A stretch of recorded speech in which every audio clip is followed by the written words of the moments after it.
Hello. Hello.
God created great outdoors. Can we create good indoors? Air pollution is one of the top 5 factors causing chronic diseases as per WHO, and we consume nearly 8 times as much air by volume as food. Indoor air contains 2 to 5 times more pollution as compared to outdoor air, and hence, sick buildings still become a reality and a challenging issue nowadays. Airborne transmitted pathogenic infections is a huge challenge in the current era, with every year seeing new variants of bacteria and viruses coming and causing epidemic and pandemic kind of situations. Unfortunately, these long living pathogens in small size aerosols are not effectively dealt by most of the commercially available indoor purifiers. And hence, towards this, Divya Plasma Solutions Private Limited is proud to introduce our novel cold plasma detergent for environment code device, a device 100% developed by faculty and students of IIT Jodhpur. The concept is based on non-equilibrium cold plasma in combination with nanotechnology. The cold plasma generates hydroxyl ions acting as detergents for the environment, and these ions also help in disrupting the cell wall of harmful pathogens. The key features of the technology include rapid disinfection, faster controls of VOCs, deodorization, dust and pollen reduction without the use of any filter, no vacuum sealing, no UV, no ozone, easily scalable, longer sustenance of plasma ions, and environment friendly. Divya Plasma Solutions Private Limited is a startup company promoted by Dr. Ram Prakash from IIT Jodhpur with Shri Anil Sapra, Shrimati Beena Sapra, Shri Pradeep Jain, and a few others. We have tested the device for reduction of total microbial counts, total fungal counts, E. coli bacteria, MS2 phage emulating viruses, dust, pollens, and volatile organic compounds in indoor environment. The technology development team includes Dr. Ram Prakash, Dr. Ambesh Dixit, Mr. Ram Avatar, and Ms. Kiran from Department of Physics, IIT Jodhpur.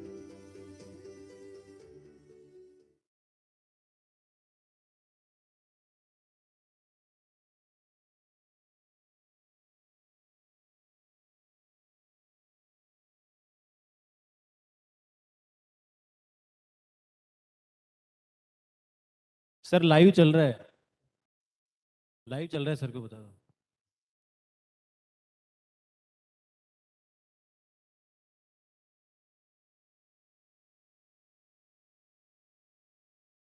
Live stream बंद रखो।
Good morning. Just a few quick announcements.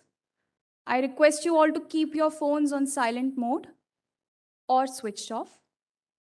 And please try to keep wearing your masks at all possible times. And I would also request you all, when we begin with the program, please do not use your cameras. We have official photographers here, and the photographs will be shared with us all. Thank you.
Namaskar. Greetings to all of you on the 15th Foundation Day of Indian Institute of Technology, Jodhpur. I'm Katyayani Sharma, a master's student of Medical Technologies. On behalf of the students, faculty, and staff of IIT Jodhpur, I'm delighted to welcome you all to this celebration of the coming together of technology and innovation.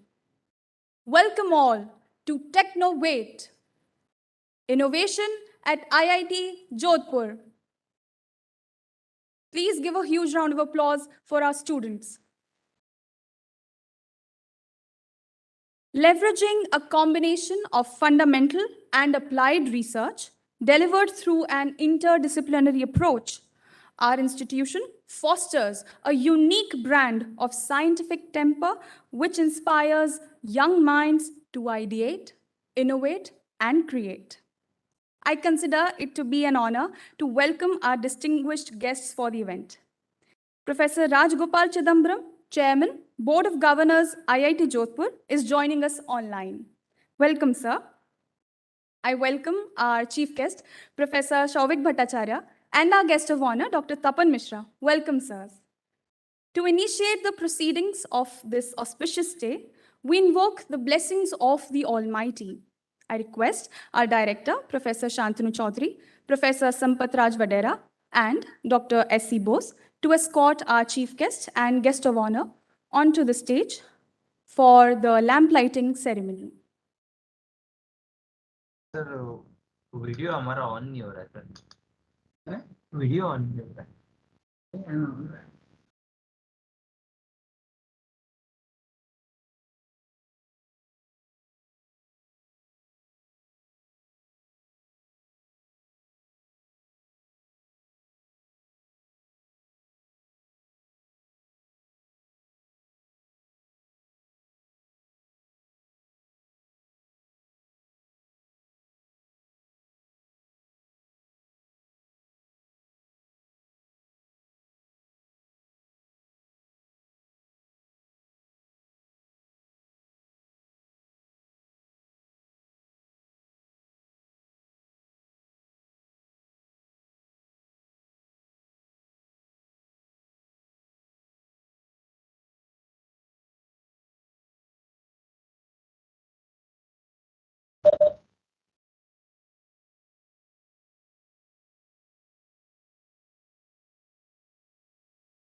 Thank you, sir. I request the dignitaries to kindly take their seats on the dais.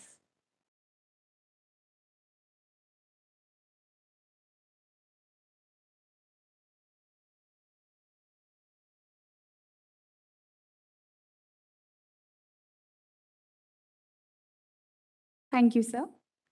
We are truly privileged today to be in the presence of eminent personalities who, by the dint of their lifelong endeavors, embody science, technology, and innovation. Our chief guest for the event is Professor Shauvik Bhattacharya, Vice Chancellor of BITS Pilani and a member of Senate of IIT Jodhpur. I request Priyanshi to welcome Professor Bhattacharya.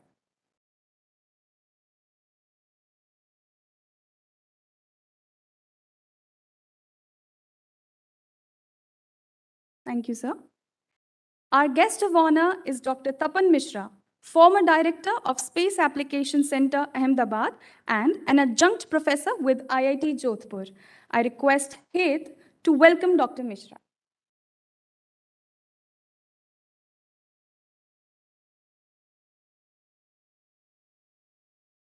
Thank you, sir. We also welcome Professor Shantanu Chaudhary, Director, IIT Jodhpur. I request Shashank to welcome Professor Chaudhary.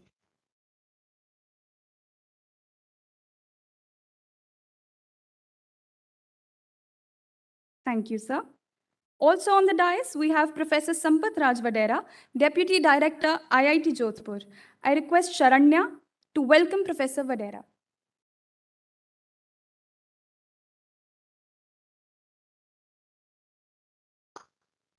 Thank you, sir.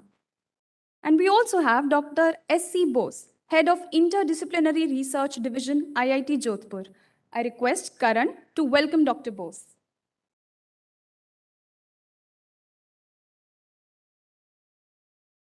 Thank you, sir. Our director, Professor Shantanu Chaudhary, is a guiding force for the Institute's efforts towards innovation, leveraging cutting-edge technologies which cater to the developmental needs of our nation. I request Professor Chaudhary to deliver the welcome address and introduce us all to the innovation ecosystem at IIT Jodhpur.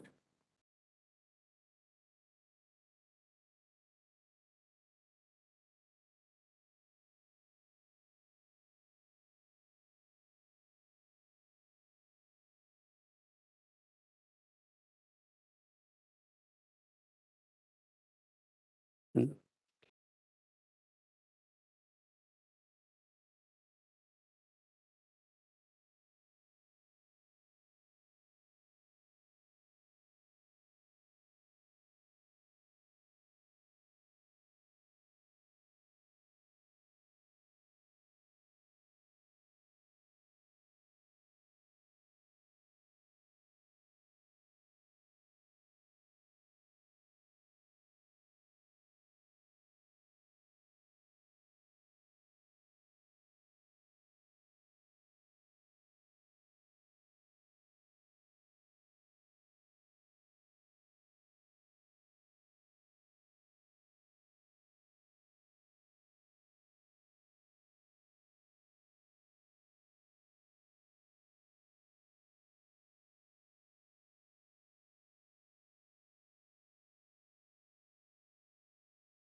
Good morning, respected Dr. Chidambaram,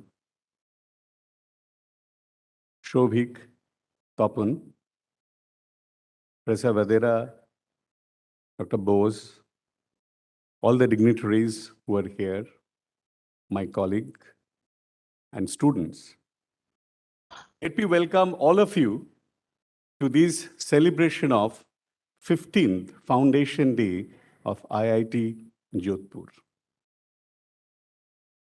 I shall today talk in the first part, Journey of IIT Jodhpur for an Innovation Ecosystem.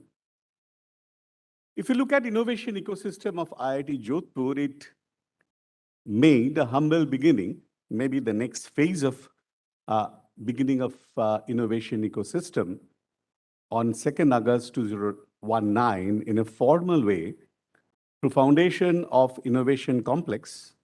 And it was initiated by the then Scientific Secretary to PSA, Dr. Mitra.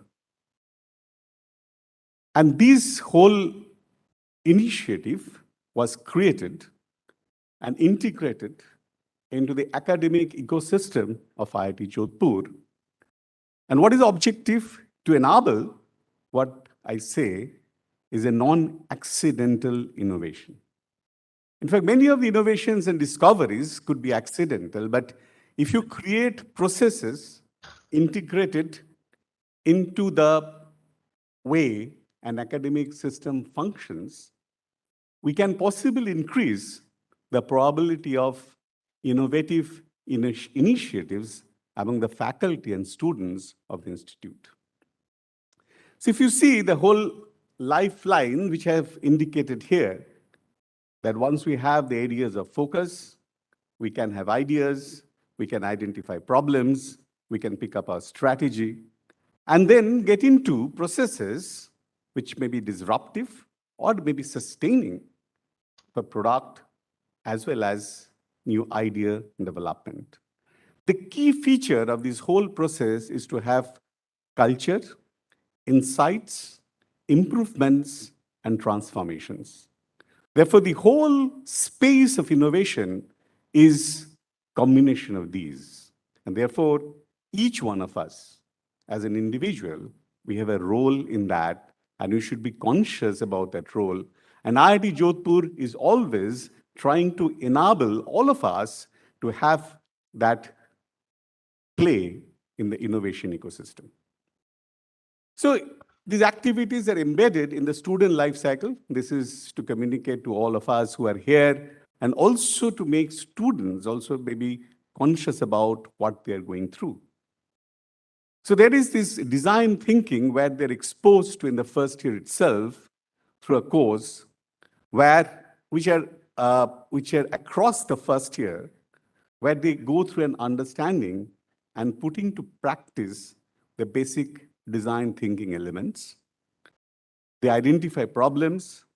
They actually get into multidisciplinary approach to solve a problem because the students across disciplines work together to come to a solution of a problem. It may be a trivial problem picked up from their life, but still they get into identifying a problem and solving a problem.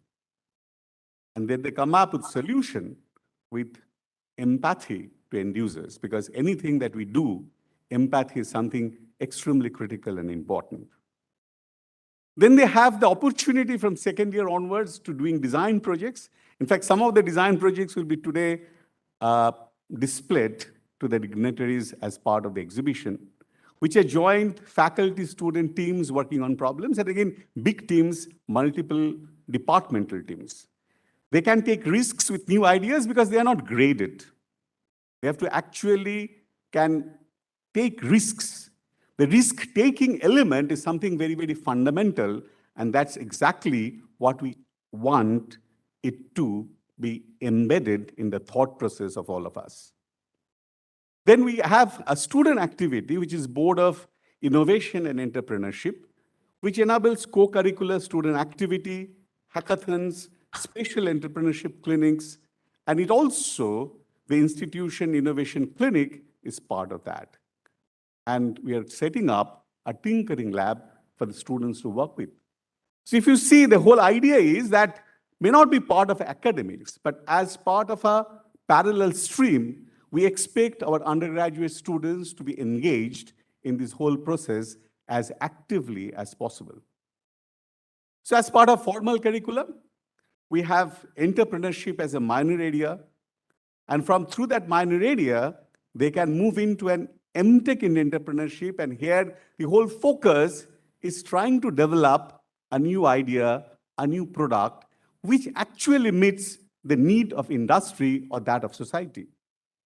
There are also innovation fellowships for them coming from different innovation hubs, which are in the campus, as well as can be from external agencies. And there are opportunities for internship for that program with the startups, which is an integral component of this MTech program that we have actually initiated now. So therefore, the whole phase of pre-incubation, incubation is integrated, and also the students have opportunity of deferred campus placement. And now look at the PG programs. What has been part of these? Because this whole story is something very, very important, and the pipeline which our colleagues have actually developed is something extremely important. We have specialized innovation-oriented programs. I shall just introduce the MedTech program and the philosophy of it. We have formal exposure provided to the students to intellectual property concepts, and for PhD students, patent landscaping is a mandatory requirement so that they know how they have to protect their intellectual property, not just by papers, but also through various kinds of IPs, including patents, copyright, design copyrights, etc., so that it can be a useful asset for the industry as well.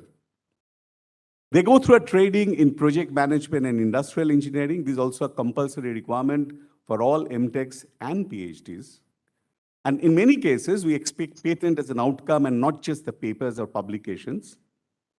We have support for research translation because the PhDs are supported, can be supported if they want, for 1 full year with the additional 1 year for fellowships if they want to translate their idea to some product form. And then they can have pre-incubation support and post that incubation facility. And they can participate in a number of innovation competitions and challenges which happen today as part of that across the country. In fact, we shall see how some of these PG program has led to some initiatives during this period.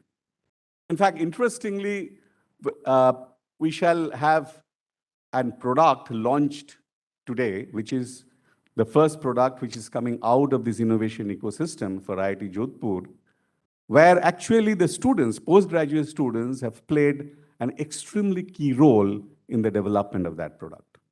And there has been a number of patents and others where they have a role. So what are you doing in the promoting innovation on campus? We have Incubator, IIT Jodhpur Technology Innovation and Startup Center. You will heard about them subsequent to this. Technology Park, IIT Jodhpur Technology Park. We have innovation hubs, iHub Drishti, supported by the DST as part of National Mission on Cyber Physical Systems.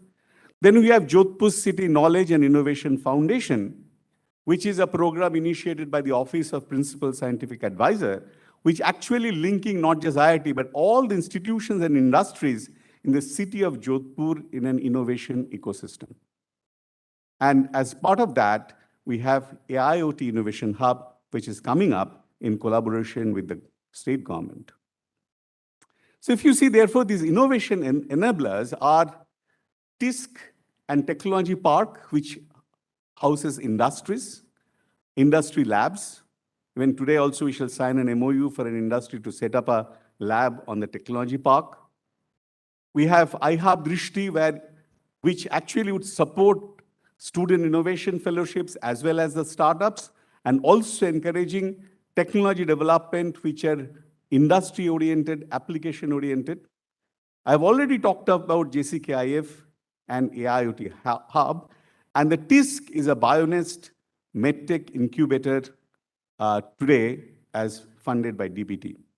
We have three centers, IITJ Research Center, Cyber Physical Security Lab, and DRDO Academy Industry Center, which are also the research labs through which you would like the innovative ideas to come up and get incubated in the TISC and supported by the industries who are in the campus.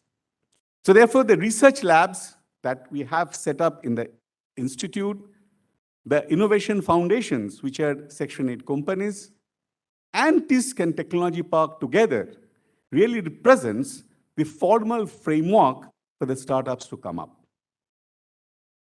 And this innovator pipeline, as we see, identify, invent, and implement. For all of these, we are actually put in place, and they are there. And that is something I would like to proudly present. That is what the IIT Jodhpur faculty have worked together and put in place. And using these whole philosophy, we have started a program, PhD and Master's program in Medical Technology in collaboration with AIIMS Jodhpur. And I would like to thank Professor Mishra, Director AIIMS Jodhpur, for his contributions to us setting up this program. I think without his active support, could not have started this program as part of Jodhpur City Knowledge and Innovation Foundation's initiative. And it's if you see here, look at this pathway. This is completely an innovation-driven program. What is the target outcome of this? Not a degree, but target outcome is a product idea validated technologically as well as from a business perspective by the investors or who have gone through this process of setting up these startups in the past. And the ideas picked up through that process is being supported for pre-incubation and incubation. And therefore, what we expect that outcome of this program are not just students, but innovators and startups meeting the national need of medical technology today. And we actually export 80% of medical devices from abroad. And this is a program positioned to create manpower to meet that national need. And these are all industries as well as institutions were involved in this whole initiative. In fact, many of them are also present here, and we would like to express our gratitude for the support of these whole activities. Some of the outcomes of this first batch of MedTech who have just graduating, 3 of these projects have been identified, and it has gone through through pitch, evaluation of formal pitch, the way you pitch for a startup, and they have been selected for funding. And if you see, 3 are very, very interesting projects which has come up. So this is a clear-cut output and effectiveness of MedTech program, which our faculty has really created and taken through. A joint venture of JCKIF and RISL is AIoT Innovation Hub, which we at IIT Jodhpur is creating through our internal resources, as well as Rajasthan government is committed to put in 70 crores. It has been formally approved through all the channels. Even it has got approval of Chief Minister. It just requires now a cabinet approval for floating this company. So this is coming up, and this foundation stone of this IIT hub has been laid by our Honorable Vice President, all of you know, in last September. So this is what will be the facilities over there, and this is something which is also a national need. Today we are talking about semiconductor mission, but many of the semiconductor components, the sensors and IoTs are today everywhere, any device that we use. And there's a huge demand of those things, and that demand possibly is more than that of sophisticated VLSIs. We need that capability, VLSI capability, but at the same time, many of the innovations are actually around the sensors and IoT today. And this is what is the focus to create this innovation hub, which should trigger these MSMEs and startups to really develop product in this space. Therefore, looking forward, this innovation ecosystem of IIT Jodhpur is looking for more deep tech faculty student startups, which have started happening, and we hope it would grow. We are setting up a mentoring process in TISC. We are working for angel investor support. And I think IIT Jodhpur in future would introduce more innovation-oriented PG programs like the MedTech program, which is turning out to be an extremely successful initiative between IIT Jodhpur and AIIMS Jodhpur. And this is the first such program in the country. Thank you.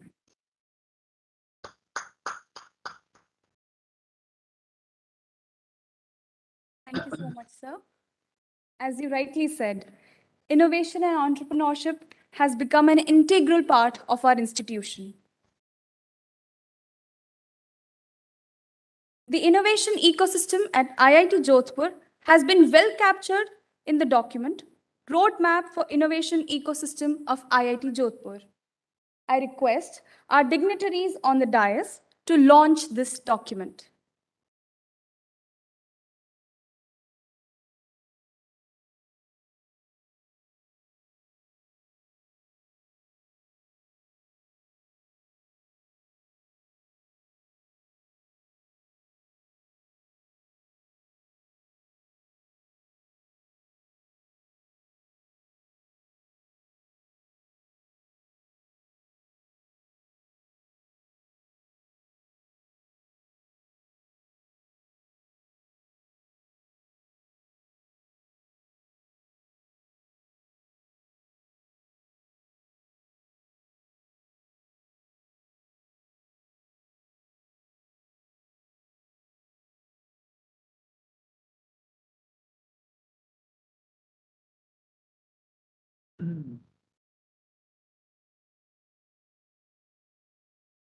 Thank you, sir. Now, to delineate some of the key components of the innovation ecosystem at IIT Jodhpur, I invite Dr. Sankalp Pratap, Associate Professor, School of Management and Entrepreneurship.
Good morning, everybody. More than 250 years back, businessmen from the Marwa region started migrating to eastern parts of our country.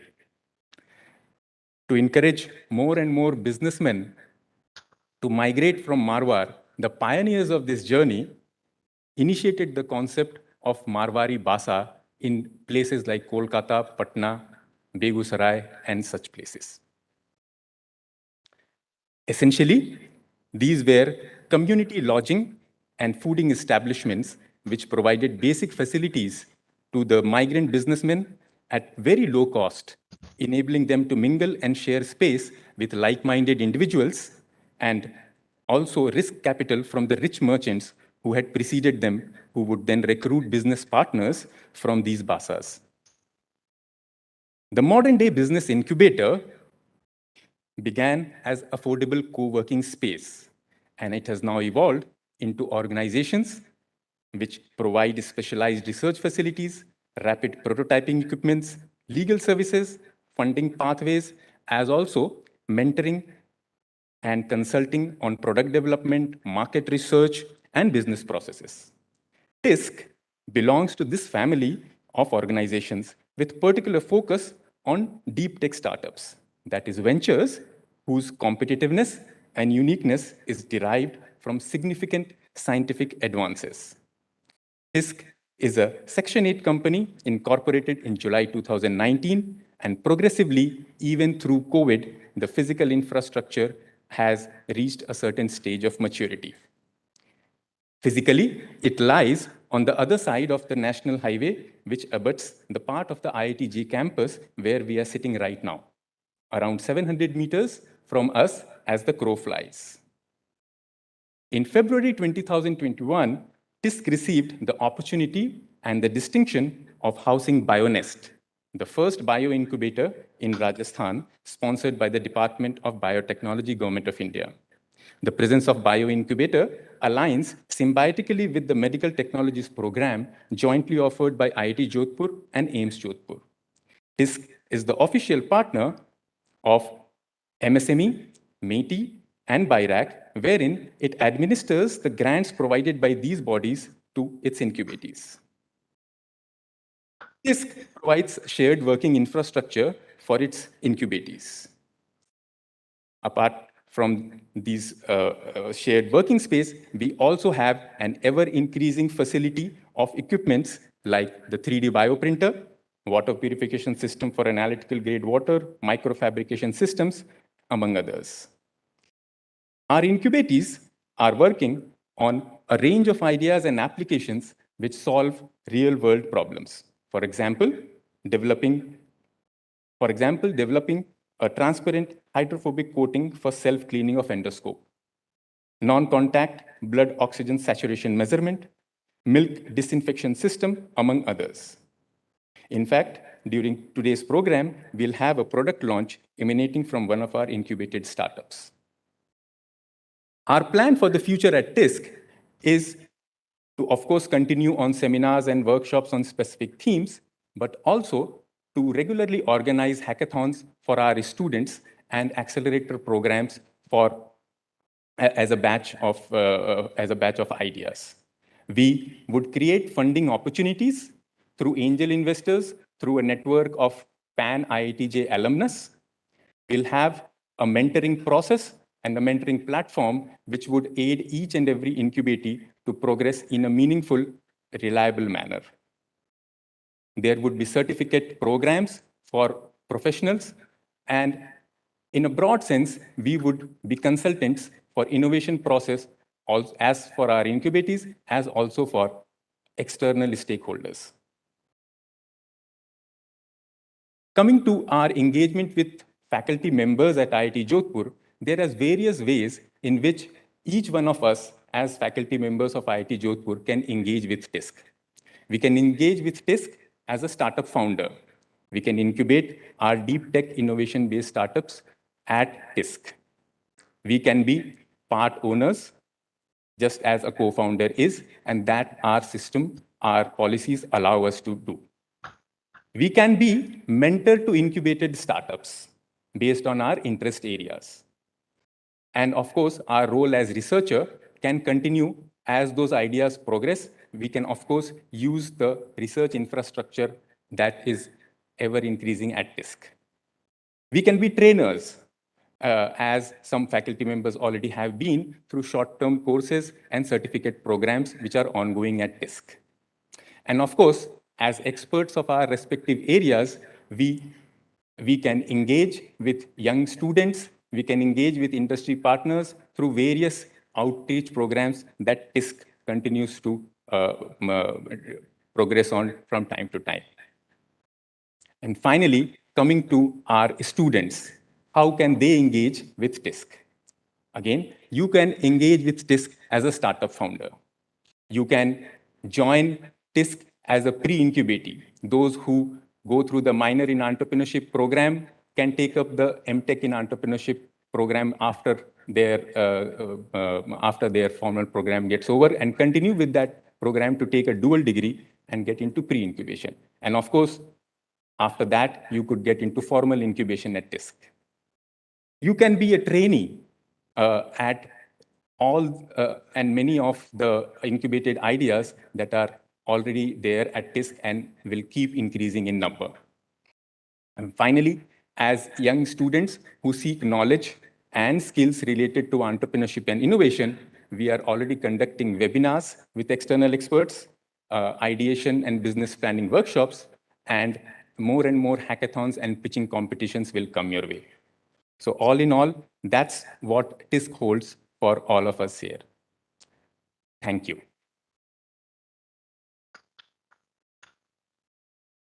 I would now like to invite Professor Mayank Vatsa, Project Director, IHub Drishti, to take us through the opportunities and the overall role of TIH IHub Drishti in IIT Jodhpur's innovation ecosystem. Professor Vatsa, please. Thank you, Sankalp. A very good morning to all of you. I'm Mayank Vatsa. I'm the project director of TIH, which is IHub Drishti Foundations. Section 8 company established under the program of National Mission of ICPS by the Government of India, specifically through the DST grant.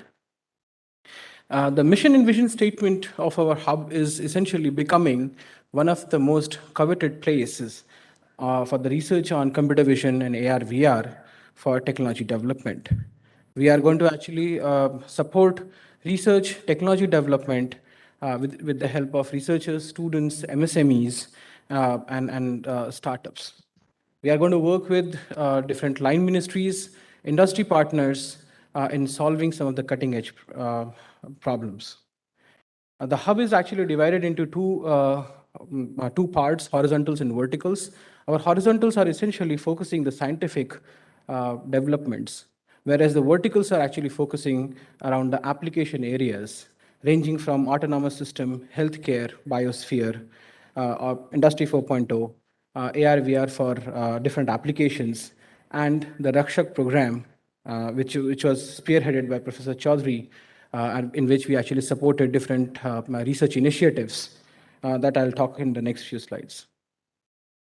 In the last 2 years, so Hub is actually also very soon will be completing 2 years of existence formally. We have created a lot of opportunities. We have developed several products. We have supported several research projects and students and faculty members. We have, in fact, helped in creating jobs for more than 125 students and employees. We have supported 40 plus projects. In fact, yesterday only I have signed for 3 new projects with respect to joint collaboration with NSF. We have already launched few products, and some of the products you will see today in the next session. We have different academic partners all over India as well as abroad. We have industry partners who are working very closely with us. And we are in the process of filing few patents. Publications are already on the way, and we have also released different data banks related to, mostly related to the health-related projects that we are working on. Our research portfolio essentially encompasses several government programs. Most notably, as I mentioned, the project spearheaded by Professor Chaudhary around Rakshak. So when COVID started, DST initiated a project on Rakshak, which is around COVID-19 initiatives. And TIH at IIT Jodhpur was interested to run those programs. We funded those projects, and we are very proud that some of the products are even actually being used at a national level. So this is a glimpse of some of the projects the products that we have already launched or are in the process of advanced stages of launching. And some of the demonstrations you will see today in this next session. We are also proudly collaborating with CARE DRDO with different projects. We have funded multiple projects with CARE DRDO in an engagement where the researchers in these teams will take it to the TRL3, TRL4 level jointly with DRDO scientists. And then once actually it reaches to a certain maturity level, the DRDO team will take it to the higher TRL levels. The projects include seeing through partial occlusion, visual intelligence from wide area sensing, the real-time 3D scene construction, human in the loop, and trustable object recognition projects. And very recently, we are also part of the 6 hubs which are going to work with NSF PIs. 35 projects will be launched on 8th of August when the NSF director is coming to India, and NSF director and DST secretary will launch this particular initiative. And in May 2022 this year, there is a joint statement in which IIT Jodhpur hub is also included in this particular initiative. Now, with respect to engaging with the hub, we are already working with different faculty members, students, but there is a more and more opportunity. As I mentioned earlier, we are the hub for CV, AR, VR. We are going to be the one-stop shop for the technology development. So we are looking forward for more and more engagement with respect to your innovative ideas, with respect to the technology that you can develop at a TRL3 or TRL4 level, which can be moved for the higher TRL levels with the help of our industry partners. You can propose, like faculty members can propose innovative projects which can lead to technology transfer. And please look for more call of proposals. We have periodic call of proposals coming in on a regular interval. Students and faculty members can also engage in different skilling and reskilling initiatives where faculty can be the instructors and students can obviously participate to learn the new knowledge. And then very recently, jointly with Iits School of IIT Jodhpur, we have also launched the MTech AR/VR program, the very first in the country. We are also organizing different conferences, workshops, and so on and so forth, and which actually gives you opportunity to interact within the hub. Students can engage in different projects supported through the hub, including fellowships, competitions, hackathons, and so on and so forth. So with this, I would like to welcome all of you to I Have Drishti Foundation so that we can work together. Thank you very much.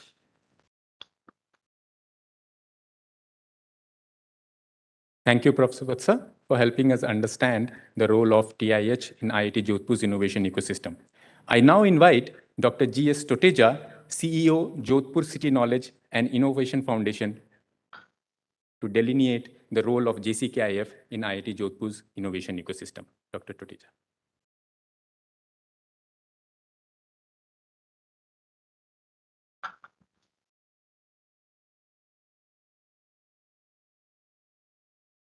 Thank you very much.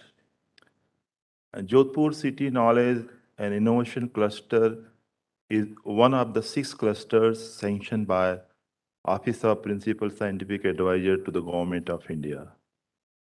These clusters have been sanctioned on the recommendation of Prime Minister's Scientific, Technical and Innovation Advisory Council. Jodhpur cluster was sanctioned in July 2020, and to sustain the activities of Jodhpur cluster, Jodhpur City Knowledge and Innovation Foundation, a Section 8 company, was formed in March 2021. The main objective of the cluster is to provide a platform for linkages among various stakeholders to make use of the resources they have, knowledge they have, and to make systematic and sustainable development of Jodhpur city and surroundings. At present, under JCKIC, there are 6 verticals, medical technology, IIT Innovation Hub, craft project, water and environment, Thar design, and I-governance. Under the medical technology program, the unique program was started, MMT program, is joint master's and PhD dual degree program between IIT Jodhpur and AIIMS Jodhpur. As mentioned by our director, we are very grateful to the Professor Mishra for helping us in this program and participating. In last 3 batches, when it started, you see we had 61 registered students, 3 pre-incubators, director mentioned, and 8 patents have been submitted. Remarkable work done by our young scientists. JCKIC is providing stipends to some of the MP students. JKCIC is also providing recurring contingency for research and development to some of the MM students, and will continue our support to our young students. In recent past, the number of medical devices parks have been sanctioned by the government. The Rajasthan government is also proposing a medical devices park, and an MOU has been signed between IIT Jodhpur, JCKIF, and RICO government of Rajasthan for development of common facilities center under the medical devices park. The government of Rajasthan for this purpose already allotted 222 acres of the land, including 15 acres of land for the common facility centers. And the main responsibility to run the common facility center is given to IIT Jodhpur and JCKIF along with other stakeholders. Common facility centers can be used for research and development, prototyping, and testing by all stakeholders. JCK is also supporting a research proposal, AIT-based bed occupancy for hospitals. You know, during COVID, you see there was a major issue of the bed availability. The Center of Excellence in IUTech by Ministry of Ayush has also been granted to us, and we got 10 crore rupees for that. We propose to support BTech students, as we have been supporting to MM students for their innovative and R&D initiatives. We are also thinking of having a medical device calibration laboratory. We do not have many such laboratories in this country. We are also trying to set up the facilities for next generation sequencing and 3D printing. You know, nowadays in COVID, next generation sequences play a very important role. It is also playing very important role for the diagnosis of various types of cancers. And also, we are thinking to use the next generation sequencing technology for diagnosis of tuberculosis, especially the resistant tuberculosis. The other vertical which we have, AIT Innovation Hub fabrication facilities. Our director has also briefed about that. The main objective is to create a sustainable ecosystem that facilitates end-to-end design, development, prototyping, and pilot production of AIT system. This proposed ecosystem is in the synergy with the recently announced semiconductor mission by the government of India and also on the line of the thinking of the government of Rajasthan. The hub will enable co-creation of AIT technology by startups, MSME, faculty and students in areas of like Industry 4, healthcare, etc. As mentioned by our director that we have signed one agreement for joint venture in February 2020. This is between RISL government of Rajasthan, IIT Jodhpur, and JCKIF. Director has mentioned that 70 crore rupees has been committed by the government of Rajasthan, but we are very grateful to Director IIT also for committing 120 crore rupees in kind. Now, as he mentioned that our new company, AIT Innovation Hub, is under the consideration of approval of the cabinet of government of Rajasthan, and very soon we are going to have this approval.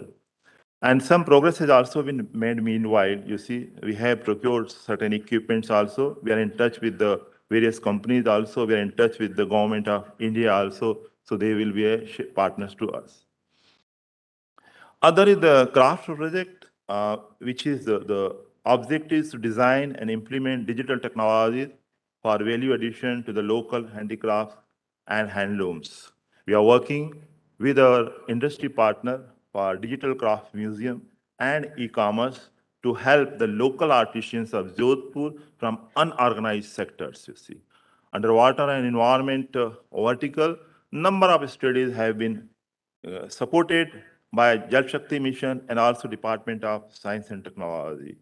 JCKIS is also supporting some studies. One is on a smart graded water system to the IIT faculty, and another is indoor pollution monitoring to the ICMR Institute DMRC. JCK also supported number of studies to Thar design for better understanding of Thar ecosystem. Under I-governance, we are developing a crime management system and also modules, and also for improving the efficacy of traffic of the Jodhpur. The ecosystem, JCKIF is an interface between IIT and other Section 8 companies, as well as between IIT and other stakeholders of the city. And Jodhpur, JCKIF is supporting R&D, JCKI is supporting capacity building, and also pre-incubation stage. And other companies are supporting mainly incubations and startups. Similarly, you see JCKIF is also interface between IIT Technology Park and proposed medical devices park of government of Rajasthan. And this is roadmap towards sustainability, you see. We planned our programs in such a manner that in next years, we are likely to have 20 crore rupees, and next 5 years, we are likely to have 55 crore rupees. And this money will use to sustain the activities of the foundation and also to see the growth of all the stakeholders of the city. These are our stakeholders and partners, and many of them have signed MOU with us. Thank you very much.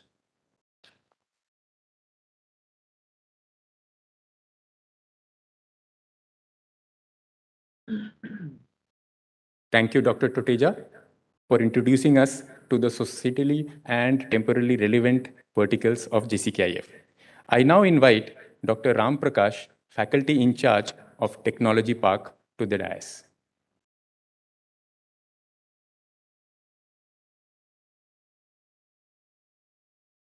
Yeah, good morning to everyone. I'm here to present the activities of IIT Jodhpur Technology Park.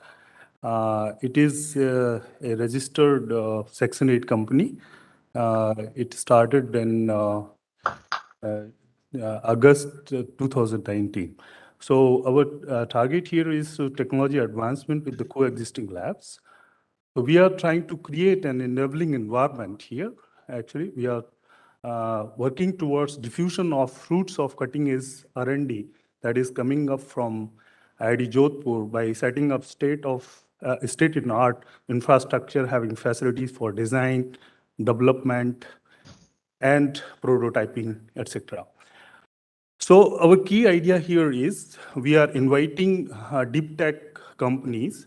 They will be working with us, and we will be trying to have technology advancement by using our own existing labs and also the lab what they are going to set up.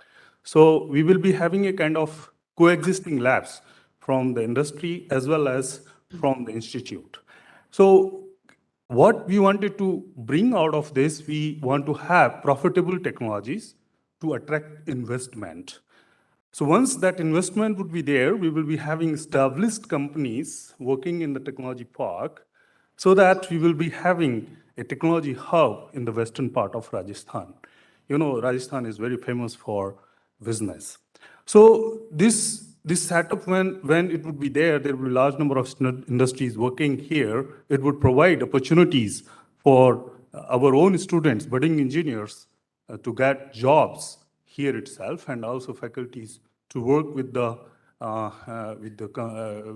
with industry people to have R&D also. So this will not only have this kind of development, but also create local employment for the people who are working around us. So there are few companies have already been established here in Technology Park. One of them I would like to name is Johari Digital Healthcare. They have inaugurated their Johari Center of Excellence in IIT Jodhpur on 3rd January. And this is Johari Digital is a very well-known company worldwide. It is a medtech company with more than 40 years of experience in medical devices and manufacturing. We are having different opportunities. What the key factor that we are working right now is the co-innovation of IPs. There are certain products that they need R&D in their work, so our faculties are helping them to bring to that level so that it is having improvement in it. And also some of the work which is done here, they are trying to take into the market with their business capabilities and all. So there are multiple opportunities which are there, is already mentioned here. There is another company that has been established, is the Vizhag Technology Private Limited, their Center of Excellence in Cyber Physical Systems and Security on 1st June 2020. It is the first Indian company which is working on product engineering and human capital development for managing complete value chain of secure cyber environment. This is very, very interesting that we are trying to pursue the deep research to protect Indian nation's interest in the areas of cybersecurity, translation of research in artificial intelligence, machine learning, and cybersecurity, and many more. And this is very interesting that this particular company has also started certain courses in TISC, and we are trying to train on a number of people around us. So this is another company. It's not a company, rather it is an association of Rajasthan Solar Association that has also set up a Center of Excellence for Renewable Energy at IIT Jodhpur on 24 June. And this is promoting solar industries and not only in Rajasthan, across India and across the world. This association is very, very active. So this center is aiming to support research and development work on economically viable renewable energy technologies in the Sun City of India. So there are the key factors that they will be working, particularly in the renewable energy sector, with integration of advanced electronics. So that is the key focus, and they will be establishing common infrastructure to facilitate MSME clusters for solar component manufacturers. Besides, not only this company, but many other companies, we will be partnering in the co-guidance of students for industrial research projects. So this is the upcoming facility. This is just an idea that we are proposing here, but the key objective of the upcoming facility is to have common research and technology development hub, which will be providing access to hardware and software facilities for end-to-end research, prototype development, and pilot production of products in AIoT space and other. And we will be having a MedTech Innovation Center in collaboration with Aims Jodhpur with the requisite facilities. We will be having an industrial level digital fabrication facility. We will be having facilities for testing and calibration of medical devices. We will provide an interface for industries to collaborate with the faculties and students of IIT Jodhpur and other research and academic organizations in the country, and Jodhpur particular. We will be having enabling interface for mentors and investors, including government agencies, to work in this technology park. And the key component is we will be having sponsored centers of excellence by different industries. So it will be a big facility that will be coming up in near future. We are hoping all about that. So as what we can drive or how we can engage the faculties and students, this is what the pipeline that has been created. We are trying to promote both bringing together the knowledge users and knowledge generators. We will be having an intent to bring in large number of R&D driven companies to relocate within and work closely with the institute, thereby enhancing its capability to participate and to promote innovation in varied technology domains. So our faculties and research scholars can work and they can greatly be benefited from the technology park, as it would provide ample opportunities in teaching, training, and research collaboration. We will be having the facility in which the students can engage in part-time mode during their vacations and through internships during their academic years and full engagement after their post-graduations. So several alumni may also get an opportunity and can get employment in these companies located at IIT Jodhpur Tech Park. With this, I would like to thank for your kind patience. Thank you very much. With this quote, I would like to end.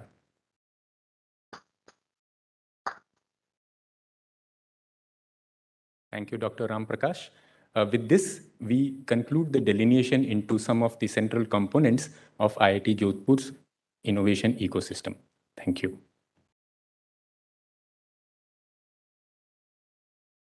Thank you, Dr. Pratap, and all the other speakers.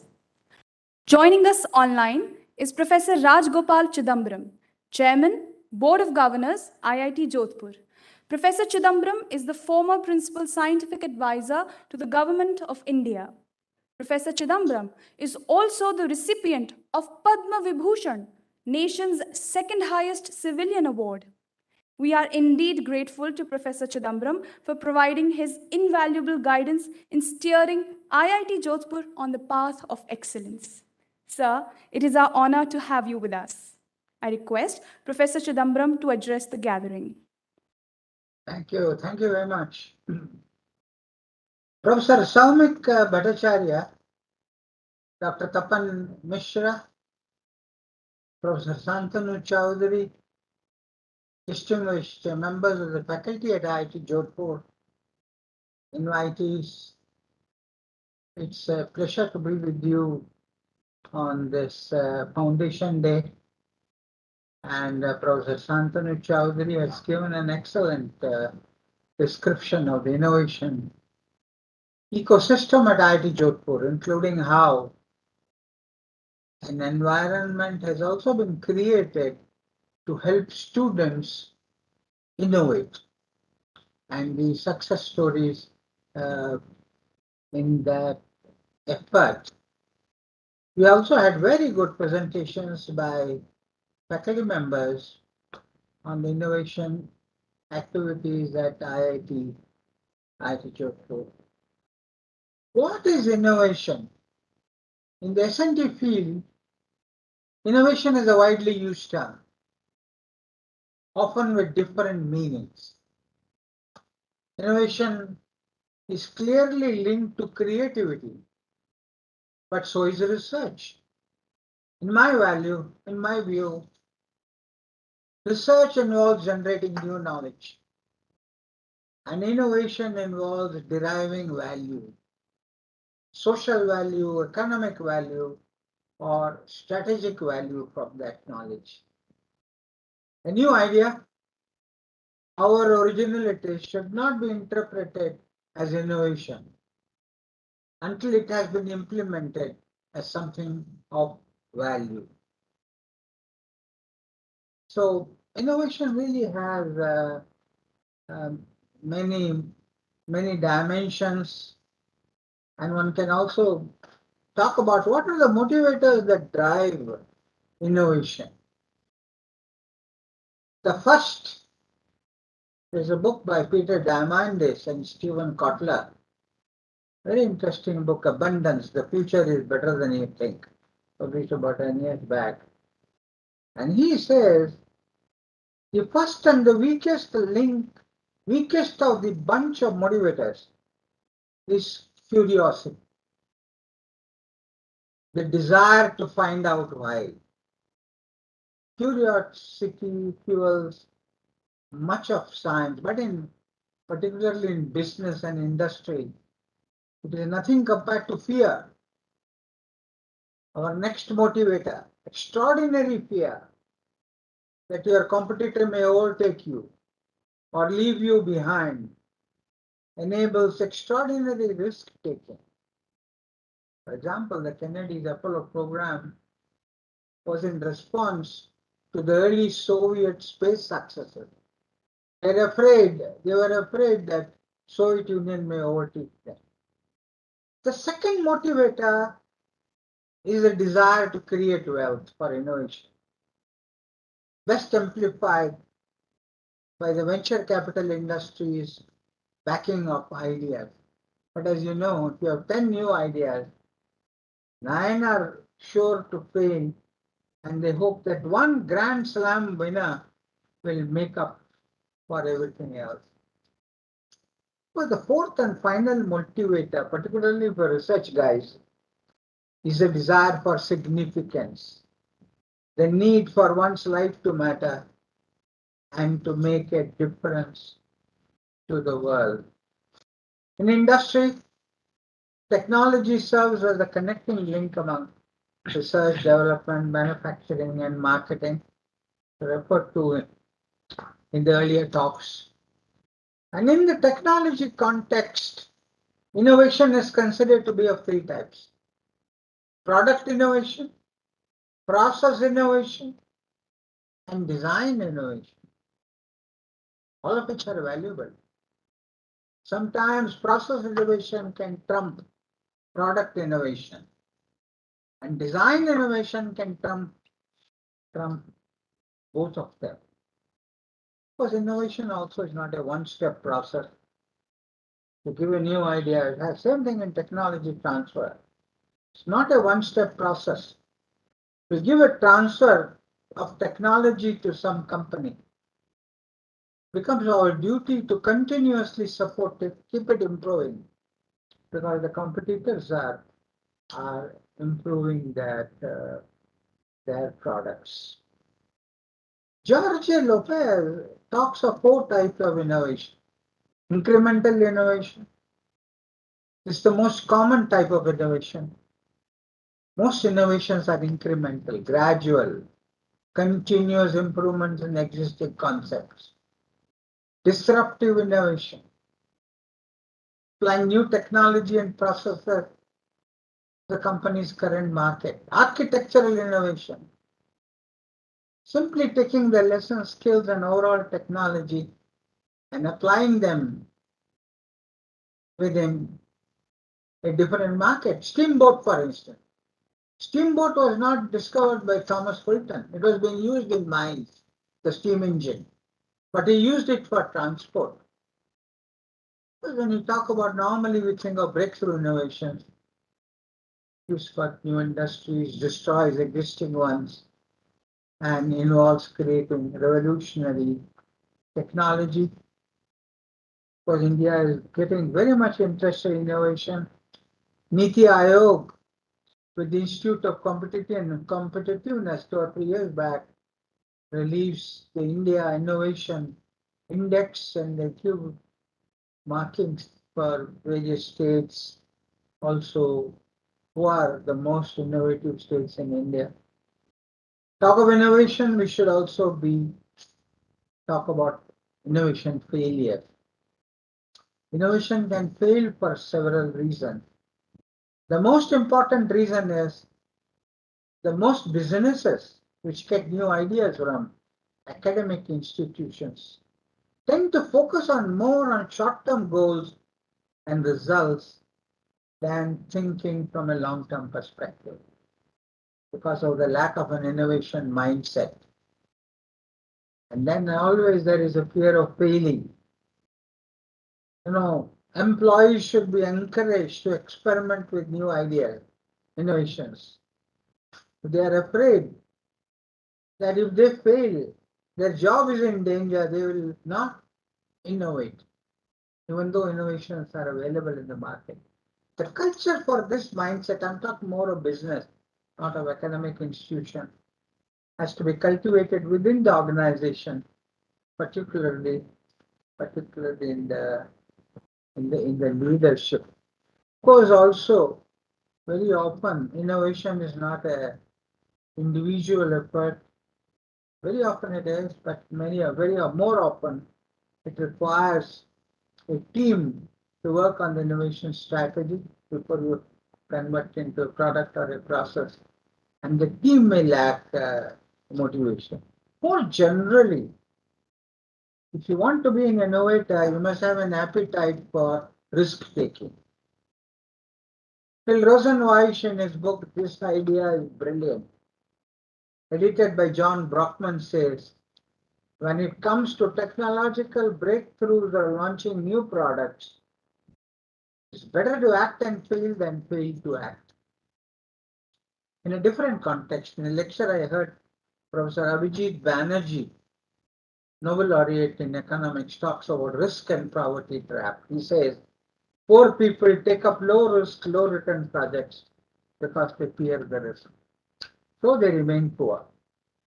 And the same thing is true for innovation. Of course, artificial intelligence is applied everywhere. It's been clearly applied to innovation, AI, and machine learning. This is, of course, one here on the World Economic Forum. They discuss the notion of augmented intelligence, not just artificial intelligence, whereby machine learning is used to augment human intelligence and obviating the need for, because we don't want to eliminate humans, and artificial intelligence can go only that far. Nobody can replace a Ramanujan, for instance. The best innovators, Andrew Hargadon and Sutton say in a book, Harvard Business Review, best innovators use old ideas as the raw materials for one new idea after another. We call that strategy knowledge brokering. I've done this myself. I saw a bridge being built by DRDO in Pune for our army to move in enemy territory across ravines. I've used it for making bridges in Uttarakashi. You know, there are a lot of ravines there, Uttarakhand. And it is the women who carry the load. They go down the ravine and come up. And the least that can happen to them, they sprain their ankle. So we have built this under our ROTAG program. And then under our rural technology program, I coined the phrase re-innovation. That is rural innovations. Rural innovations, technology transfer does not work because the cost of technology transfer may exceed the perceived benefits. So I talked about concept transfer followed by re-innovation using local skills and local raw materials. Of course, very clearly, innovation leads enhancing academia-industry interactions and the development of these technology parks as is happening in Jodhpur. And we must also go in for collaborative innovation. Normally, as I said, we associate innovative concept creation with individuals. But the concept of collaborative innovation is based on the idea of swarm creativity and transcends international borders. And collaborative innovation networks are cyber teams enabled by the web because it can cross in borders, international borders. This was actually the meeting I attended in Davos in 2008. Collaborative innovation was the theme of that meeting. And it happens not through hierarchies, but directly. People interacting with.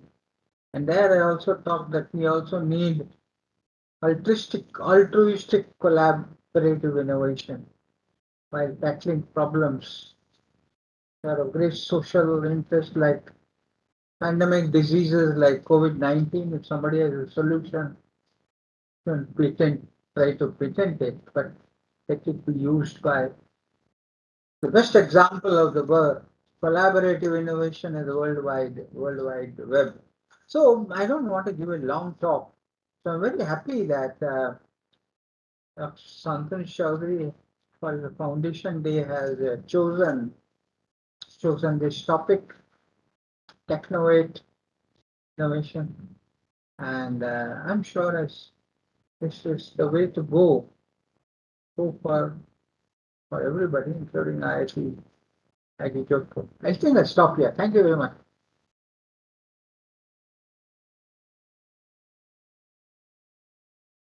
Thank you so much, sir. for reiterating the importance of innovation and novel ideas to bring about a change in our various aspects of life. Our guest speaker for this event, Mr. Lal Chand Bisu, is co-founder and CEO of Cuckoo FM. He is an alumnus of the foundation batch of IIT Jodhpur. To share with us his journey from a student to an entrepreneur and inspire the student fraternity to engage in entrepreneurial pursuits, I invite Mr. Bisu onto the dais.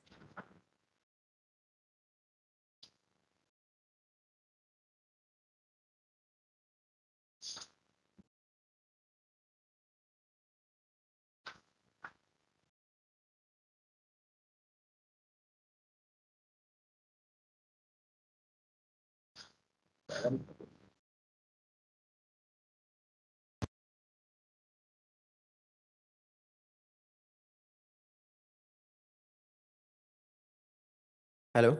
Yeah. Thanks for inviting me.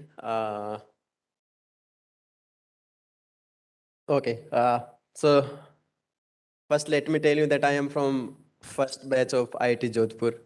So I attended the first foundation day of IIT Jodhpur. Today is 50th foundation day. It's a great feeling being here. Okay. Just being curious, I want to know that how many of you want to start a company in future? Please raise your hand. Wow. Wow, that's a great number. Okay, let me tell you my journey. So I joined IIT Jodhpur in 2008. In this slide is some mismatch. Yeah, I joined IIT Jodhpur in 2008 in first batch. And actually we have spent 2 years in IIT Kanpur. Then we spent 2 years in Jodhpur. At the time that this campus was not here. So today is my first day in this new campus. Actually, this is a great campus.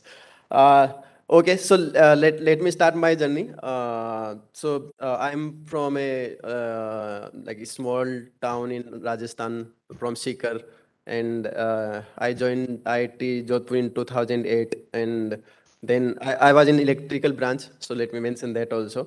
And during at that time, Dr. Kalra was the director, and I think he took the initiative of that we should be a place of companies, not for job seekers. We should give jobs to others, not like we seek for jobs. And I kind of got motivated by that idea, and I took that initiative and I started my first company just after the college. And I think that was the first company of IIT Jodhpur also. It was EduX3 at that time. Then we renamed it EG Prep.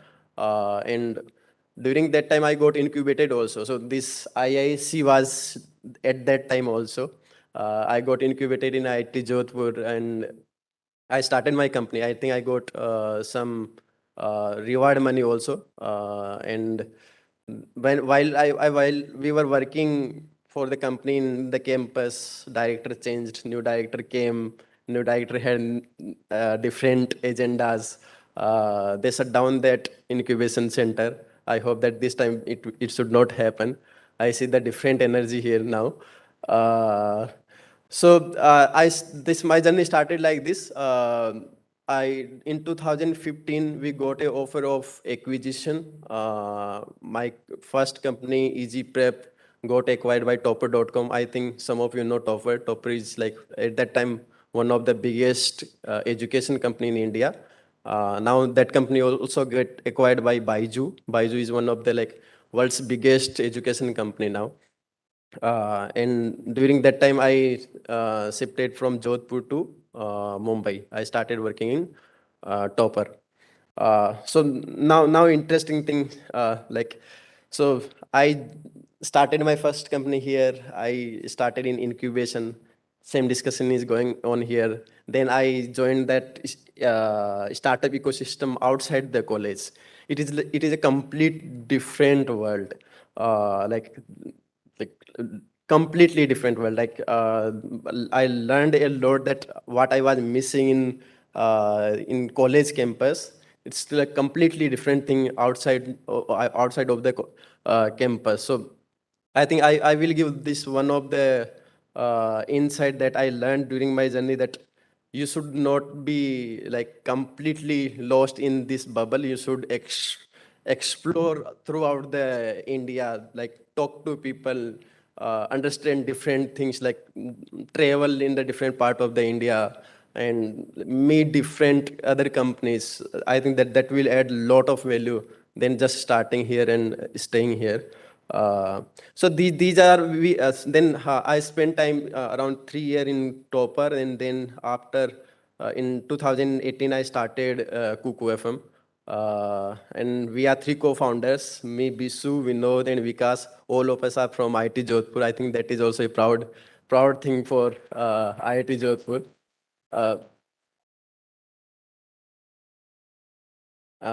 And so now let me tell you that what is we are doing at Kuku FM.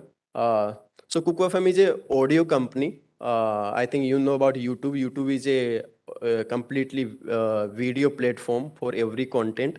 We are a completely audio platform across all the verticals. Currently, we exist in 7 languages: Tamil, Hindi, Tamil, Telugu, Malayalam, Kannada, Bengali, and Marathi. And there are multiple, around more than 30 genres, and we exist in 5 categories. And currently we are a subscription-based premium content platform. So all the content is premium, like Netflix, Hotstar. And our library size is 5x of Netflix India library.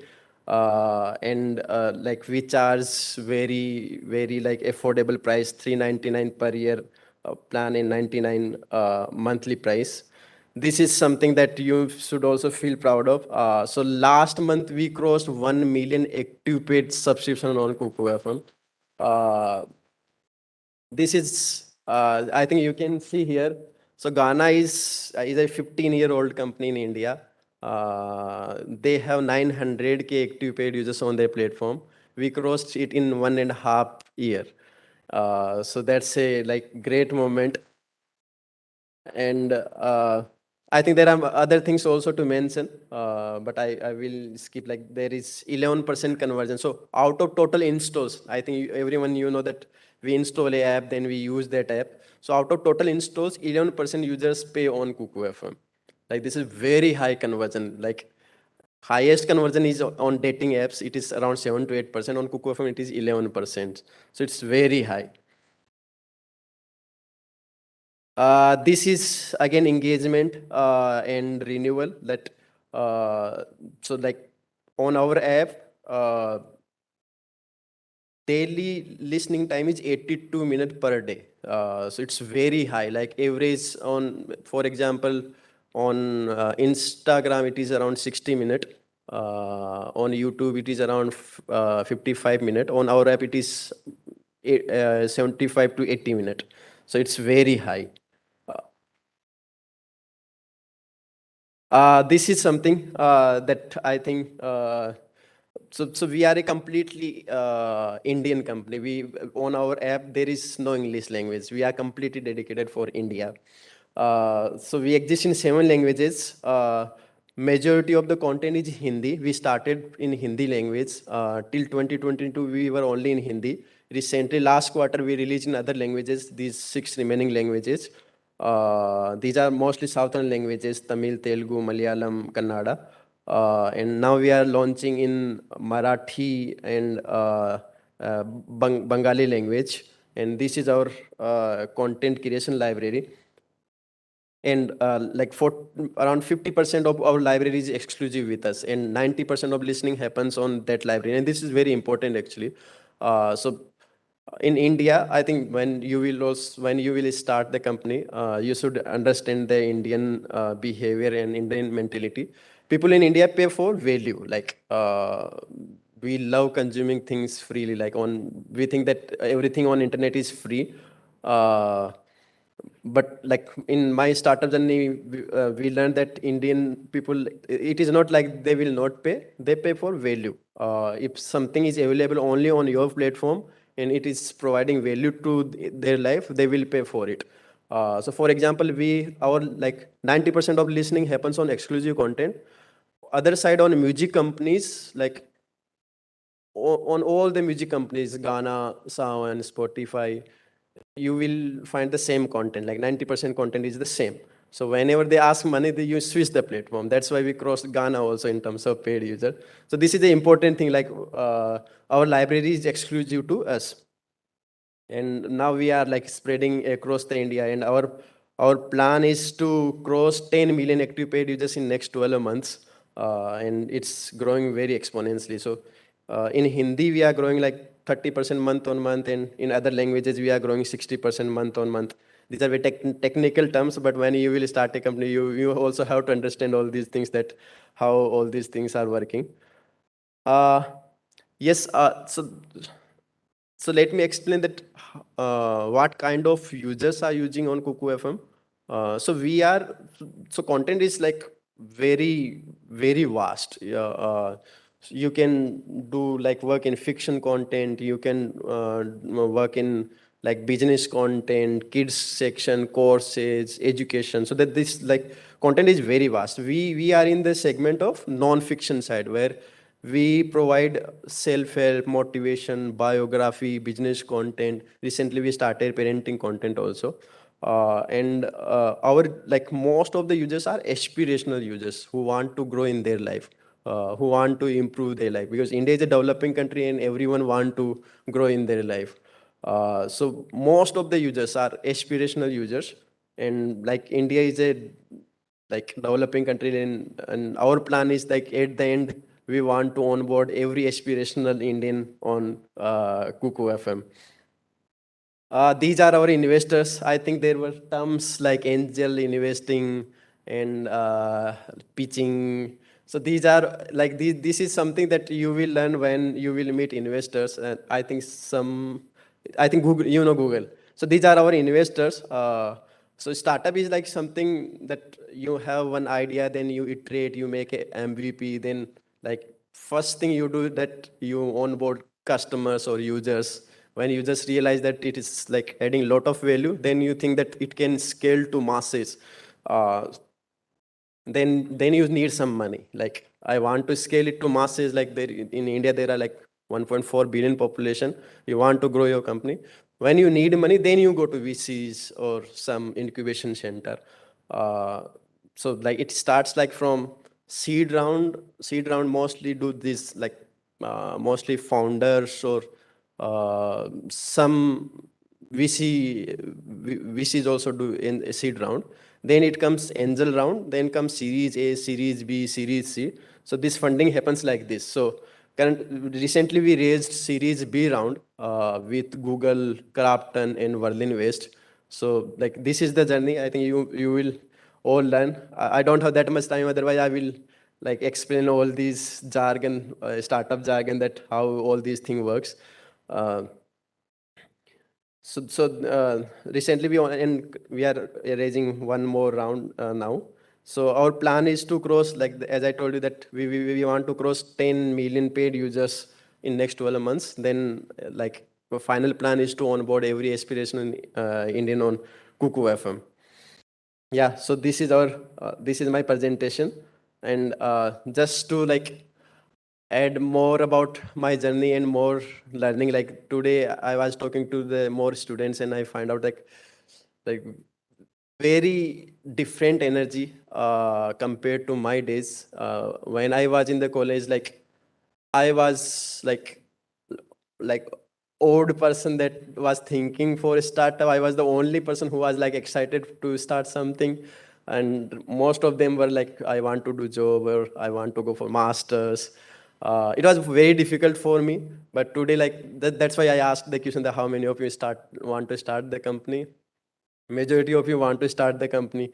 And while I was talking in the morning with like other students, they were also very excited for this new wave that is happening across the world, across the India also.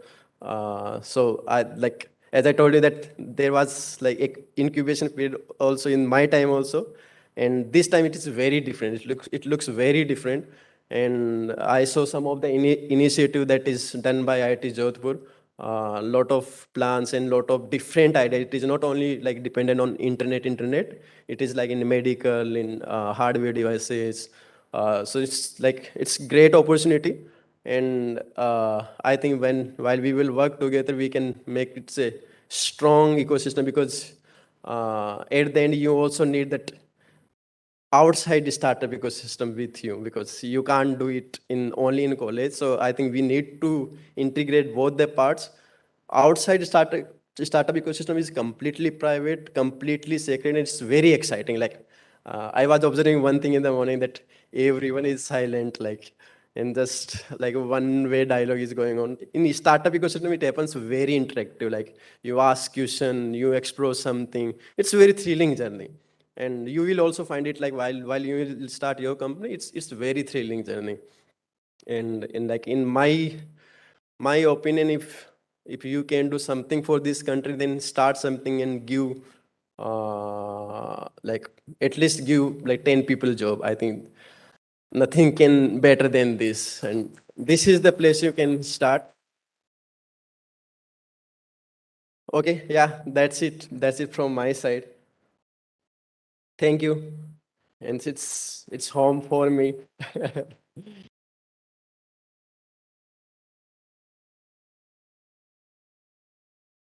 Thank you, Mr. Bisu. And I've just been told that he's brought us all a gift. He's offering 50% off on subscription for the entire IITJ fraternity if you subscribe to Kuku FM with the code IITJ50. Thank you, Mr. Bisu. And as a token of our appreciation, I request our director to present a memento to Mr. Bisu.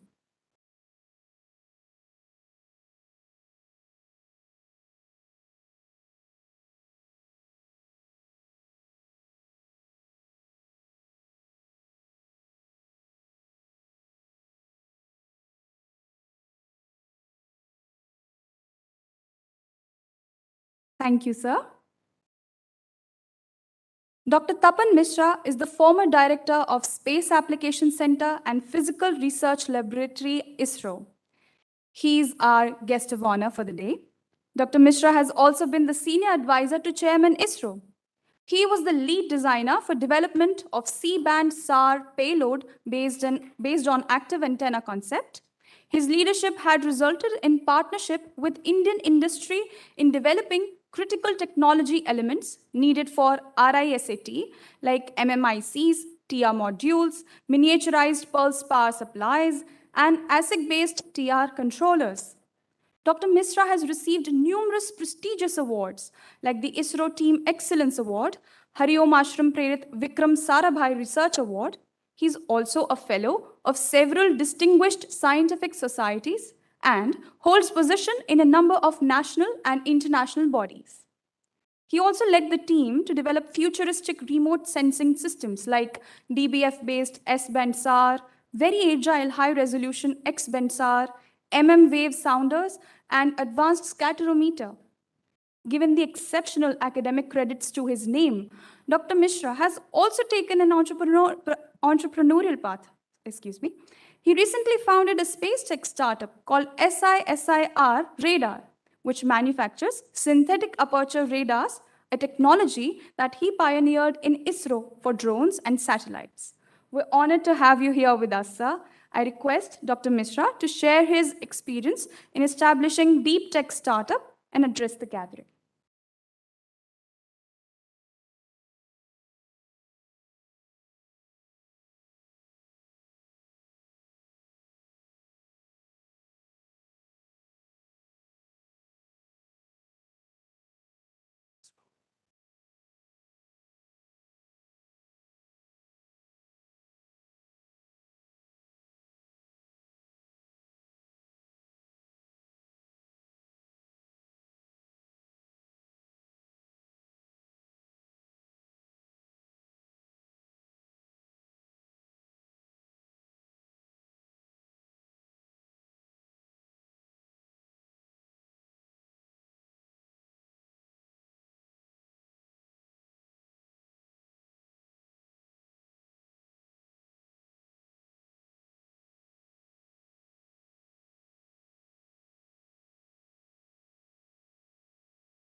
Good morning, IIT Jodhpurians. This word Jodhpurian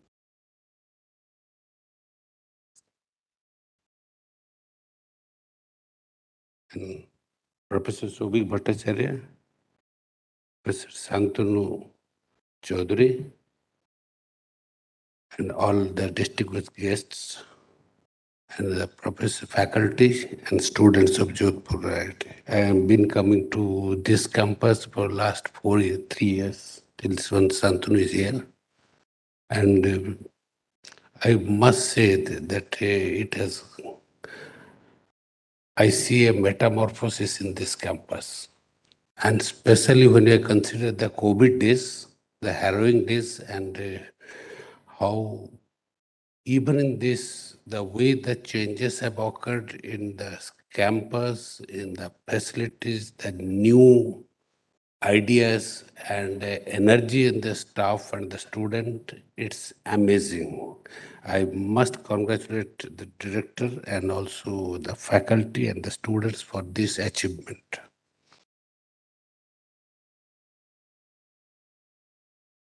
I've been always the other side of this table, advising others how to build companies and all those things. And also, the government funded technology projects I have done and all. But I did not, I thought, let me take a jump on the other side. How does it look like? And I established CC Radar in Kolkata. Everybody said, why are you going to Kolkata? But I have my own reasons to why I'm going to Kolkata. And everybody says, why this name CC Radar? It is not anglicized, it is not anything like. But I have a great regard for Professor Sisir K. Mitra, one of the doyens of atmospheric science, and who found out the methodology to measure the height of ionospheric layers, and which is the fundamental of radar technology. His paper got published in 1935 in Nature, and 1937 Watson was patented radar. Almost the same. I consider him one of the pioneers in the radar technology, though the country doesn't remember him that way.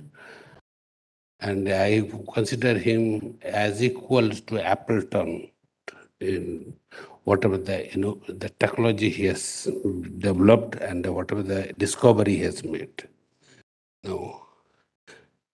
But I was on the wrong side of the age group, because after all, after 60, you have good pension and all, secretary level salaries, pension, nice pension, and nice houses and lot of places to go and all. But I was actually quite inspired by one old man, 78-year-old man, Surendranath Panda, this owner of Bharat Masala in Cuttack. And then I met him and I was surprised. He retired in 58 years of age at a clerical job in Orissa government. And after retirement, he found with his meager salary, he cannot support his long joint family, big family.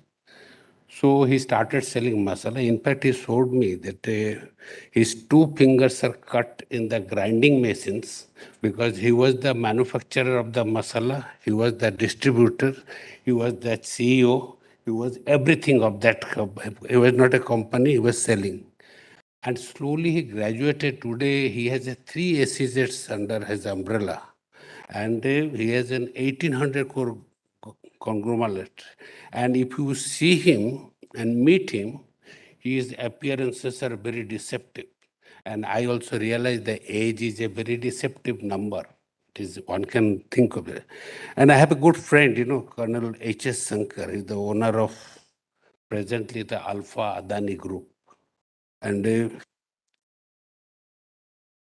it's a 400 crore company today.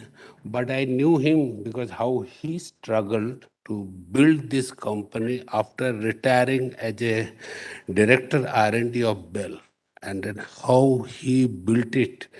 I knew that say all these positions you have, when you come to the other side, there are hardly few friends or supporters left. And you are in a very difficult situations. And I have a bizarre sense of organizing a deep tech company. I have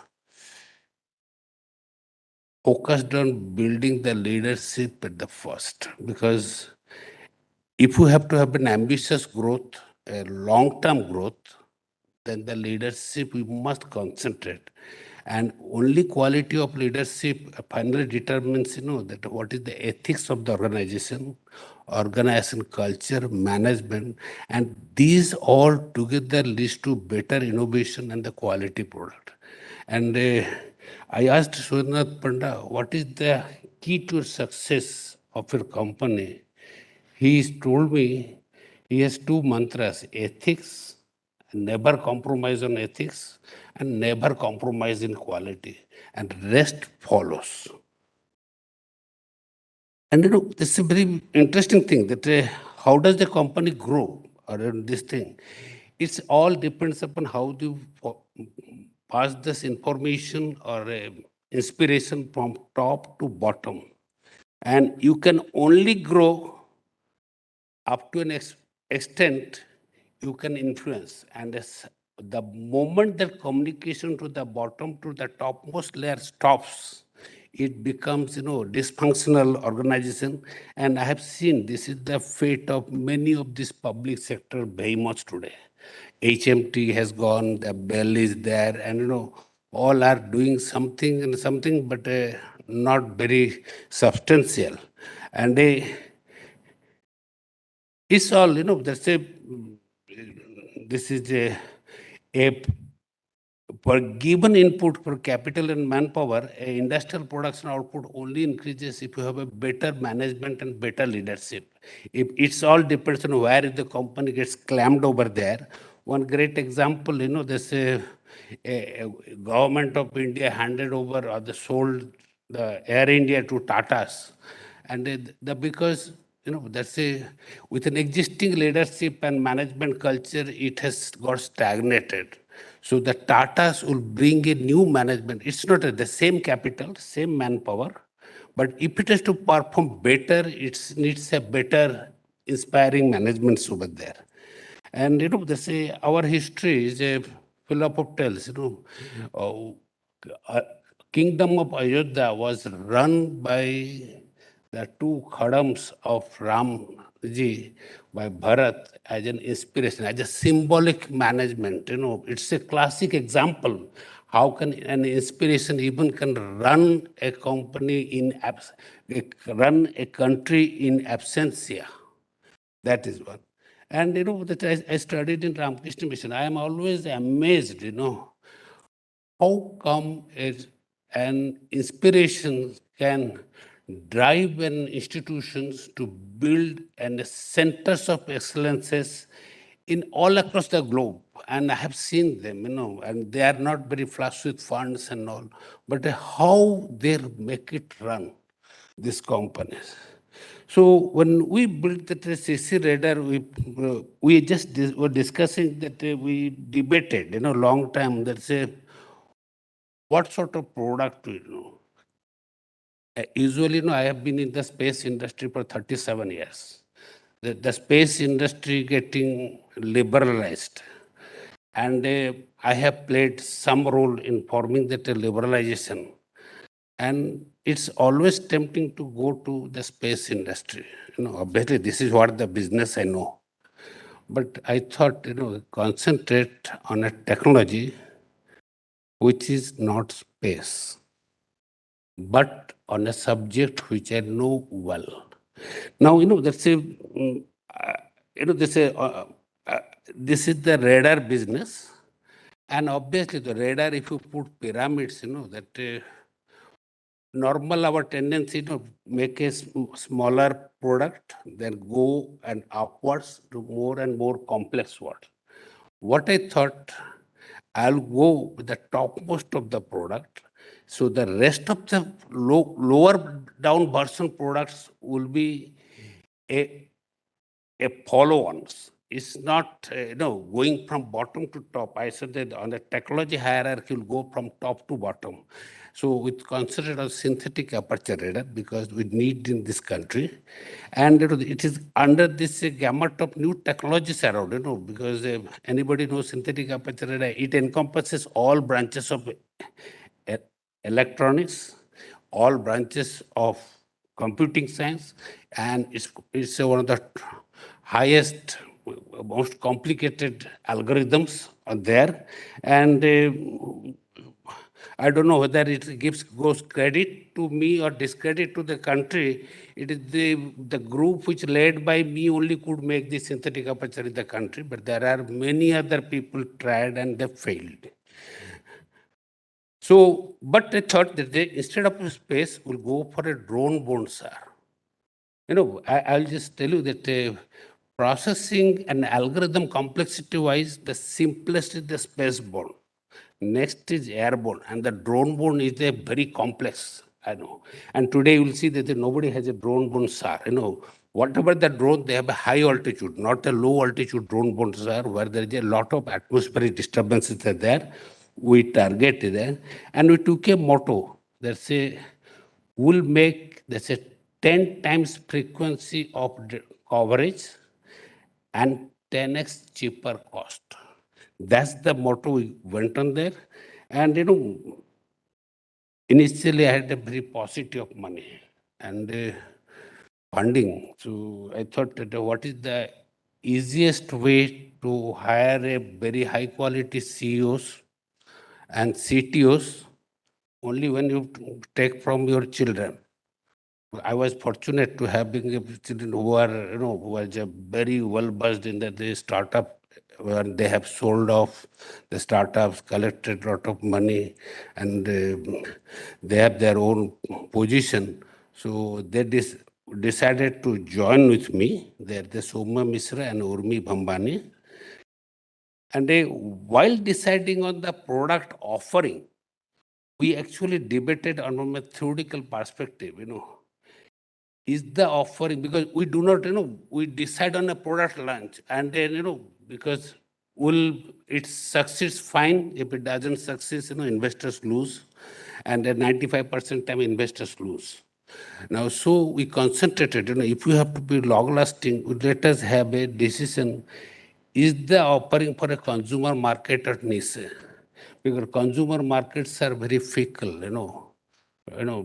today it's a great company, tomorrow it is a debt-ridden company. And if you're in a service sector, you have too many debts as your liability than your assets. Your company valuation, it becomes a difficult thing. We concentrate on the niche market. Is the product innovative or improvised engineering? Because many times we do some here and there touching and make it. We thought we'll make something which is entirely new. Nobody built it any beforehand. Is the manufacturing process entirely new? No. A new product need not have a manufacturing process and very new one. It can be slight tweaking of the older manufacturing process. It makes your life easier. Product is avant-garde, but the production methodologies are slightly older. That's a royal combinations. And product has to be cheaper, that's because if you want to compete in the Indian market, the money matters. It has to be cheaper.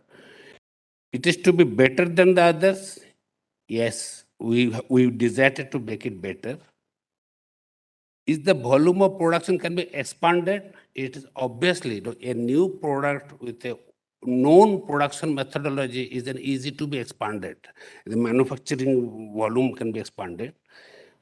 And is it targeting to a new market or untapped? We decided to target some untapped market, because instead of creating a new market, there are markets existing, but for some reason or another, it is not been tapped properly. Let us look at them. And is it related to derivative products? Yes, because today I have inquiries of orders of all the derivatives, because if you make a technology of a higher level, the derivative levels are much easy to achieve because it's, then we decided that will it disrupt the market? The status quo will it disrupt? Yes, the plan should be disruptive. So this is what we did. If you have to survive long, we need to do it.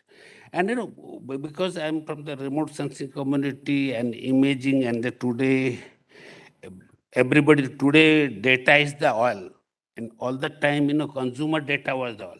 Suddenly the geographical data, the resource data is becoming a new oil. It is the new world, and this is going to explode. So this is where we thought of concentrating, and we looked at the competitive technology. There are easier technologies, the camera, multi, and all these hyperspectral cameras, and all this thing. And I have also dealt with all of them. And I have found this in our country, you cannot use cameras very well. They're good for all this photography, nice cinematography and everything. But when you come to the resource mapping, they are not useful.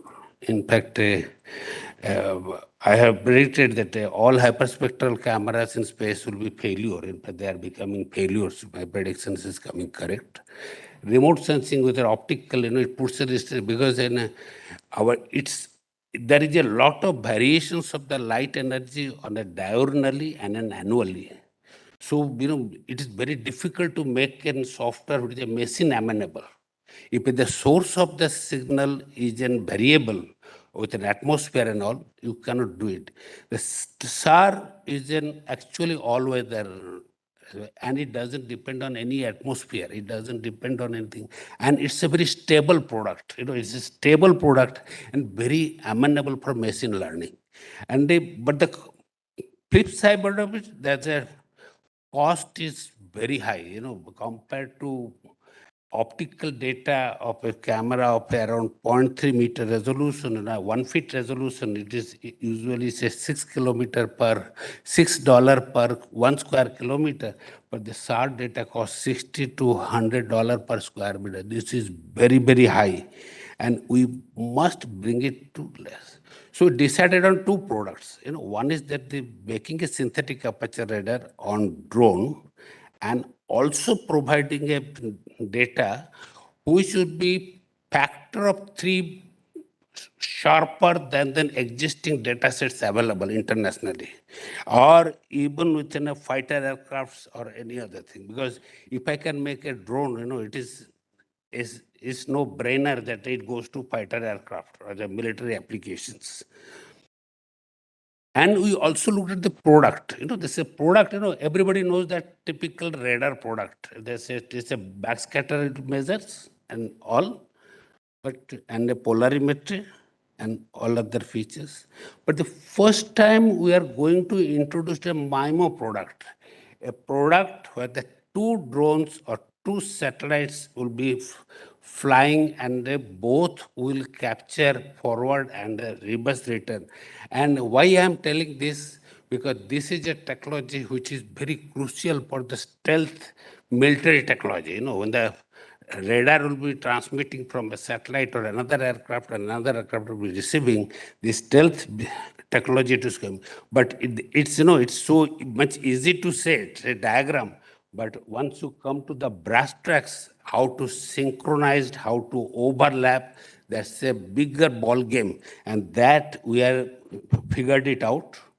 Second is that, this all radar images have one difficulty. That, it gives casts a radar shadow. We wanted to give a radar-free shadow, having shadow-free radar images by having bidirectional imaging. And this is possible. This is one feature we'll be bringing in. And we also, wanted to have a disruptive pricing. These satellites, this all said and done. the satellite technology, this needs a high quality manpower. The manpower cost is very large. We have to pay for IIT BTechs and all, or that engineering BTechs, and so the cost multiplies. And it employs less number of people, but outgrow in the salary burn is very high. The both platform and the operations, you have to maintain an array of stations. And outside they look nice, but once you are in the game, you know that they are very costly operation. Airborne synthetic aperture also very nice. They apparently will say that aircrafts are cheaper. It's not. Aircrafts are today as costly as satellites. There is no cheap aircraft. That is one. But only where we can do in every costing, we can do, they say drone, BESAR, where the cost, both operations. And once you stabilize today, the drone technologies that to run it as a business, you don't need IIT grads. You need even a class 12 pass student is okay.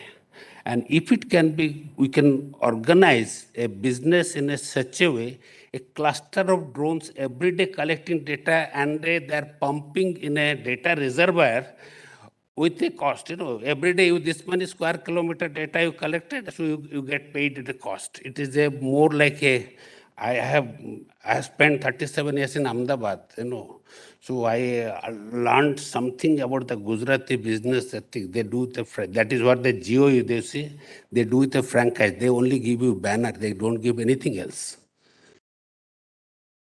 And what is the untapped market? Surprisingly, the crop insurance has not picked up in the country. We have made lot of stories, the farmers committing suicide. There's a government, today because there is no crop insurance market, they are paying Pradhan Mantri Krishi Yojana, they are paying 6,000 rupees to per farmer. And because you are not able to distinguish which farmer is affected, so you give it to all.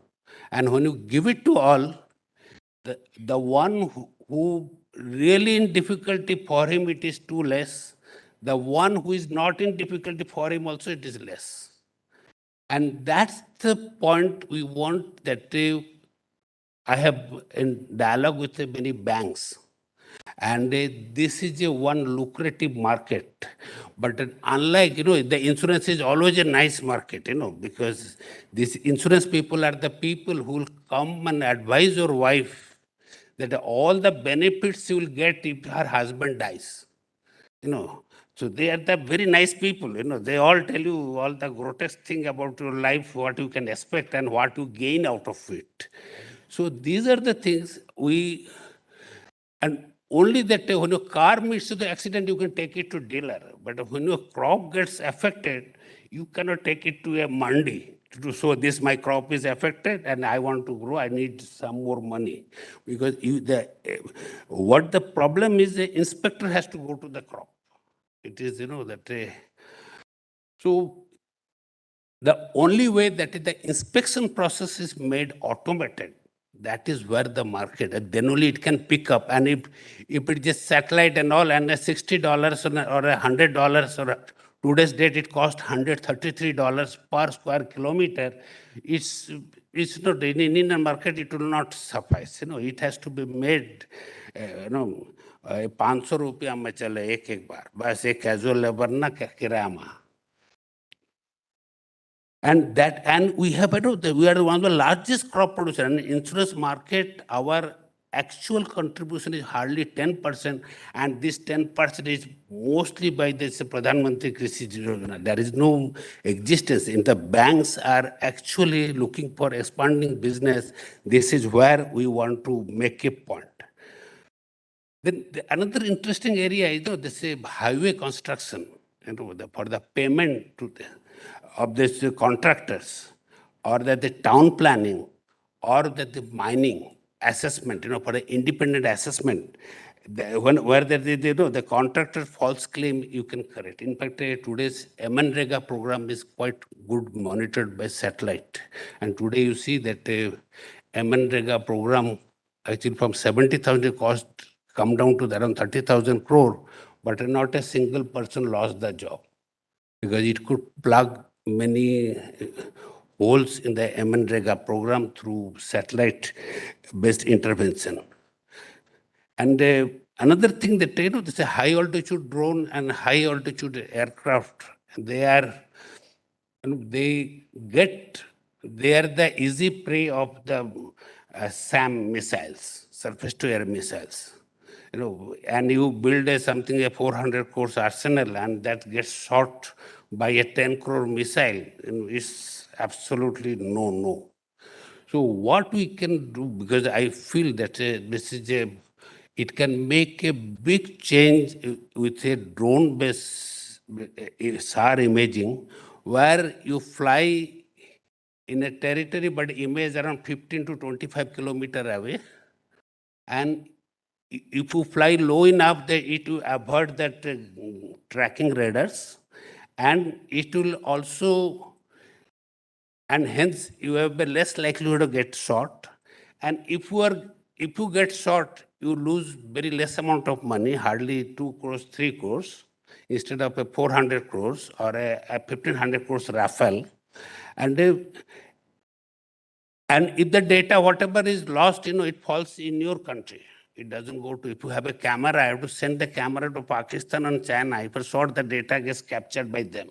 But here, if you're shot, the data doesn't go to the enemy's hand.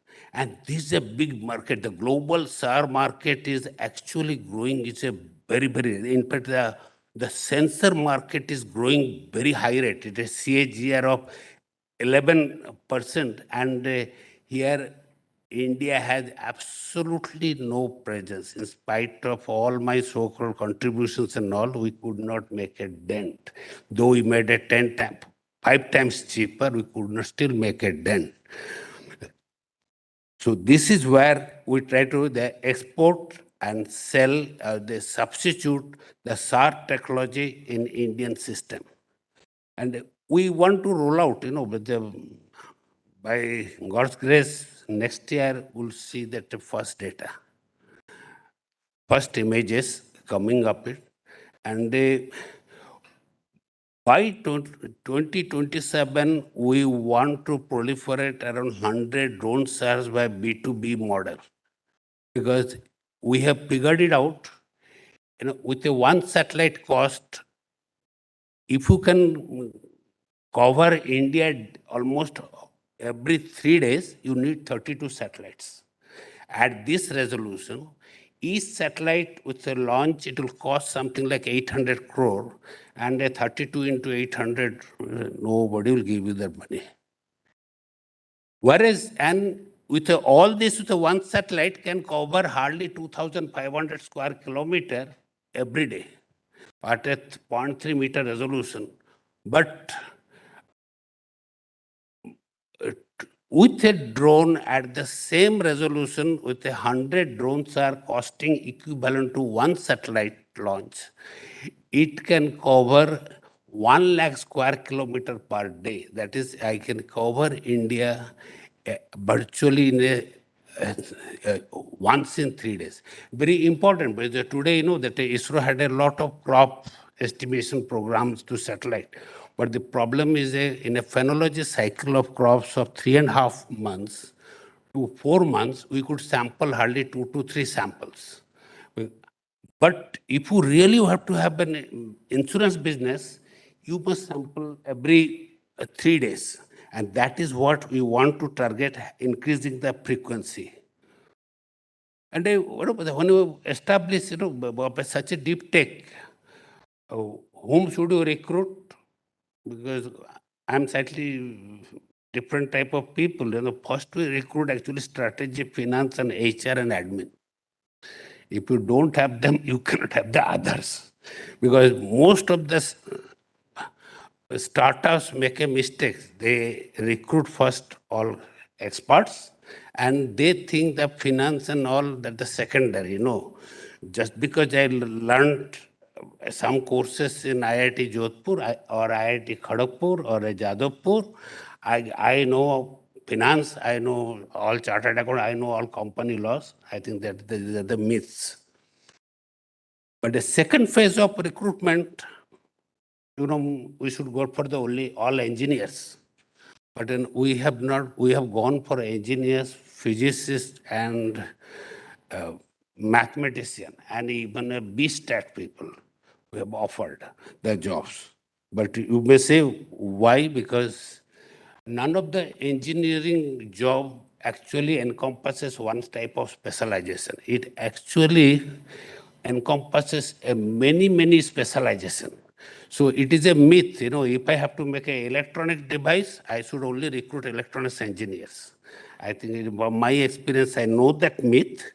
So we selected even from the different branches. And the second is that,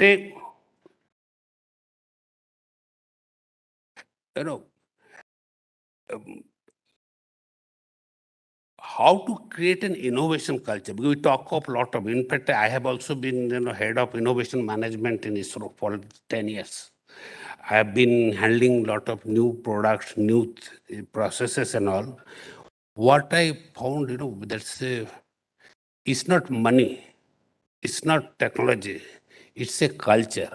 The culture is to be built, then there are just certain fundamental requirements that say we must allow that engineers to develop the subject from the first principle. We always, the moment I skip 4 chapters, then you see that I will be copying only. I will not be able to make that.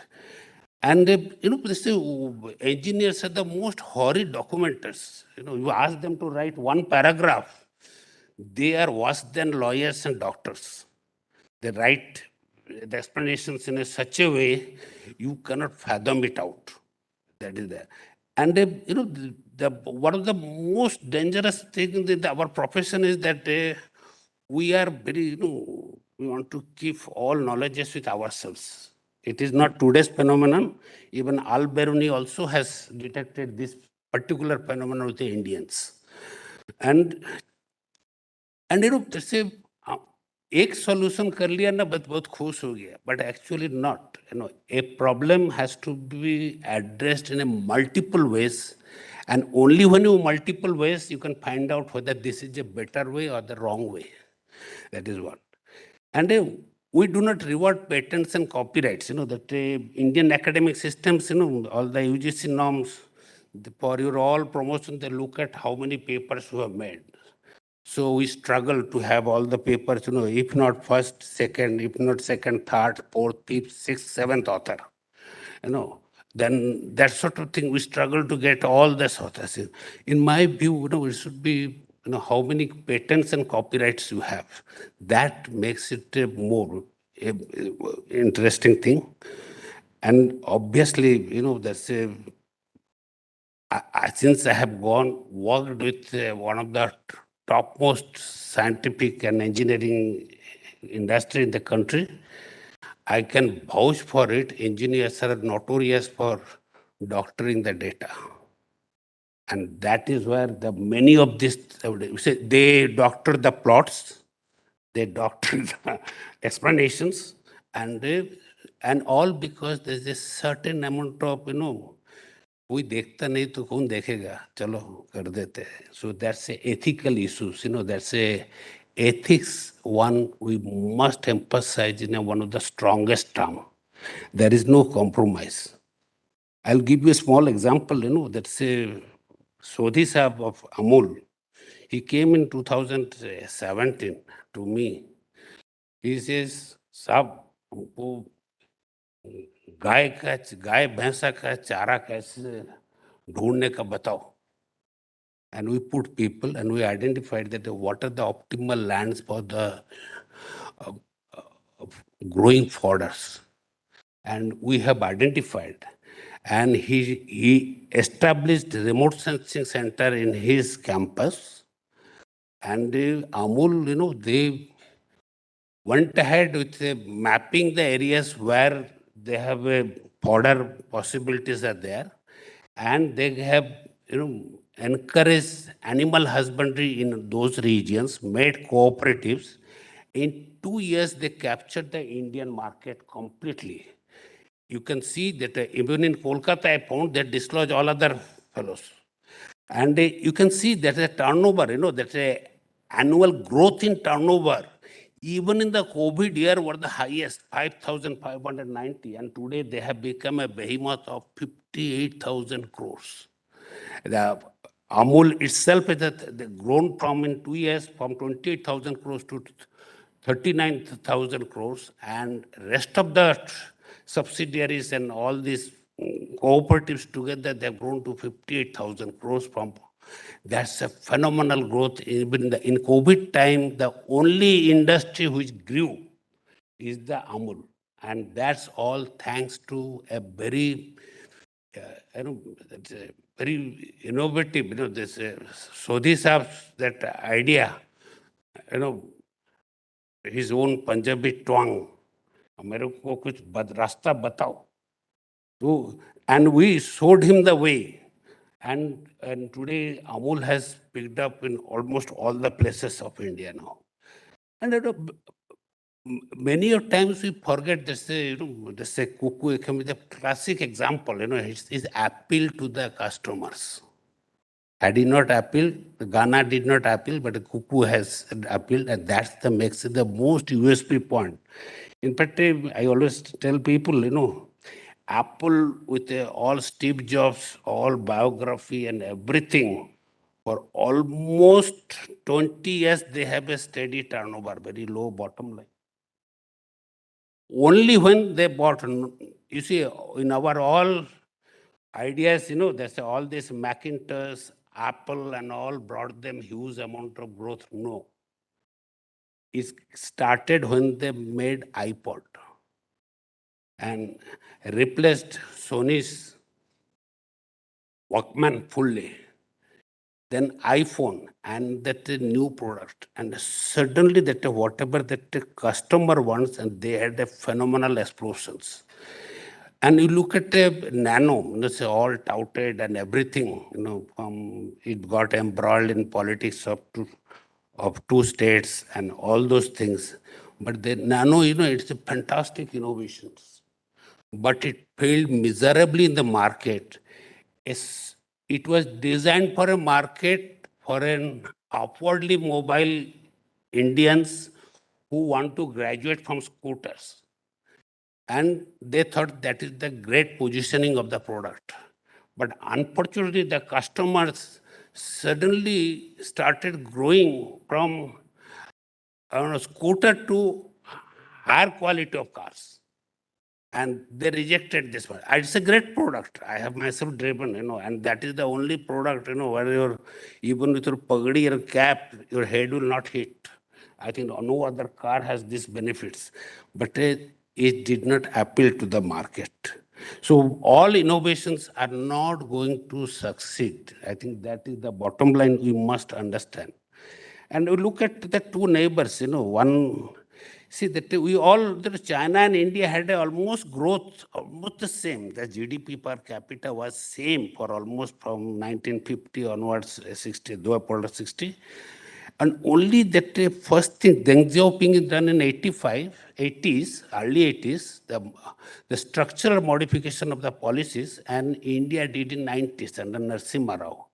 And you see, after these 10 years, both having almost the same growth rate. But China got another inflection. They brought out a huge countrywide innovation culture and revolution. If you go to Shenzhen, you will find small shops making very high quality hardware.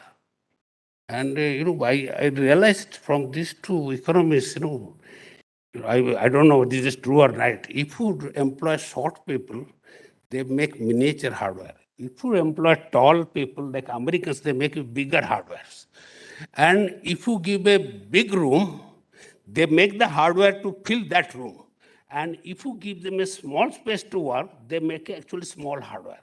In fact, I have one lesson for all these incubators.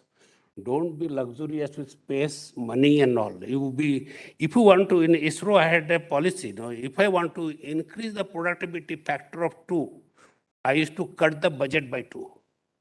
That is to make the productivity high. And we miss this whole growth, that innovations, that's patents and all. It is reflected, India has grown in patents, it's a classical Indian rate. Just compare with the China's.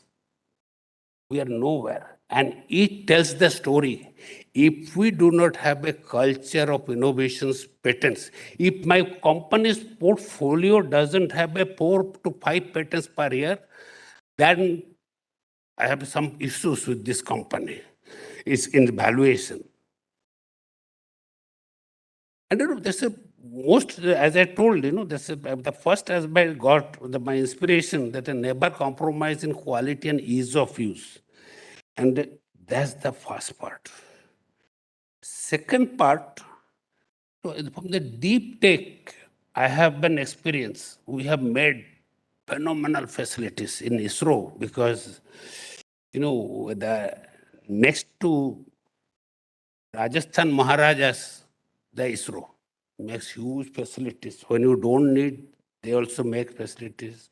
They make huge gardens, acres, kilometers, square kilometers and all. But we are having a lot of failures also in between. And I've been sitting in all the failure mechanisms and I've found it's not the hardware and components seldom fail. They are the dumb things, hardware components and all. They fail. The 3 things are important.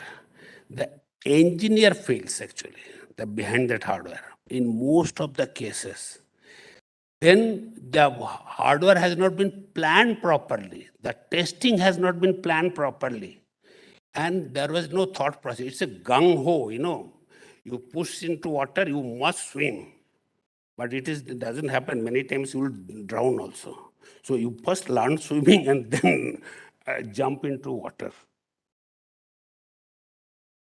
Then, in our country, we all think everything success. Son gets in IIT, all gets jubilant. But other son doesn't get, हम बाहर बोलते नहीं है. चलो बड़ बेटा तो मिलता है, छोटे को नहीं मिला, क्या करे? This sort of thing. So, but we must not concentrate on the success. We must concentrate on the failure. That's a greater learning you get from the failures than from the success. Success is more of a fate, but failure is a destiny. It's a God-defined, you must learn from it. And another thing that investors, they are very, very fickle-minded because, when you see that many people say that it is very difficult to get through investors. I also know you have to try 10 times and you get once. My school teacher used to say, never hesitate to throw stones. If you get a mango, it is yours. Otherwise, a stone is lost. So that is where we concentrate. Because when I solicit this fund, people who are having money, the HNI people and VCs and all, we should not hesitate to. So because, I used to feel initially, I was director, say, when paisa ka rokda na baat aave se to su kare. તમે નહીં ચાલે આ ના ચાલે I'm Gujarati. So, suddenly you feel very humiliated. But I realized that it is throughout all this humiliation, the feeling and all this baggage of your past, you must reincarnate yourself. And the first thing that we solicit fund before even registering companies.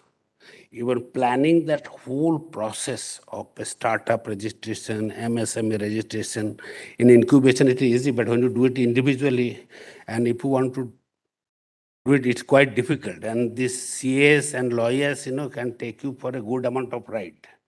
So you have to verify with 2 lawyers, 3 lawyers. You don't know who is putting a spanner where, because there is some other interest are working over there.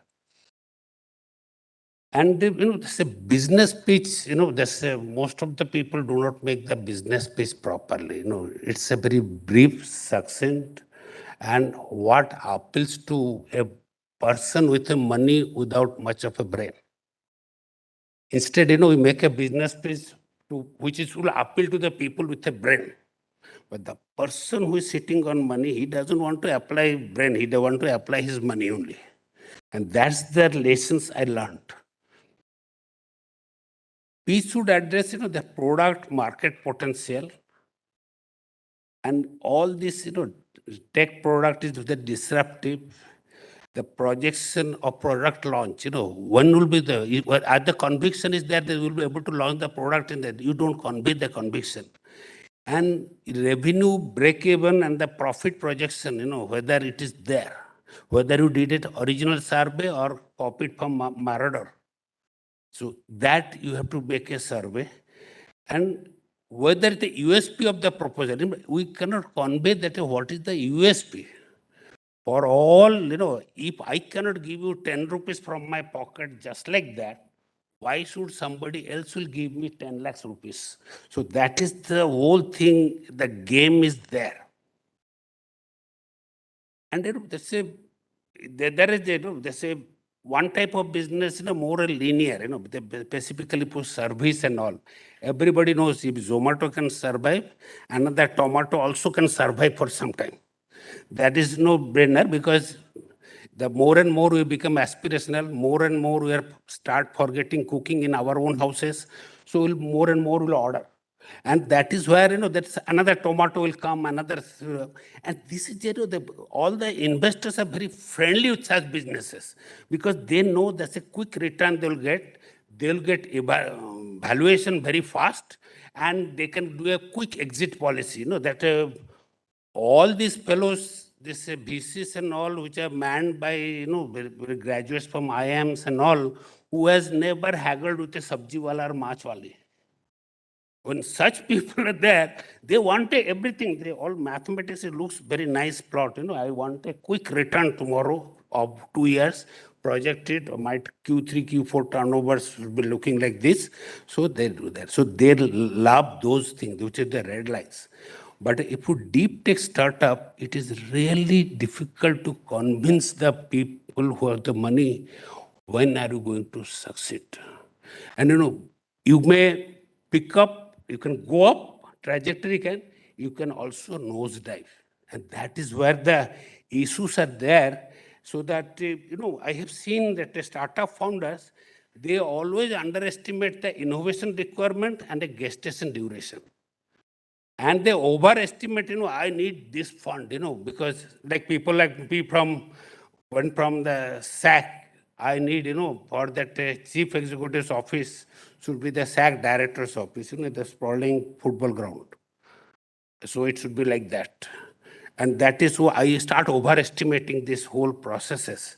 And the funding manager thinks this is the other way around. He thinks this technology needs a lot of innovation, new ideas, whether these fellows are having enough brain or not. And you see, these are the people, they have unnecessarily asking for fund. Why $7 million? 1 crore रुपए नहीं हो जाएगा, 1 crore रुपए तो एक Boeing aircraft बन जाता है, ऐसा टाइप का idea. So that is where, and this is where you can see that a 2001 Nobel Prize in economics, that's an information asymmetry by the Stiglitz, Akerlof and Spence. And what they found that if a third party mediator and evaluator is there, they can, all this information asymmetry can be gapped. Why recruiters come to IITs or IIMs? Because you can judge a person up to your IQ level.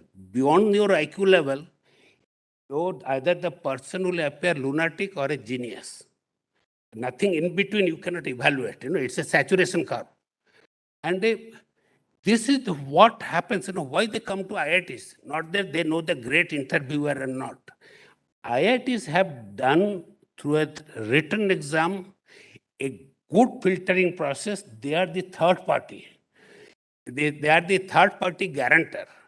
And this is where the only way in the deep tech investment in this country, in fact, I have been work, trying to reason with many Chamber of Commerce and all, that we must establish a mechanism of third-party assessment, which will, have a bridge the gap between the information asymmetry and investors and all. And till this gap is not bridged, now this deep techs will be one of a kind. Maybe one got lucky and all. And we concentrated, where are we fail? Why? Actually, there is a huge amount of infantile mortality in the startups in 5 years time frame. Actually, hardly 5 to 10% succeed and remain. The common elements are, there is a huge competition. Suddenly today you are doing good business, tomorrow a similar thing, somebody did a copycat thing and undercut you. So that is where we looked at a remedy.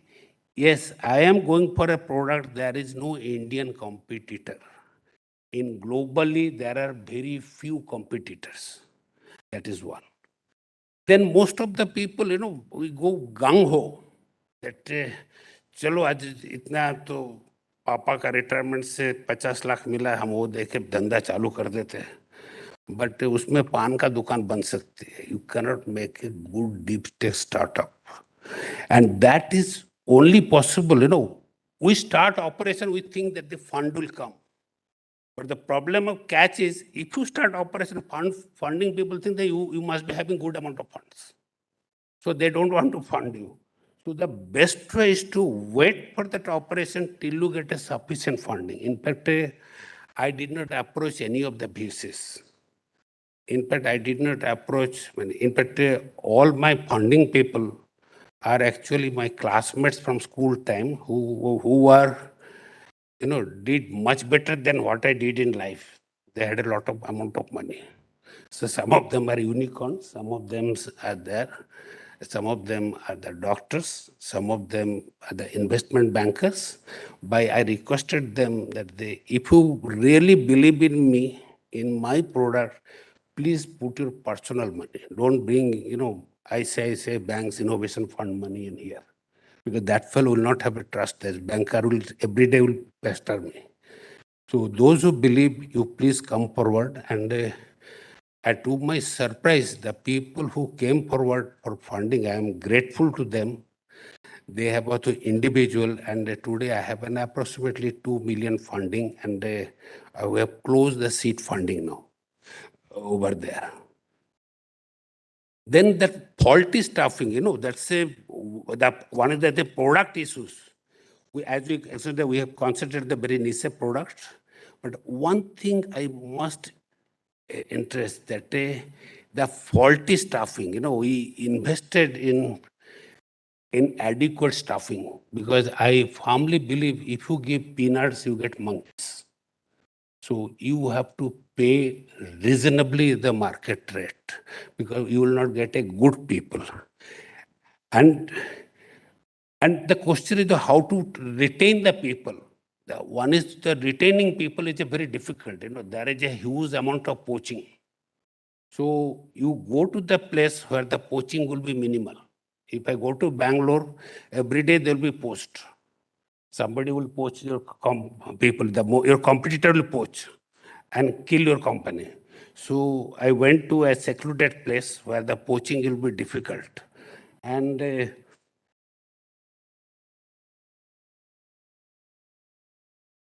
another aspect, what we did in the recruitment process, because I have sensed in that the staffing, this knowledge is a very nice thing, because that's how many classes you have attended. But what is important is that whether he has a grasping power or not, any new subject, new thing. In fact, from my experience of heading 10 years of ISRO's recruitment, I have understood that we do the two-stage interview. The first stage interview, we interview for your knowledge or whatever projects you have done and all those things. That's nice. The second phase, we give it a subject, ask them to give them a 3 hours and coffee and all. come back and tell us what you learnt of this. The subject may be anything, how the pyramid was constructed, how Barahmir could find out Earth's radius, or how the energy is dissipated in there through ATP in the mitochondria, or what is that event horizon telescope, and how does your weighing machine work, and all. And you see that when you confront a student within a subject when he was not in class, and when he comes back with a very nice lucid lecture to you, then you know that he has a good grasping power. And the grasping power is the most important item. And that's my being in Gujarat, I learned that the first and last motivation of venture is the bringing value to the investors. We forget we want to bring a good product, good manpower, good industry, good building, and all of this. But any other goals, like a building industry of future, bringing benefit to the society, innovation, better, cheaper product services, employment generation, all are subservient to the final and only motivation, bring value to the investors. In fact, in all my scheme of things, if it doesn't use a proper use of investors' money, it doesn't have respect for investors' money, if it is not valuation, so that is all we must remember. And those who do not want to take risk, it's very risky. If your son does a startup, I know what happens. Your wife wakes up in the night and tells, see, my son is not having monthly salary. How does he survive after married with a wife and all? That sort of issues will come. So you must be ready to take risk.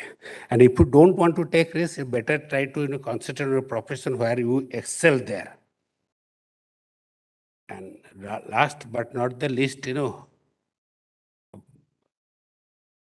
have understood that with all the lectures I have given on innovations and all, none of the lecture is sufficient until unless I handle myself. A man who carries a cat by the tail learns something he can learn in no other way. Thanks, and I am enjoying every bit of it, of catching it cat by the tail and getting bruised every day. Thank you very much.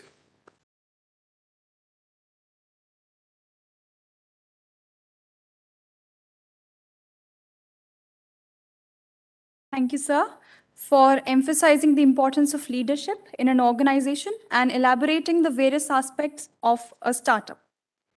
Ladies and gentlemen, as part of today's Technovate event, we have the launch of the product Novel CODE device for indoor air quality developed by the Divya Plasma Solutions Private Limited.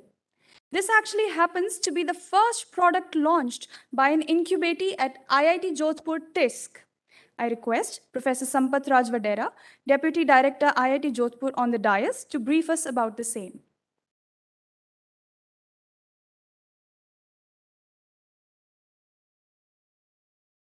Very good afternoon to all. I have the pleasure to announce the launch of novel code device for indoor air quality by Messrs. Divya Plasma Solutions Private Limited. Messrs. Divya Plasma is a deep tech startup company incubated at IITJ TISC. The company is promoted by Dr. Ram Prakash, Associate Professor, Department of Physics at IIT Jodhpur, in association with Shri Anil Sapra, Mrs. Beena Sapra, and Shri Pradeep Jain. The product is based on the patented technology of IIT Jodhpur and is capable of deactivating more than 99.99% of harmful pathogens in the indoor. The technology is going to be highly useful both for the offices and households. May I request our chief guest and other dignitaries on the dais to launch this new and innovative product, which is incidentally the first product coming out of IITJ TISC. May I also request Dr. Ram Prakash, Mr. Anil Sapra, Mrs. Beena Sapra and Sri Pradeep Jain to kindly come to the dais for the launch of the product.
Reflective of the Institute's commitment towards promoting innovating endeavors, a memorandum of understanding is signed between IIT Jodhpur and the Messrs Critical Solutions Private Limited. I request Professor Vadera to brief about the same.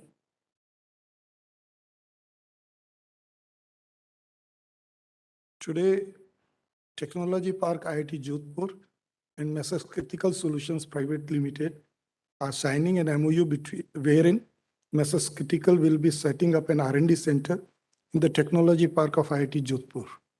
Messrs Critical Solutions, which was founded in 2002 at IIT Delhi, is a technology design house specializing in product engineering, R&D, and innovation in diverse areas, including vision systems, artificial intelligence, computer vision, and image processing, software systems, and embedded systems. The center being set up by Messrs Critical is going to be greatly benefited by the research expertise of the highly qualified faculty members and students of IIT Jodhpur. I'm sure this MOU will further enhance the ecosystem of innovation and entrepreneurship at IIT Jodhpur. May I request Dr. Ram Prakash, Faculty in Charge Technology Park IIT Jodhpur, and Mr. Dipender Sekho from Messrs Critical Solutions to come on the dais and exchange the copies of MOU. I shall request all other team members of Messrs Critical Solutions also to be present. Come on the dais.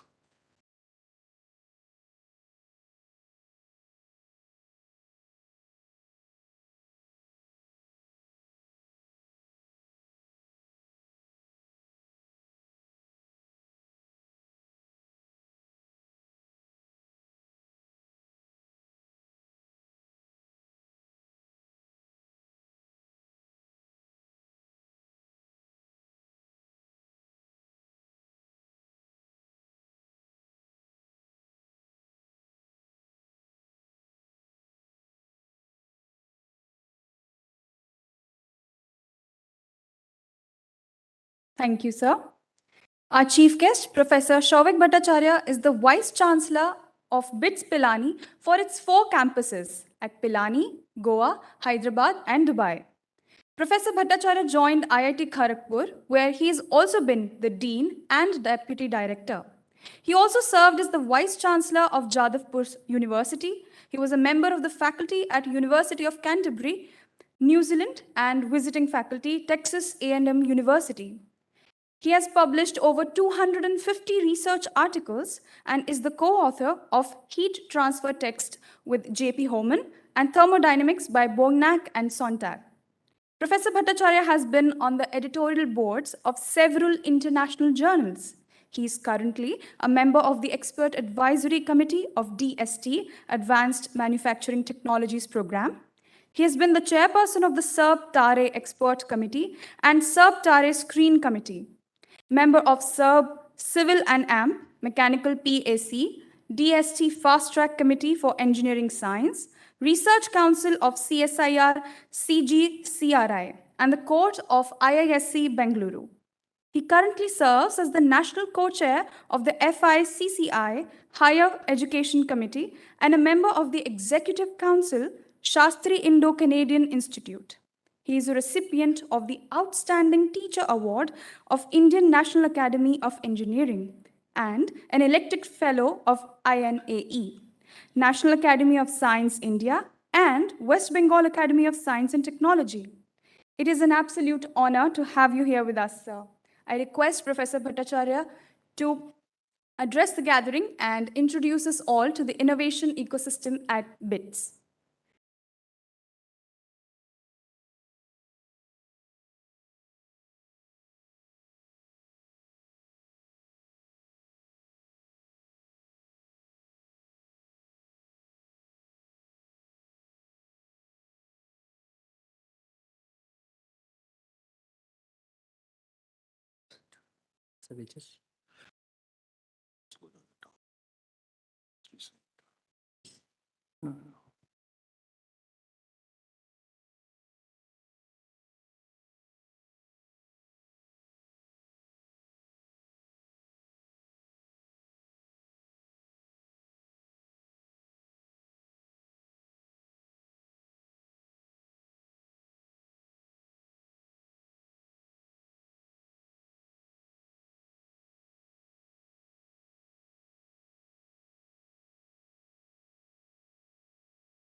Good afternoon.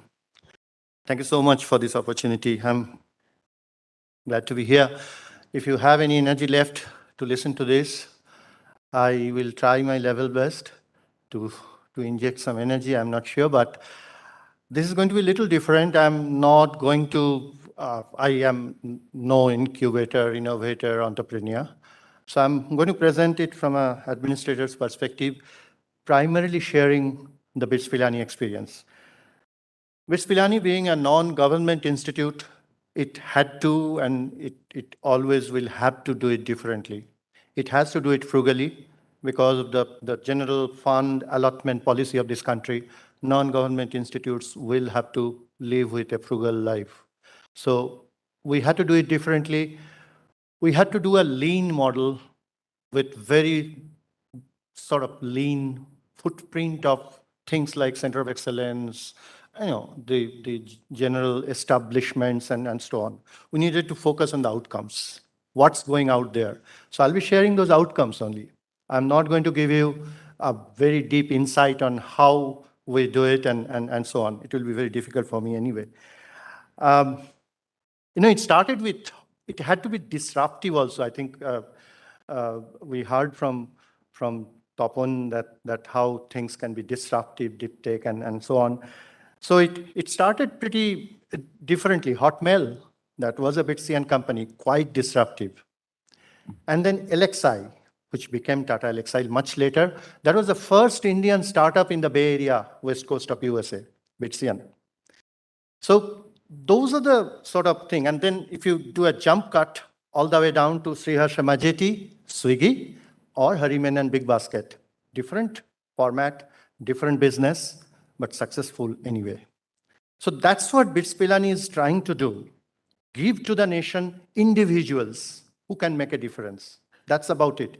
I don't think academic institutes can make a huge difference. We do have TBIs. I'll share some of the numbers and details.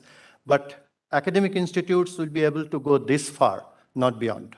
Ultimately, the industry, the nation, the other incubators, they will have to take over. India, it's happening differently, for example, compared to the USA. Let me share some. So I have to give a little bit of Gyan. Everybody does. So this is my little bit. So, we are looking for a hero. Today's hero, Lal Chand Bisu. That's the hero. So Lal Chand Bisu is and that's the hero you look for. They found, they will establish, they will create enterprises of various kinds, and the heroes we look for. Now I picked it up. It's a very different context. This quote has nothing to do with innovation, has nothing to do with enterprise creation or incubation. But I picked it up from a book which we use for a course which BITS Pilani offers, and I'll talk about that course a little later. So that book is by Stephen Blank, and which is a prescribed book for a course we offer. I'll talk about it later.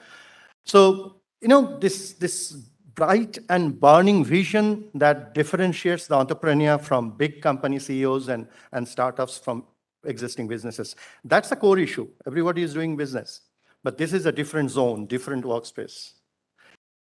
So it's a tough road. It's a tough journey, obstacles, hardships, disaster. They all lie ahead. And their journey to success tests more than financial resources. So it tests their stamina, their agility, and the limits of courage. So with that, let me share some. Okay, this is what I want to cover. I hope I stay within time. I'll share some stats on the unicorns and startups, the global, the national, and BITS Pilani, in that cascading layers. What are UBI is University Business Incubator, more a term which is less used in this country, but that's what we are. And so on. We'll give you a bit of an entrepreneur snapshot of the institute, the unicorns and alumni. So I will go back and forth. The alumni support is embedded in this entire endeavor. Again, we had to do it because we don't get that sort of government support. We don't get any annual government grant. Neither do we get the large government grants. You will be surprised the kind of money that comes into our institute from the government. But we do it for the nation anyway. So we'll also give you a little snapshot, glimpse of the partner ecosystem that we guide our incubates to get through, and so on. I'll also spend a little bit of time on the curricular novelty.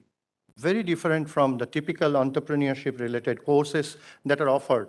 Now, I remember a department or a school was formed and programs are formed back in IIT Jorgput, but this is very different. Yeah. All right, I'll talk about couple of success stories, visibility, your story, and India's only student-run accelerator conquest. Yeah. So these numbers, I'm not going to read all of them. So what I'm talking about is there has been a fabulous, amazing growth in recent times, maybe last 20 months. See, the funding improved well, from between 15 to 22 in these years, more so in the last couple of years. The funding grew 15 times. That's like phenomenal. I don't think anybody could have forecasted that. Number of investors grew 9 times, and number of incubators grew 7 times. That's fabulous, phenomenal, whatever adjective you want to use. And so basically, with these 105, the number of unicorns is not a comprehensive yardstick, right? It's transient. Today, there is a unicorn. Tomorrow, they do a IPO that ceases to be a unicorn, right? So today, we have 105 as we speak. It's third in the world. And we have 13, BITS Pilani, humbly. And there are a couple of decacorns in this country. Of course, Byju's, followed by the other one, Swiggy, Sriharsha Majeti. The other number that I project here is the $32 billion is the valuation of the BITSian unicorns, those 13. 10 of them are in India. That's out of the 13. So, so why do we need an ecosystem? That's a question. I think a scaffold or a framework is essential. You need a structure. You need some formality, some formal support system which sustainably delivers support. That's very important. You can't do it informally. So, you have incubators and so on and so forth.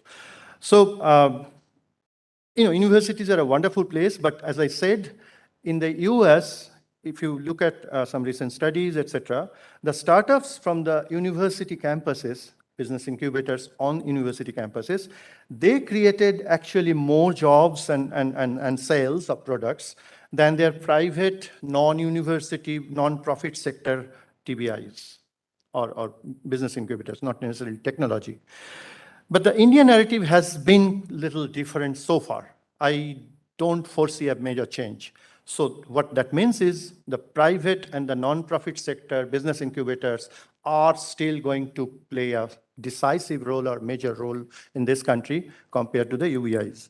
So with that perspective, we have to think about how do we continue to support our UBIs, because the UBIs or the university business incubators, they're not going to do a major, game-changing role, but they are the suppliers of the brightest minds in the country. Remember that. So if you look at incubators on universities or institute academic campuses in this country, so we have about 236. The data, of course, is approximate. We have close to 75,000 startups which are recognized in DPIIT today. And there are 110 such incubators on academic campuses. And out of those, there are about, not a big number, there are 4,050 or so startups which are incubated in these campuses. So with these numbers, let me jump cut to BITS Pilani. So what's the perception? What do people say? So, not what I say or we say. So Kunal Bal is a reasonably familiar name in this workspace. I think people who deal with incubation, they know him. And he thinks good. He says that whenever he meets a Bitsian, he sees a future founder. That's quite reassuring to hear. So Economic Times thinks it's an entrepreneur factory about BITS Pilani in a desert. Interesting.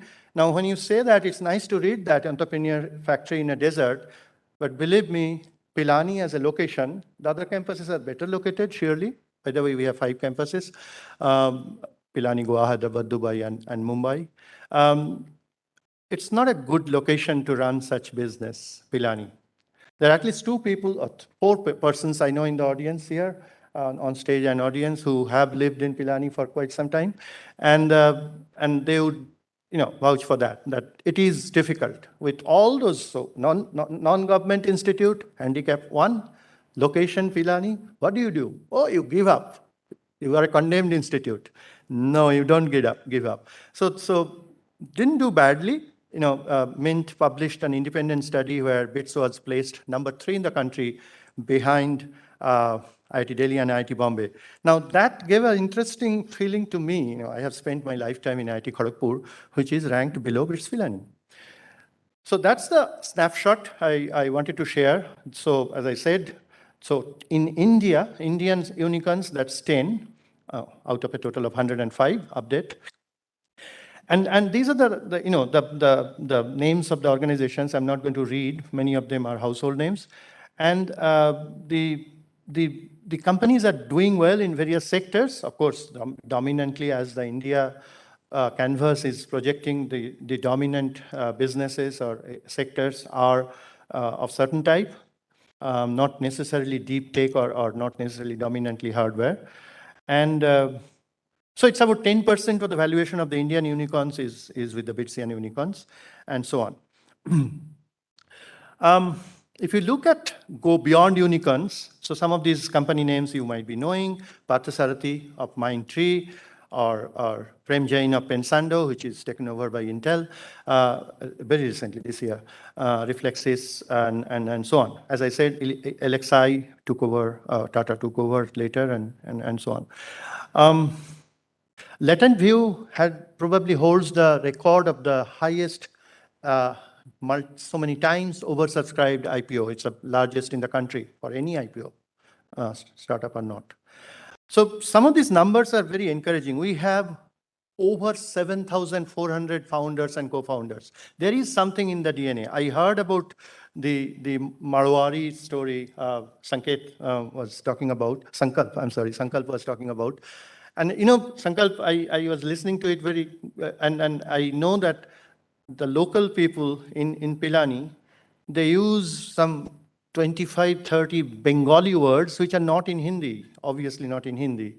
And this is the migration, reverse migration, and how our languages, how they grow, and very interesting. Somebody should do a PhD on this maybe. So yeah, migration does all kinds of things. This is one. So this is good that we have, there's something in the DNA of Bitsians that enterprise creation runs hot. They do it well. That's why you have a very interesting number of 7,400 plus. You will be surprised by the frugal support system that we do, etc. But we create an ambience. We give room. We facilitate in a soft manner with a velvet touch. That's all. So what are the elements? I mean, you can always think about it. Why do they do it? What they do? So the student input, I mean, I heard Tapan mention bright minds from IITs. He mentioned Jodhpur. I'm a Jodhpur alumnus. But he didn't mention BITS Pilani. That's okay, no offense. But believe me, a good fraction of BITS Pilani students give up old IIT admission to study in BITS Pilani. That's fact, no perception. So we do get good students. NIRF cannot measure it. Nobody knows how to measure such things. But that's okay. You don't run an institute for NIRF ranking. You do good things. You run a university for doing good things to the nation. Entire IIT Kharagpur is dedicated to the service of the nation. So I think all institutes do. IIT Jodhpur does the same thing. So we are trying to serve the nation. And these bright students, they come and they look for these problems. They want to do problem solving. And many of them, true, in Rajasthan, as Sankalp mentioned, they do come from entrepreneurial family background. That does help. And they have very strong coding and IT skills. So some certain type of startups are more in number. That's generally the picture in this country, isn't it? So we also give a lot of room, again, with modest infrastructure and all that. We have a wide range of these clubs and activities and causes. You'll be amazed by the kind of things they do. Pilani, there is nothing outside the campus. Kharagpur, very similar, nothing outside the campus. Sometimes that works in your to your benefit. They create their own world inside. And in the process, pick up wonderful skills, camaraderie, teamwork. So academic flexibility. So the curriculum has amazing flexibility. And this I'm talking about for the last 30 years, not today. And, no attendance option. I should not say it too loudly. But that's official. It's in our academic guidelines. And apparently, if you talk to many of these successful entrepreneurs, they first say that if that wasn't there, I wouldn't be what I am today. They say that openly, publicly. Nobel courses, I'll talk about a little bit about those. New venture creation particularly, it's called NVC. And as I said, alumni support embedded in all this. So we bring in very, very interesting alumni individuals. Some of them are independent consultants, many of them from overseas locations. We bring them in various formats. And so investment. So the Bitsian entrepreneur startup guy immediately gets access to some wonderful individuals, which the other kids in other institutes won't be able to get access to so easily. So whether it talks about when it comes to investment or it comes to mentoring, just fantastic networking as such. So it's a bit of the same story continuing. So that if you look at some of the student fests, this is true for any such campus. They actually are seed grounds, training grounds for the future. The clubs and the associations and the student unions as well. A lot of leadership abilities are grown there, trained there. A lot of startups happen while they are at the institute, third year, even second year. some of the well-known kids, they'll have a combination of second year, third year, and fourth year students. And I'll just give you just 5 or 6 startups. They raised about over 5.5 million while still studying at Bits. They were on campus, and they're all in Pilani campus, this bunch, I know that. Now, practice school, which is unique, again, this somehow other institutes have not been able to replicate this. I know some of the IITs tried and failed. Practice school is something like 2-phase, 7.5 months of industry engagement, a very well-crafted 5.5 months in the final year. I don't know if you know that, over 1,000 PPOs per academic year. The next one is less than half in the country. That could be IIT Kharagpur. But that, again, NIRF cannot measure it. So these elements, they all go into this wonderful mix, which makes a Bitsian. I think that needs to be understood. And then, of course, the robotics club, the first humanoid robotic club in the country, has given birth to Grey Orange, Samay and Akash. This is a fantastic technology company, deep tech, it's not an integrator or an e-commerce company, and doing extremely well. The course curriculum I mentioned, and so on. So some of the international collaborations are directed toward innovation and incubation. Brunswick is a 10-year-old collaboration with about 150 mobilities, and more recent times, Hiroshima, which has gone into an upper scale now. Yeah.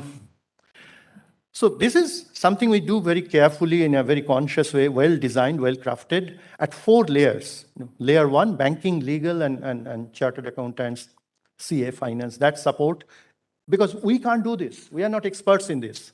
And then the second one, marketing, incubators, other incubators, and the technology credits, and the investors connect. So in these 4 levels, we have about 60-odd partners. These partners' logos are on the screen. And they are some of the best in the country you have or beyond in any of these.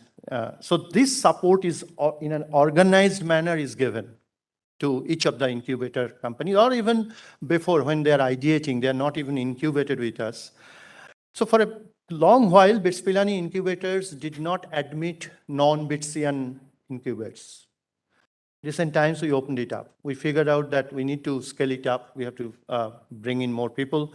So non-Bitsian startups are also there, but it's dominantly Bitsian still, of course, as you can expect. So this particular structure, it takes a lot of effort to organize this, is extremely helpful as I gather from them. So TBI, like everywhere, these are the services we do. Others do also. Mentoring, legal and financial, I was talking about. Of course, you provide office space, workshops and knowledge. Create community, wonderful networking, technology credits, connects and network, labs, wet labs, all those things are provided to within our abilities. And investments by angels and VCs and so on. So, of course, seed fund, again, access to government support, which in turn we disburse seed funds. Being a non-government institute, it's going to be a non-level playing field. You're not going to be, BITS Pilani is not going to be able to garner that sort of amount and scale like a government institute does, but we still get some and we do some. So this is a general governance and the infra existing. So with about 100,000 square feet across the 3 Indian campuses, 4 faculty in charges, again, across Goa, Hyderabad, Pilani, about full-time staff of some 7 full-time and 1 part-time. And the numbers, number of incubators. This is the building which is completely funded by alumni and CSR, 100%, coming up in Pilani campus, almost ready. It's a G+2 smallish building, 30,000 square feet. We'll provide 100-seater co-working space and 6 labs. So this will give us a bit of muscle power once it's on. We also use professional management systems, Salesforce NPSP, non-profit tool, which is used by professionals. We also use it for our alumni donations as well as what trickles over, and we manage the innovation part as well. So a lot of benefits in that, and this I'm not going to go into it, but it gives you wings. It gives you a lot of competence and efficiency and professionalism when you deal with professionals like VCs and mega donors and so on. Okay. So if you look at the TBI performance, so about these are the numbers at the top. Let me not repeat those. And so some of the new ones, we track them. So Nagati is currently doing well, and then few others. I'm again not going to read those. Gray orange, I was telling Shantanu yesterday. So they grew out of Gurgaon, of course, campus, Gurgaon, and then they have moved out of the country in a big way. They are still not unicorn by choice. They are not simply taking investment from others. They are a unicorn for several years. So Walmart is opening a huge facilitation center in Alberta, Canada. It's just a news from this week, last week. And they have picked up gray orange. Imagine these are fairly young kids with a solid hardware product, and they're competing globally. It gives you a joy, gives you a lot of joy that these kids are able to do it, and they're succeeding. So those sort of things. Again, the entire effort is going to be some incubation, some ecosystem ambience creation, so that the individuals, they walk out of the campuses, they are going to be different. They are going to be making a difference. Yeah. So curricular novelty, I'll spend a few minutes on this. One is Clio, this course, and there are. But this course is partly taught by our faculty members, partly by real entrepreneurs and people who are in the industry or in this workspace. It's not very different. But the one, I'm jumping into the next one. The NVC is a game changer. It has been, and the NVC is on for over 10 years now. It's very unique even today.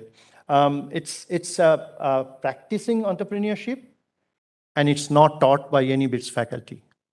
It's faculty members who are in charge, they are facilitators. So it is entirely taught by some 50 professionals, taught and mentorship. So there are 30 lectures. And if I read, I am not going to give you those names, but you'll be surprised, but these people are spending time with the students for a 90-minute lecture in a semester. So there are some 30 odd lectures. And there are 30 teams per semester across campuses. The amazing thing about this is the conversion. I think it's a very striking conversion rate. People who take NVC, 60% of the class would be creating an enterprise very soon after graduation or before graduation. That, I think, is a wonderful proof that something good must be happening there. So, you have CXOs from these companies, PetaSense, Google, NetApp. I think NetApp, I think your partner is formerly with NetApp. Uber, Deloitte, Kimberly-Clark, Intel, Global Giving, Fab Hotels, FinShort, Cisco, Servin Ventures, Sense and Networks, Nutanix, and Spenny, and the list goes on. This list is exclusively for 2021 semester. I just picked it up from the handout. There's a course handout, and I just looked at them. So we bring in attorneys. So they are teaching. No BITS faculty spends a minute in the class. And we figured out that this is the way to go. And that's how it's happening. There are marks and stuff like that. But it's all designed and conducted, crafted by the people who are in the zone. People who are actually doing entrepreneurship in some form or the other. So, there's details here. Let me not go into those. And this has been a very interesting thing. And the challenge for us now is, because this was way ahead of time when it was first introduced and several years. But now we have a challenge that how do you redesign it? How do you just disrupt this whole thing and come up with an absolutely new canvas?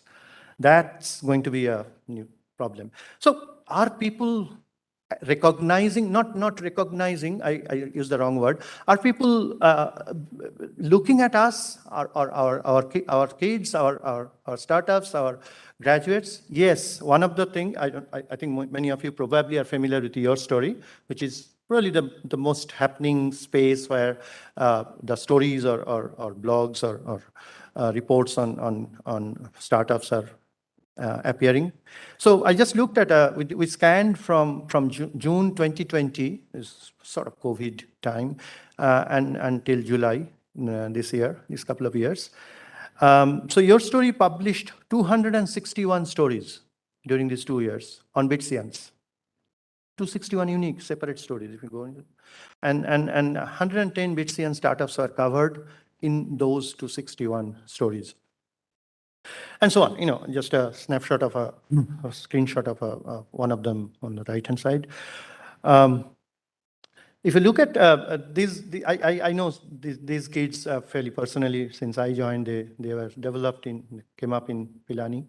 And Kalam Labs, they changed their name and they're doing something interesting. And again, very well awarded and so on. It's going places now. And paper content, again, is very different. It's content aggregation and management content, just creative writing content. And, so if you look at these years, they started in 2019, Kalam Labs, and all of them were on campus. They were studying. One, Ahmed, graduated in 2022, this year, will be graduating. Shashakt graduated last year, and Harshit is also graduating this year. So these were like very early on, they ideated and we provided some support. Similarly, the other one, Paper, again, happened, it was incubated in 2017, and they graduated in 2020. So very early action. Now, if you are going to raise this question, I'm not going to answer it, not publicly surely. How on earth they manage their academics? What was their CGPA? How did they graduate? So let's talk separately outside the room. So, so these are fairly good success stories, but very unique ideas also. If you look at Nagati, that's doing very well. That's a current story that we are tracking very closely, and Sustwaste also. Yeah. Again, these are people who either in their final year or beforehand they did. So the last bit is this is absolutely student run. The faculty members from an arm's length, they watch it and sort of extend some support very lightly. It's a conquest. It's India's first student-run startup launchpad. It's massive. It's done very professionally. If you attend the annual, it's coming up later this month. If you attend a conquest session, the annual session, which is the culmination of all the initial steps, you won't be able to tell that it's a student-run event. No way. If I hadn't told you, it's that professional. It's better than some of the professional events that you would have attended. Seriously, please attend one of these and you'll know. It's a wonderful thing they design and they do with a lot of care. And of course, when you talk about innovation, I think the BioCPS, which is the NMICPS project grant from DST that we have, that is going to be producing a lot of some products and a lot of innovation work is being done. And we are also going to invite, already done some, but I think there will be a second call for bio-cyber physical systems. If there is anybody, student, faculty, combination of those, or anybody you know, who has a product idea or anything that requires support to be incubated, we'll be very happy to listen to them to be housed under the BioCity umbrella, which is a Section 8 company, as you all have, and so on. That's it from my side. Thank you so much for this opportunity.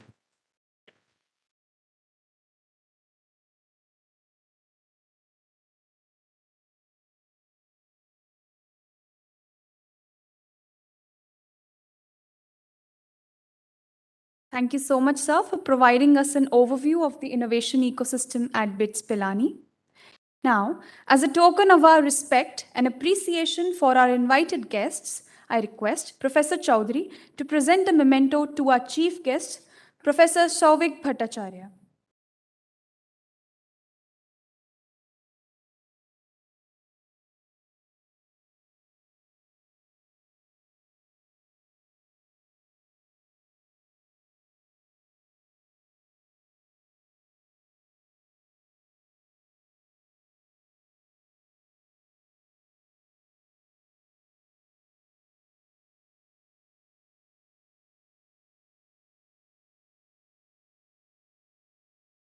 Thank you, sir. I also request Professor Chaudhary to present a memento to our guest of honor, Dr. Tapan Mishra.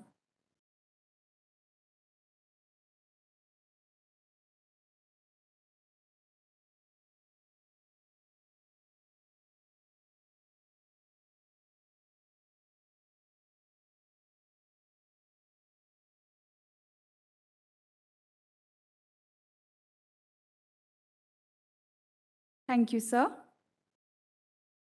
I invite Dr. S.C. Bose, Head Interdisciplinary Research Division, IIT Jodhpur, to deliver the vote of thanks.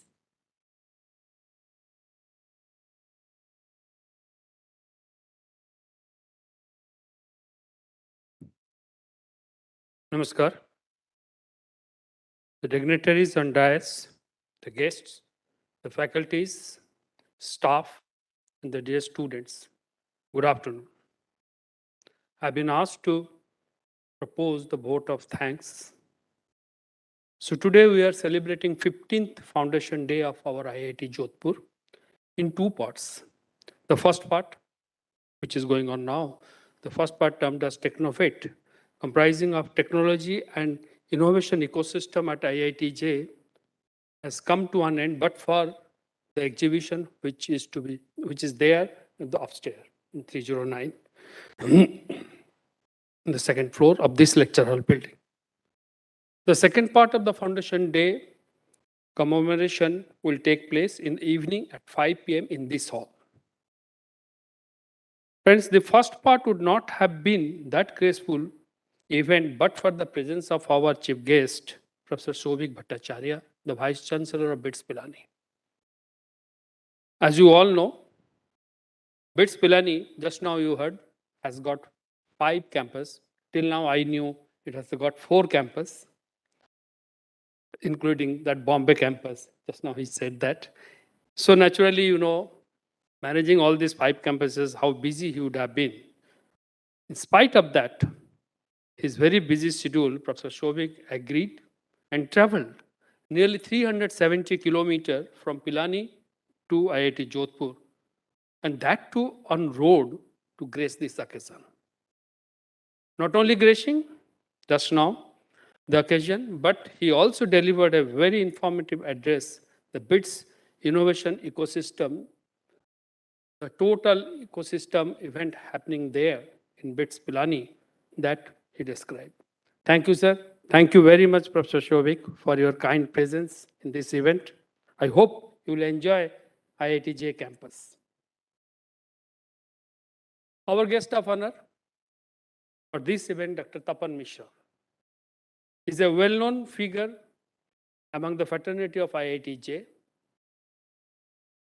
At least since 2019, I have been seeing you 3-4 times here. Okay, he has always been a source of guidance and help to our faculties and students during his tenure at SAC and otherwise also.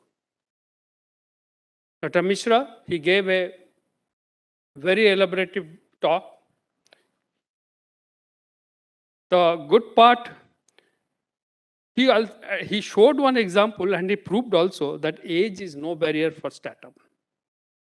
That at least he has proven himself, and he has also shown one example. Dr. Mishra also, like Professor Souvik, has undertaken a long journey from Kolkata to Jodhpur via Delhi, but by air.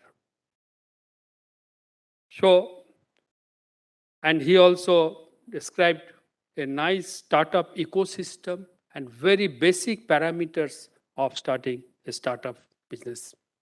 Thank you, sir. Thank you very much for agreeing and coming over to this. Divya Plasma Solution Private Limited, a deep tech startup incubated at IIT JTISC, developed the product, novel code device for indoor air quality. The company is promoted, as you know, by Dr. Ram Prakash, our associate professor here at IIT Jodhpur, and Sri Anil Chopra and others. I again thank Professor Souvik and Dr. Mishra for launching the new product developed by our colleague, Dr. Ram Prakash.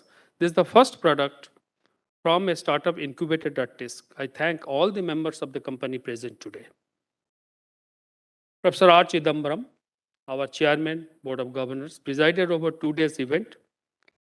He even had his such an elderly age. He's always a source of inspiration. In fact, in June, he was here and he spent nearly 6 hours on stage all by alone, discussing with the faculties and students.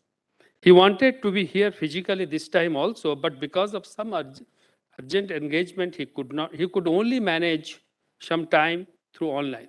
Thank you very much, sir, though it is online address. I thank all our 4 speakers, Dr. Sankalp, Professor Mayank, Dr. Toteja, and Dr. Ram Prakash, for their brief presentation about various innovation activities at IITJ. One of the best outcomes of our innovation ecosystem is Lal Chandra Bishu. He is student of our first batch, passed out in 2012. He has himself become an entrepreneur and co-founder of Kuku. He has proven this. He has preferred to be an employer than being an employee. I thank him for taking out time and becoming a part of this event. I hope many more such examples will be there in the future from IITJ. I also thank Mr. Dipender Shekho and others of MS Critical Solution Private Limited for their right choice of choosing IITJ and signing an MOU with it. Our director, Professor Shantanu Chaudhary, is always full of ideas, in fact, new ideas. He guides all the activities through his constant inspirations, ideas, and persuasions, without which it is not only difficult but impossible to conceive and execute any event at IITJ. Thank you, sir, for your all help and inspirations. I thank all the members of the organizing committee led by our Deputy Director, Professor Badera. I thank Publication Committee, Infrastructure Team, Security, Administration for extending their active cooperation for the success of this event. I also thank all the students who took pain to design posters, which we can see upstairs, also in otherwise, and arrange the exhibition upstairs. My sincere thanks to all those who have directly and or indirectly contributed in organizing this event. Last, I thank all the invited guests, faculties, staff, and students present in this hall and joined online for their presence. Thank you very much. Jai Hind.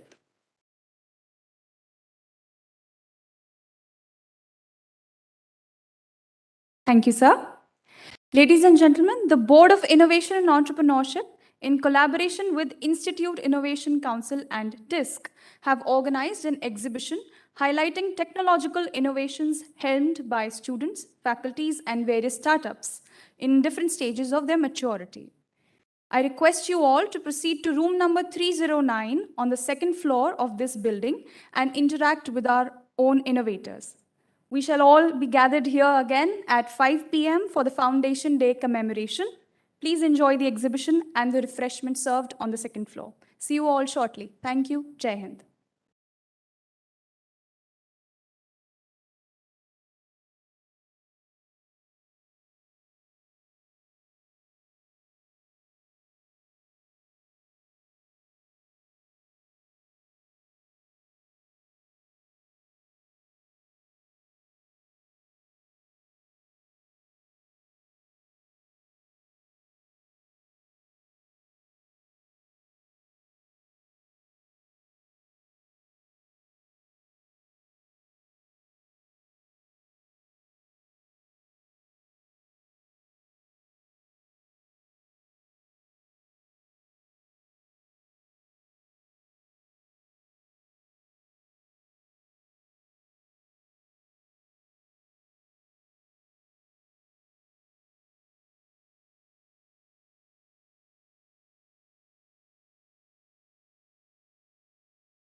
Namaskar.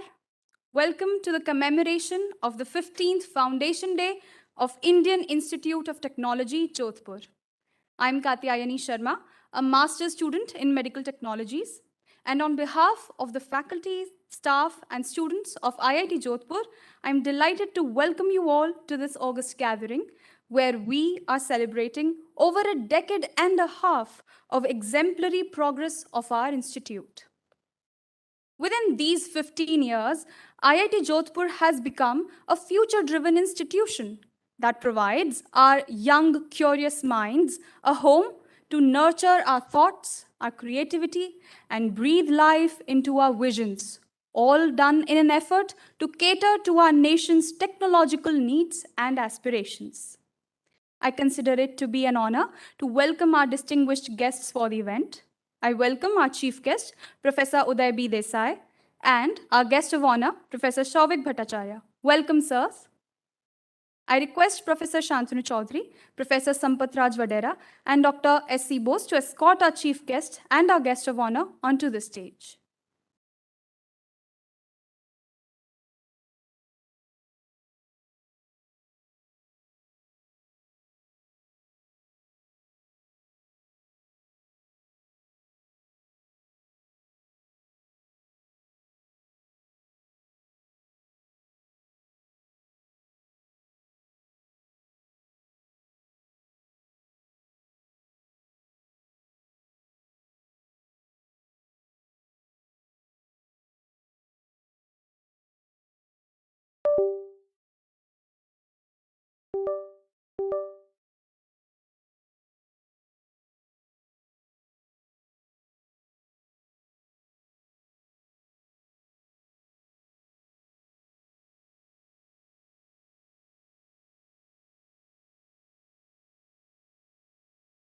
A quick announcement. The LED screen on the dais is not working. Our chief guest for the occasion is Professor Uday B. Desai, Professor Emeritus and former Director of IIT Hyderabad. I request Srishti to welcome Professor Desai.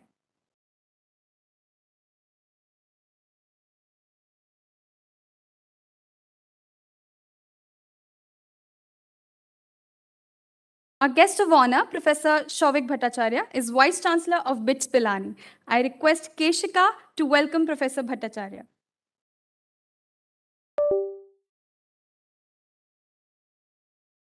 Thank you. We also welcome Professor Shantanu Chaudhary, Director of IIT Jodhpur. I request Adrika to welcome Professor Chaudhary.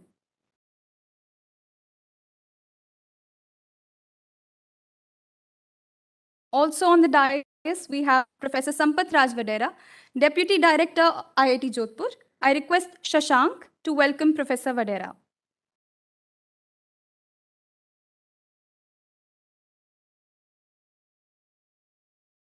We also have Professor S.C. Bose, Head, Interdisciplinary Research Division, IIT Jodhpur. I request Amin to welcome Dr. Bose.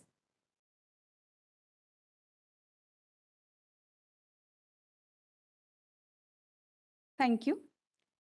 It is the vision of our director, Professor Shantanu Chaudhary, that IIT Jodhpur serves the nation's priorities, leveraging cutting-edge technologies.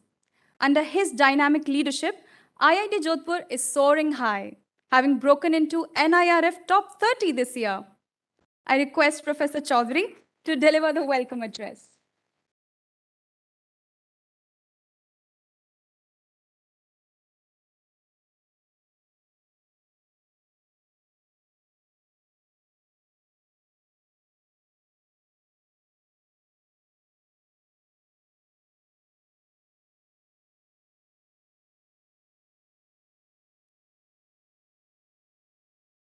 Good afternoon.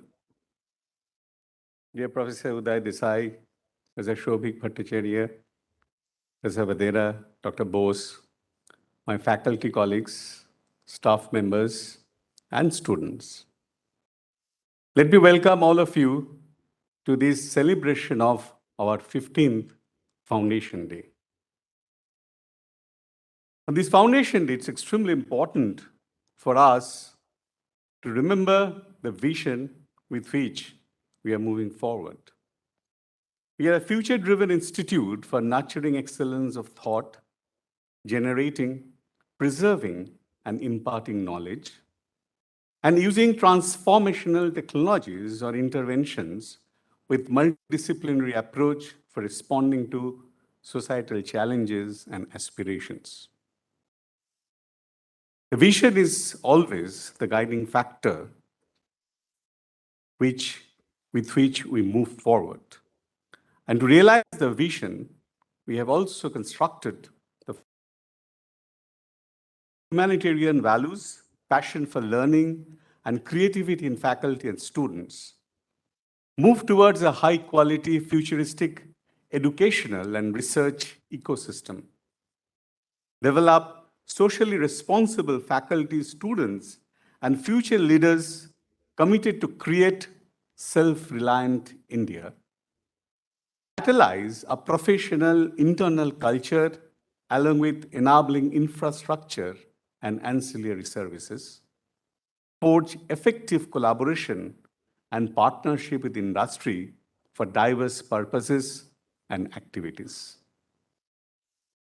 This is very, very important for our students to keep this in mind, and also for many faculty who are joining and looking at this vision and mission, maybe with seriousness for the first time. So with this, what is happening in this campus? Today, we have a community of faculty, students, staff, and their families, and IITs are known for the community, the spirit of working together, spirit of collaboration, cooperation, and a social system which is unique for a campus of an IIT. We have UG, PG, and PhD students. We also have executive programs. We have research programs, including interdisciplinary research platforms in different areas, and which actually brings together faculty from different departments working together. We have incubator on campus, we have outreach, and also Global Connect. We have created the Friends of IIT Jodhpur as a global community, and also we have MOUs with universities across. Today, this community has 210 faculty members, about 3,000 students, and 115 staff members and their family members as well. So it's a community which is reasonably large, and this is crossing the COVID time for the first time, possibly meeting physically to celebrate this occasion. In the meantime, we have completed setting up of IIT project. This IIT is the first IIT among all second-generation IITs to formally close the DPR in terms of achieving the target physical built-up space as well as the number of students and the faculty.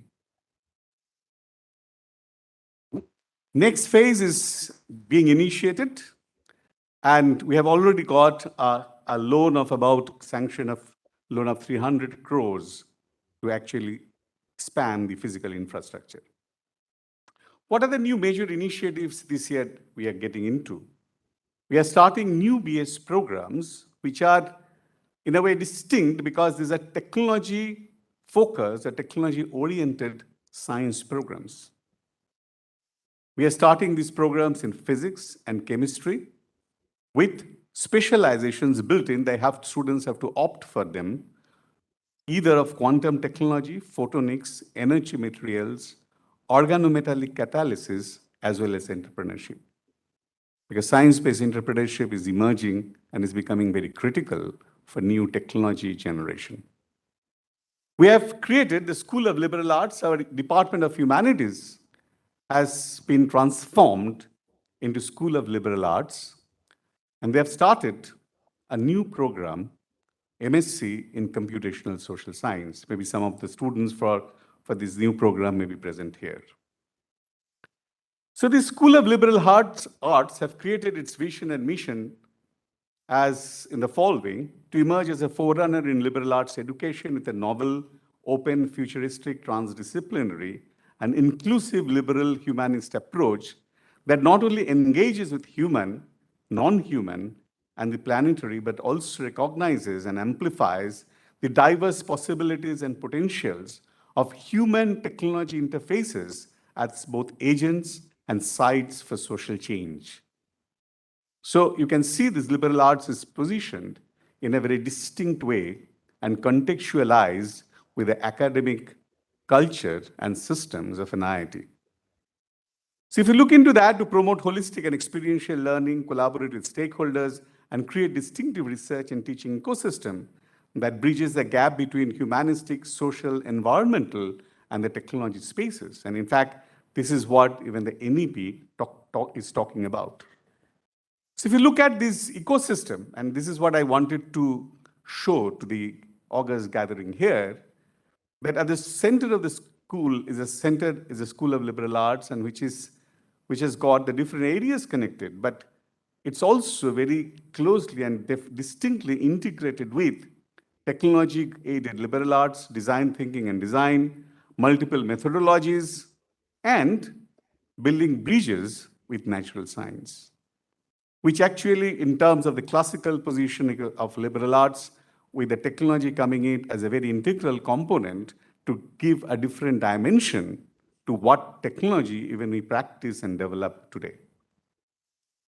We are starting new PG programs, intelligent VLSI systems, robotics and mobility, augmented and virtual reality, and intelligent communication systems. They will have executive as well as regular students, both this mode.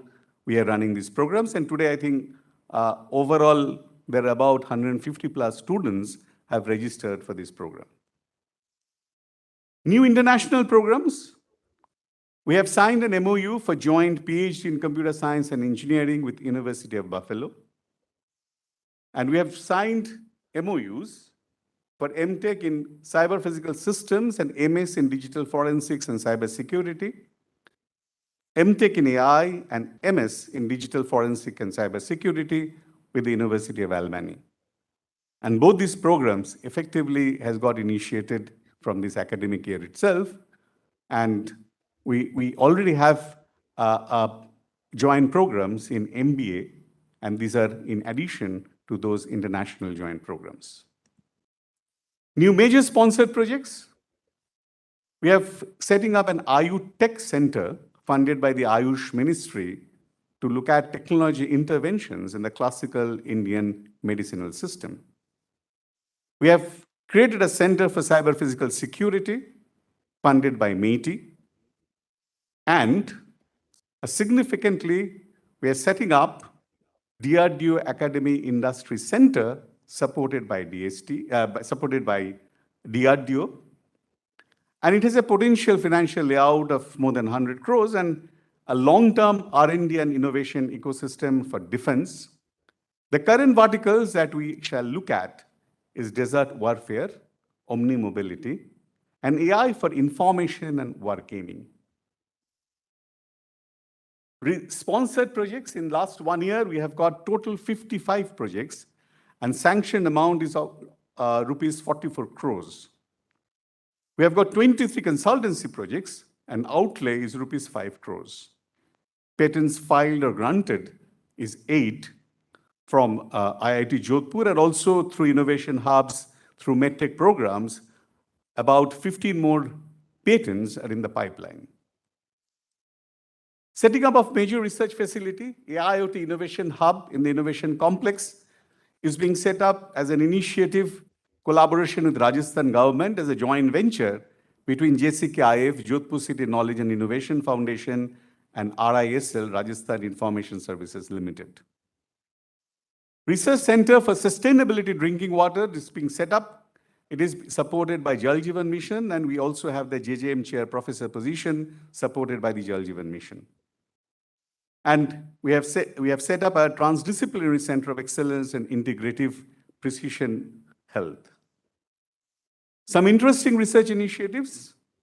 These are talking gloves for people with speech disability, indigenous 3D metal printer based on direct energy deposition, network analysis tool to monitor the spread of misinformation in social media, machine learning-based system to predict infant mortality, design and development of fluorescent probes for selective detection of A-beta aggregates in Alzheimer's disease, quantum dot-based memory stir, Genomics evidence-based use of Ayurvedic formulation. This is just some random sampling of interesting research outcome which is there in the institute. This is one work I want to just trace up, just touch upon, because something is an initiative and move towards sustainability in terms of a research program. And this is a mechanism, this is a technology being developed using these algae for carbon fixing. One, photosynthetic efficiency, because it has got high photosynthetic efficiency than plants. And algae is also a source of biofuel. So by capturing carbon, we are increasing the production of algae, which can be used for biofuel generation. And in fact, this is in the pipeline for patent, and we are looking for industry partners to scale it up. This also takes us to the innovation ecosystem at IIT Jodhpur, and we had lots of discussions today morning on it. IITJ Technology Innovation and Startup Center. Today, we have the first product from a startup at IITJ Incubator launched. I just want to play a small video if it plays. God created great outdoors. Can we create good indoors? God created great outdoors. Can we create good indoors? Air pollution is one of the top 5 factors causing chronic diseases as per WHO. And we consume nearly 8 times as much air by volume as food. Indoor air contains 2 to 5 times more pollution as compared to outdoor air. And hence, sick building syndrome has become a reality and a challenging issue nowadays. Airborne transmitted pathogenic infections is a huge challenge in the current era, with every year seeing new variants of bacteria and viruses coming and causing epidemic and pandemic kind of situations. Unfortunately, these long-living pathogens and small-sized aerosols are not effectively dealt by most of the commercially available indoor purifiers. And hence, towards this, Divya Plasma Solutions Private Limited is proud to introduce our novel cold plasma detergent for environment code device, a device 100% developed by faculty and students of IIT Jodhpur. The concept is based on non-equilibrium cold plasma in combination with nanotechnology. The cold plasma generates hydroxyl ions acting as detergents for the environment, and these ions also help in disrupting the cell wall of harmful pathogens. The key features of the technology include rapid disinfection, faster controls of VOCs, deodorization, dust and pollen reduction without the use of any filter, no vacuum sealing, no UV, no ozone, easily scalable, longer sustenance of plasma ions, and environment friendly. Divya Plasma Solutions Private Limited is a startup company promoted by Dr. Ram Prakash from IIT Jodhpur with Shri Anil Sapra, Shrimati Beena Sapra, Shri Pradeep Jain, and a few others. We have tested the device for reduction of total microbial counts, total fungal counts, E. coli bacteria, MS2 phage emulating viruses, dust, pollens, and volatile organic compounds in indoor environment. The technology development team includes Dr. Ram Prakash, Dr. Ambesh Dixit, Mr. Ram Avatar, and Ms. Kiran from Department of Physics, IIT Jodhpur. So we have TIH, I have Drishti supported by DST in the campus. We have Jodhpur City Knowledge and Innovation Foundation. It is one of the 6 clusters supported by the Office of PSA, and also have a technology park, and in the morning we have heard about them in various discussions.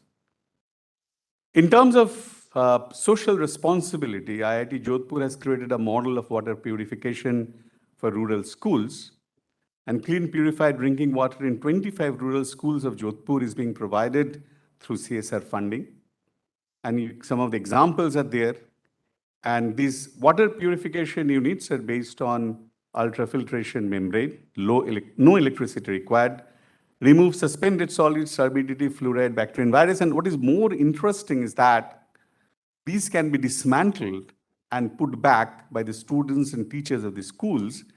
And while these purification plants are being installed, the students and teachers are being trained to maintain them. Because that's also sustainability of these kind of devices when they're being provided in the schools. This is also an expression of a social scientific responsibility taken up by IIT Jodhpur. Faculty laurels, Ritu Gupta associate professor in the Department of Chemistry, got NASI Young Scientist Platinum Jubilee Award in November 2021. And Mayank Vats, professor in the Department of Computer Science, this year has been elected IEEE Fellow as well as IAPR Fellow. So conclusions, I think IIT Jodhpur is making progress. Journey towards excellence is long and challenging. And as an institute, IIT Jodhpur is committed to excellence and eminence. And I think the entire community is promised to themselves that they will work as hard as possible to achieve this goal. Thank you.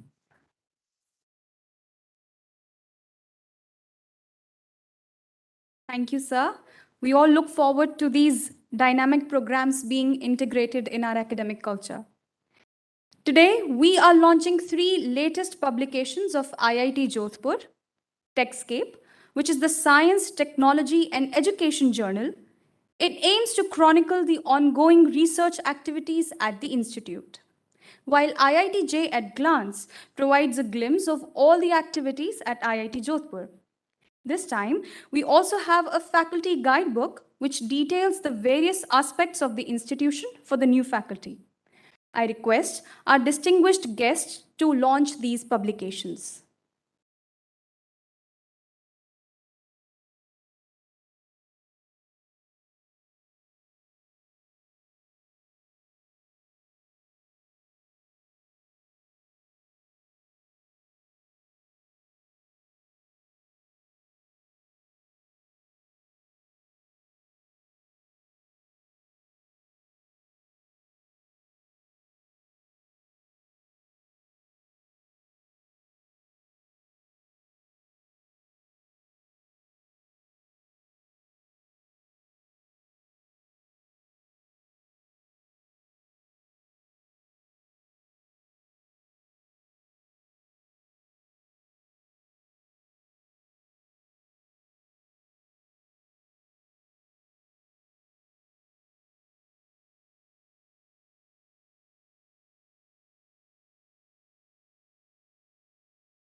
Thank you, sir.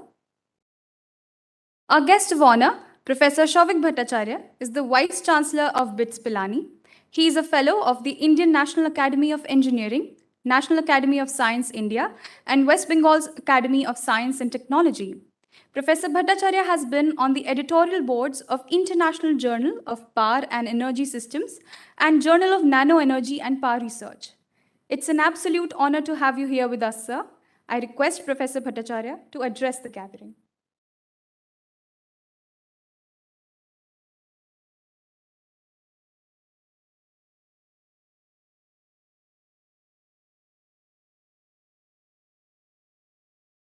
Professor Uday B. Desai, Professor Shantanu Chaudhary, Deputy Director, Professor Bose, and all the dignitaries present here, all my dear friends, students, it's an absolute joy, J for joy, IITJ, to be here. It's so heartening to note that new IIT, the second generation, we all worked in the old IIT system, and the new IITs are making the country proud. I think going over, listening to Professor Chaudhary's brief overview of the progress made, having walked through a little bit and traveled, driven through the campus, it's a fantastic feeling that this IIT is going to go places. Absolutely. I think the whole commitment toward excellence and eminence that this institute is making, the entire community is making, not just the leadership. It's something which is so reassuring. It's not just shouting from the rooftop, substance embedded. So that's something I felt extremely good that Shantanu has been a friend for so many years, and it gives personal joy as well that a friend is doing extremely well. I don't want to bring comparisons, but this is one particular growth, and in terms of attention to quality, it's really something we all should celebrate today. 14 years, 15th Foundation Day. So wonderful, should celebrate. This is celebration time. I'll just, this morning, this early afternoon as well, going over particularly the presentations and the exhibition, went through some 19 odd technologies, specifically, productization, development, translational work. Really something they're in different stages of maturity in terms of enterprise and different stages of the technology getting completely translated. But in so many different areas, and the engagement with enterprise partners, engagement with industry partners, students involved. Remember, one is technology development, the other one human resource. They are going to go places and replicate this model. That's a force multiplier from academic institutes. And that's the difference from science laboratories in this country, like CSIR and so on. So academic institutes serve different purposes. And this is where, let me spend a few generic comments going out of IITJ. And, today our institutes, our higher education institutes, are required to be transformation ready, because this workspace, this sector is going through tremendous changes from various directions. Academic leadership, they are challenged to do good work in spite of those changes. So we need to be transformation ready. And that readiness has to be consistent. We are expected to perform consistent with the abilities and resources. You just can't be sustainable, and you just can't be surviving. You've got to do well. So to do this, to sustain reputation, we need to navigate the competition. That's something which every academic institute leadership is paying close attention to.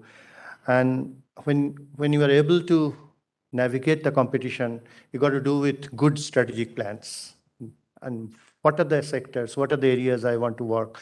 How do you do it? How do I maneuver my resources optimally and things like that?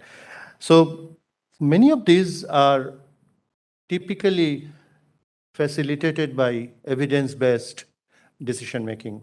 And evidence is what we are looking at. So ultimately, a whole lot of information and data organization of what the institute is doing, what the institute is capable of doing tomorrow, that becomes a pursuit. So organized information and data.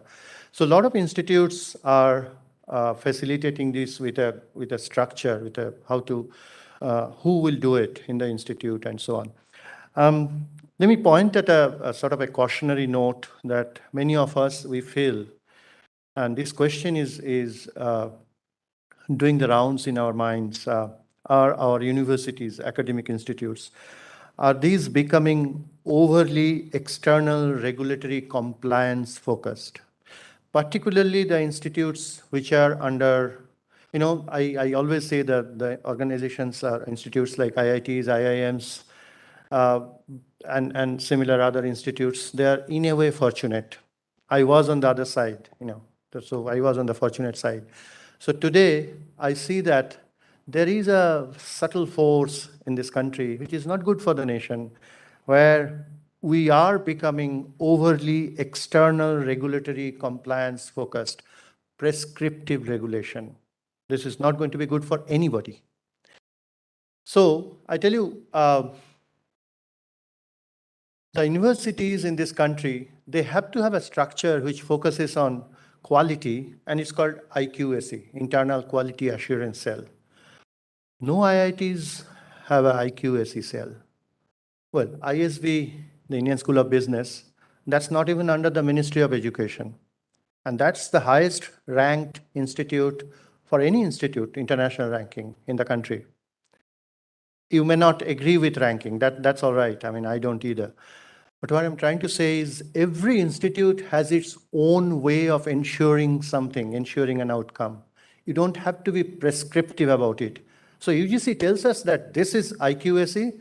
These are the 15 to 20 members you need, prescribing every member, who are the members and all that. And then NAC, which was established 28 years ago, this identical, almost identical models, self-study reports, etc. If any of you have tested it, it's such a tedious exercise. I don't know what it does, what good it does for the institute, but this is how we are looking at quality.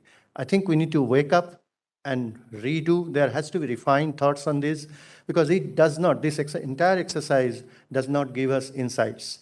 But instead, what people have done well is, instead of IQAC kind of structure, so people do something like Institutional Knowledge Analytics Cell, or similarly worded name of a unit, which does this sort of thing, looking at data, visualize, creating dashboards, and give present insights to the leadership for strategic planning for tomorrow. So that works much better. And today, data is going to be king, absolutely king, in terms of all kinds of inner patterns that come out, which will give you insights that this is how we should be doing it, and so on and so forth. So I point out at that as in the US, these sort of offices are called Office of Institutional Research, but we can use different names because they provide you the way ahead, the pathway forward for taking decisions on the functions, on all the university functions that we do. And the last bit I want to mention that there are new parameters that institutes and ranking agencies definitely would do well to look at by neutralizing, sort of normalizing parameters which become sanitized from local influences. I'll give you an example. So a lot of confusion, and I think some of the leading IIT former directors and so on, they have also written on this very recently, that how we can look at ranking analysis in a very different way, pointing at NIRF and so on.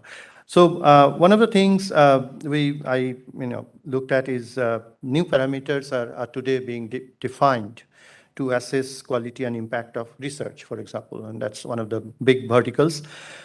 And so there are attempts to eliminate these unscrupulous attempts to enhance citations data by an institute, something which is proposed. I mean, it's nothing that way absolutely new. People are aware of it, but we just need to implement it.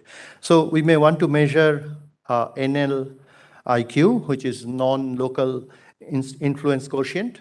So basically, we routinely we eliminate self-citation, which is fairly routine and the correct way to go about it.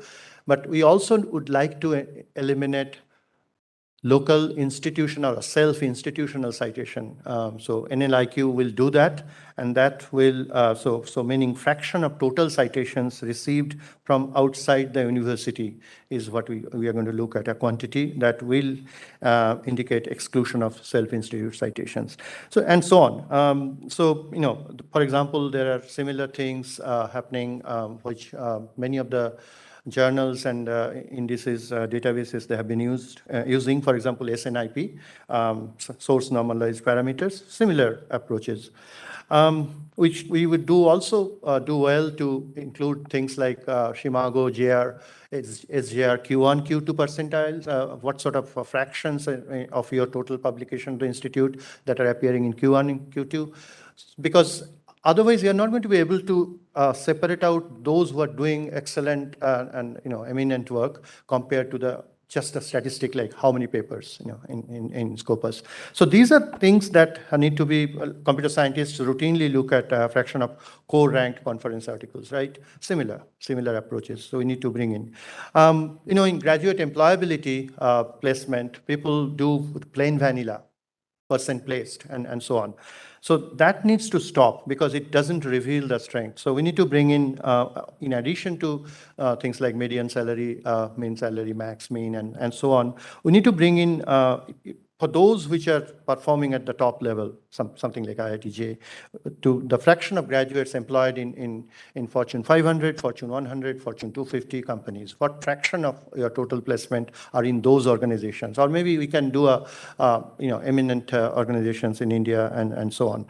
So we can also define a set of how many distinguished alumni from the university. You can define thresholds to filter in industry, academia, enterprise creation, HNI, and so on. Footprint of the university we have been discussing it all day long, innovation, incubation, workspace. So number of startups incubated, amount, funds raised by these, by its graduates, and so on. Unicorns out of the institute, fund raised by these unicorns. Benchmarking against competitors and peers is better done by deploying these yardsticks. On industry engagement, I think we need to, for the students, we need to figure out what sort of industry engagement is being done by the university. Pre-placement offers should be counted. Today, these are not getting counted by the ranking agencies and so on. I think the canvas is changing, and accordingly, we should be using a different basket of parameters to make the comparisons, benchmarking, and assessment worthwhile. Wish IIT Jodhpur Godspeed. Thank you so much.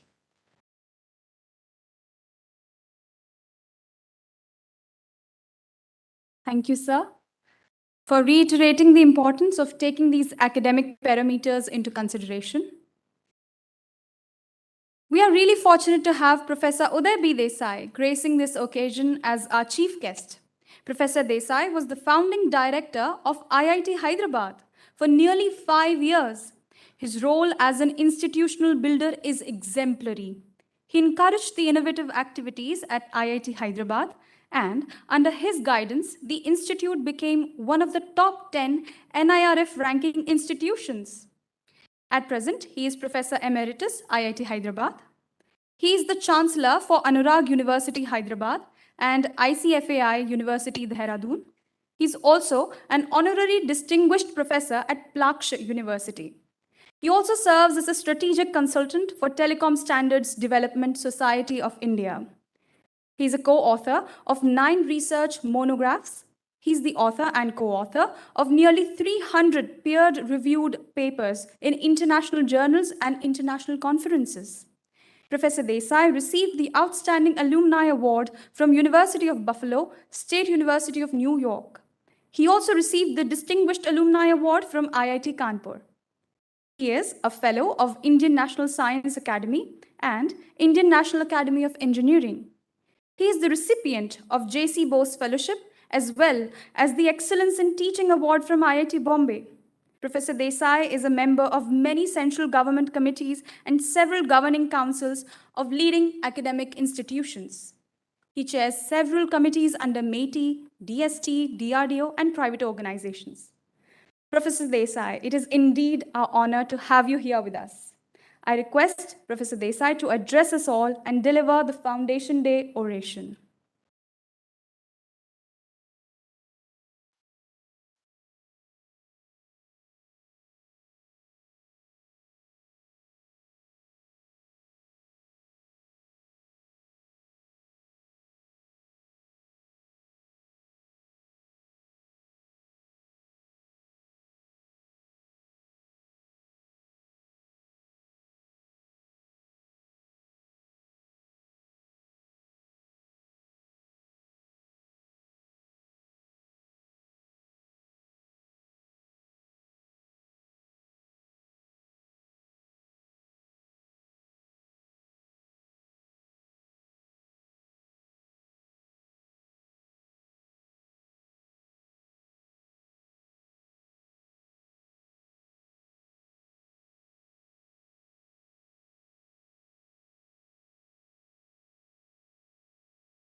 Okay, good afternoon, everyone.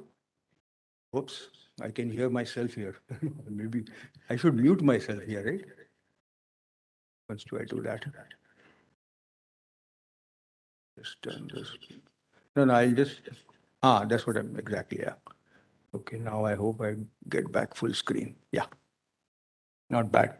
Okay, so thank you very much for your patience to get this thing going. Many congratulations on, I made a slight mistake here, so don't get upset. I read 14 years at 14 Foundation Day, and actually I should have calculated. We also started at the same time. So my apologies. I don't want to go and make all the changes now, so it'll take too long. So many congratulations on the 15th Foundation Day and completing 14 years. I think it's a fantastic achievement. And also,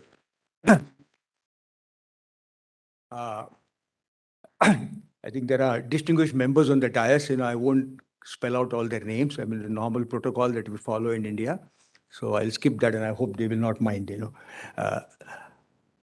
What I would like to also mention, I saw the presentation by Professor Chaudhary. I think since he has taken charge as director, the growth has been absolutely phenomenal. I think IIT Jodhpur has gone ahead by leaps and bounds from the time before he joined and the time, say today, and after he took charge, and the work that he has done. I think many congratulations to you, Shantanu. I think it's an amazing piece of work that you have done. At the same time, I'd like to congratulate the faculty and students, because no director alone can do anything. I think he needs full cooperation, full support, from both the faculty as well as the students. So once again, clap for yourself, everybody. Oops. Many congratulations to all of you. I think it's an amazing piece of work. Okay, and I think this is required. I mean, I'm just digressing a little. When we started, there were many naysayers saying, why do we need new IITs? I mean, 5 are okay, we will dilute the standards, blah, blah, blah. I mean, Shantanu remembers that debate very well. The many discussions, more so, in fact, the old alumni who were there. But I think it has served well. It takes time. I mean, we had to compete against an established brand. And that too, many of the IITs which started in 2008 started in smaller places like Jodhpur. So it's not that easy again to compete with the established 5. And then, of course, the 7. So I think we have come a long way and shown that, yes, it can be done. The same quality can be maintained. Okay, and the same DNA is there in principle. Okay, just takes a while to mature, takes a while to grow up and start, shoulder to shoulder. And I think today the newer IITs, also the younger IITs, as I would like to refer to them, are kind of giving a competition to the older IITs. So what I thought I'll talk today is, it's a very difficult one. A Foundation Day, what do you talk? Foundation Day is a celebratory thing. And I didn't want to make it a very serious talk, a serious discussion on this research, that research, etc., etc. That is meant for a different forum, in my opinion, or a different things. So I had a brief chat with your director, and I thought I'll just talk about a little bit on joy of research, and I'll tell you why. And then he said that add a little bit on institution building. So I'm going to talk on institution building, perhaps from a different perspective than what, hopefully, than what others normally talk about. Okay. So in a sense, all of you are researchers. Okay. So am I preaching to the choir? To some extent, I am. Okay. That everybody does research out here. The faculty is doing research. The students are doing research. But this is more to kind of reinforce. And get the idea. In a sense, this is important to me simply because if you look at great institutions in the world, they are known for their research. MITs and the Stanfords and the Berkeleys are fundamentally known for their research. The undergraduate education is not somebody who craves for, even if you talk to your colleagues in the US. Now we have friends, whose children went to school. Many of them have already graduated and, done lots of other things. So they were not that dying. Nobody is sad they didn't get into Stanford or something, because for UG education, there are a large number of opportunities. And Stanford fundamentally is known, I mean, just taking Stanford as a metaphor, for research. And if you look at the IIT system also, we were predominantly a teaching institute. I mean, I came back from the US in '86. And if you, in IIT Bombay, I remember the ratio was, we had almost like, I think 80% or maybe even more undergraduate students and about maybe 15-20% postgraduate students, PhDs plus. There was one hostel which essentially housed everybody, and there were multiple hostels where the undergraduates were there. But it was a conscious decision that all the IITs took at that point. And I was involved more with IIT Bombay, again, Shantanu with IIT Delhi, and accordingly with other IITs, that no, we need to make a shift. So somewhere in the 90s, that process started. And it was also not an easy thing to do because we were very comfortable, right? Things were moving well, and we had to move into our discomfort, which is now kind of making a big shift out there. So today, if you look at, and I presume something similar, most IITs, at least the old IITs, is almost 50-50. IIT Hyderabad at one time, and maybe even now, I don't know, but when I was there, almost like 55% postgraduate, 45% undergraduate. So the research focus became part and parcel of what you would call an IIT, and that has given us an international reputation. Besides, of course, what the alumni have done. So this is what I wanted to get across. And then also, kind of bring up a little bit about failures and successes. Normally, we only talk about success. Very few people stand and talk about failures. There are many efforts, valiant efforts that are made, and I'll talk about a couple of them at least, which actually are very good, but they didn't make a mark. So I would say, do indulge me, and let's go for a small joyride. First and foremost, I don't know how many of you recognize this gentleman. At least the physicist would know in this audience, I presume. Okay, this is the famous physicist Freeman Dyson. He's more famous for not getting the Nobel Prize. You talk to any physicist, they'll say he should have gotten it, but unfortunately, for whatever reason, even the Nobel Prize has its own dynamics. Okay, and one of the things that I like, this is a very dissent is the soul of science. Okay, and I think I paraphrase it: dissent is the soul of research. I think dissent is very important. Why do I say this? I'll take a minute out here to emphasize. See, India, by and large, is a very conformist society. Just imagine if the collector of Jodhpur walked into the room just now. All of us will stand up. And if you look at the collector's salary or his age, it will be much less than not just people sitting on the dais, but many in the audience, at least many faculty out here. Now, this is something which is, doesn't happen. I've not seen it in Japan. Okay, I've not seen it in this thing, but we are a very conformist society. In the process, it has thwarted, in my opinion, this conformation, as our creativity. And that's why everywhere I emphasize. We don't like, and we sort of construe dissent as being disrespect. That's not the case. I disagree with you. That's it. That doesn't mean I disrespect you. Okay, and we have to accept that. And this is something, maybe it was there in our civilization at one time, somewhere along the way it got kind of, it vanished. And in fact, it's a lot more today, if you can see it, this sort of whatever. And we sort of sometimes eulogizes in some sense, that's what it is. But I think dissent is very critical. Otherwise, you cannot, have a creative thought. Any creative thought, you pick any revolutionary in the history of science, in the history of technology, has always been in some sense challenging what existed, right? Maybe from the days of Copernicus and Galileo and others, So let me start. What I'll do is I'll just tell stories in the beginning as far as research is concerned, and then I'll get into institution building. This is one story I like a lot. I came across this, many years ago. Okay, many of us have seen Velcro. I'm almost certain practically everybody has something on in their pocketbook or in their backpack or in their, which has some Velcro in it.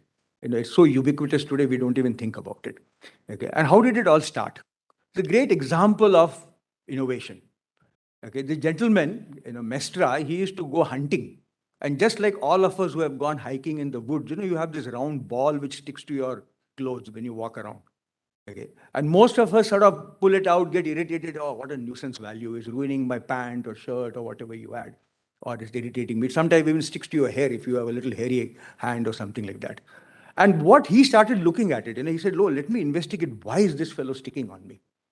And this is the picture. I think there is it's not there. He found when he did the simple microscopic analysis, nothing very fancy. Any kid can, any undergraduate or even a high school kid can do it in the school.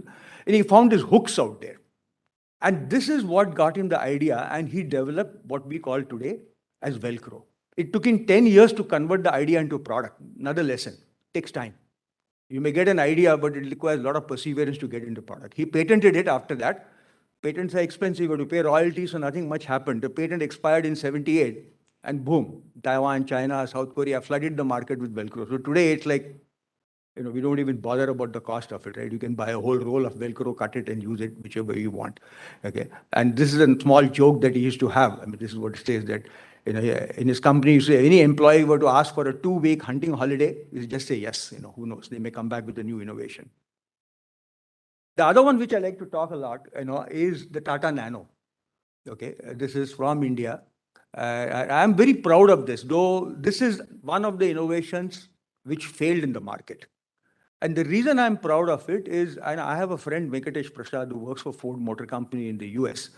And he used to tell me that during the time the Tata Nano was being developed, and it was there, the buzz was around, so there was hardly any meeting at Ford Motor Company in the US where they did not mention Tata Nano. They were all worried as to what this Tata Nano is going to do to the auto industry. So in a sense, Tata did shake it up.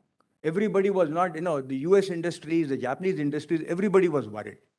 Of course, there are multiple reasons. I'm not going to get into it as to why that nano thing didn't work. Of course, Tata is a very magnanimous man and he accepted that it was marketing. I'm sure there's a lot more than marketing that came into the picture. And I'll come to that marketing component a little later. Okay, I mean, you can see 36 international patents were filed. There was a lot of R&D that went into it. And, it's two things. One is thinking out of the box, having the courage. I mean, he must have lost thousands of crores in this. I mean, this must have been at least 1,000 crore plus project, maybe more. But Tata had that guts. How many industrialists in the country today have that guts? The only person I can think of who comes close is my friend, Krishna Ella, who developed Covaxin. You must have read about Covaxin. I mean, he is a good friend of mine in Hyderabad. So I always tell him, I said, look, whatever happened, I'm proud of it. You had the courage to say, I will invest money and develop a vaccine just like anybody else in the world. We are among the 5 countries, I think, in the world to actually develop a vaccine.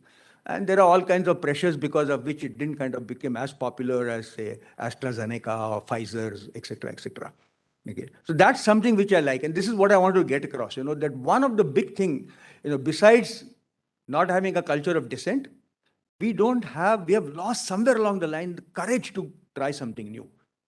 If you look at a lot of proposals also that we get to review, we do what we know, sure, there is an answer. Unfortunately, that cannot be the case. You cannot just keep on working on things that are, and it'll take me a little time. I can talk about DARPA and one of the big anecdotes that I heard from Raj Reddy. Okay. The other thing I like, I'm in Rajasthan, of course, how can I not mention this? Okay, is the Jaipur Foot. How many of you here has ever been to the Jaipur Foot factory in Jaipur, of course? Anybody? You should visit sometime. One of my most humbling experience in my life was, I mean, I didn't plan on going there. I had gone to NIT Jaipur or whatever there is. All NITs have this long name in front of it, which I can never remember. And I mix it up. Okay. So after, luckily everything got over quickly. Then I said, hey, I'll let to go see the Jaipur Food Factory. I had a few hours at my hand before the flight. And I went there. It was Mr. Mehta who started the whole thing, was traveling. He was nice enough to call me and say, look, Professor Desai, I cannot meet you, etc. I was really humbled by his phone call, first of all. If you look at the Jaipur Food Factory, it looks like, the 50s or 60s movie. There are many out here who probably may remember like me, I mean, the dirty, sooty, heat, dust all over the place. But and the most amazing experience of my stay out there, there's a guy who came and met me, I mean, I didn't even know. Must have been a little stocky guy coming up to my shoulder and he taps me on the shoulder. Doesn't talk to me. He says, almost like I want to show you something. So he sort of, asked me to wait here roughly from this corner. He ran all the way across. He ran back. I said, "Theek hai yaar. I mean, everybody can do that, The amazing part, then he sat down on a chair and he removed from both his legs, the Jaipur Foot that he had. Both his legs were amputated. And what the Jaipur Foot was able to do is make that guy, give the ability to the guy to actually run. Can you imagine that? I mean, that to me was, for a sort of a minute or so, I was just stunned when he took those 2 foot up, both the things out, and then he looks at me and smiles. I said, wow. Then, and then like a typical IIT professor, IIT engineer. So I tell the people at Jaipur Food, why don't you do this 3D printing, use titanium, blah, blah, blah, the usual thing that we will talk about in IIT. He said, sir, we are willing to do all that, but can you make this Jaipur Food for about 2,000 rupees?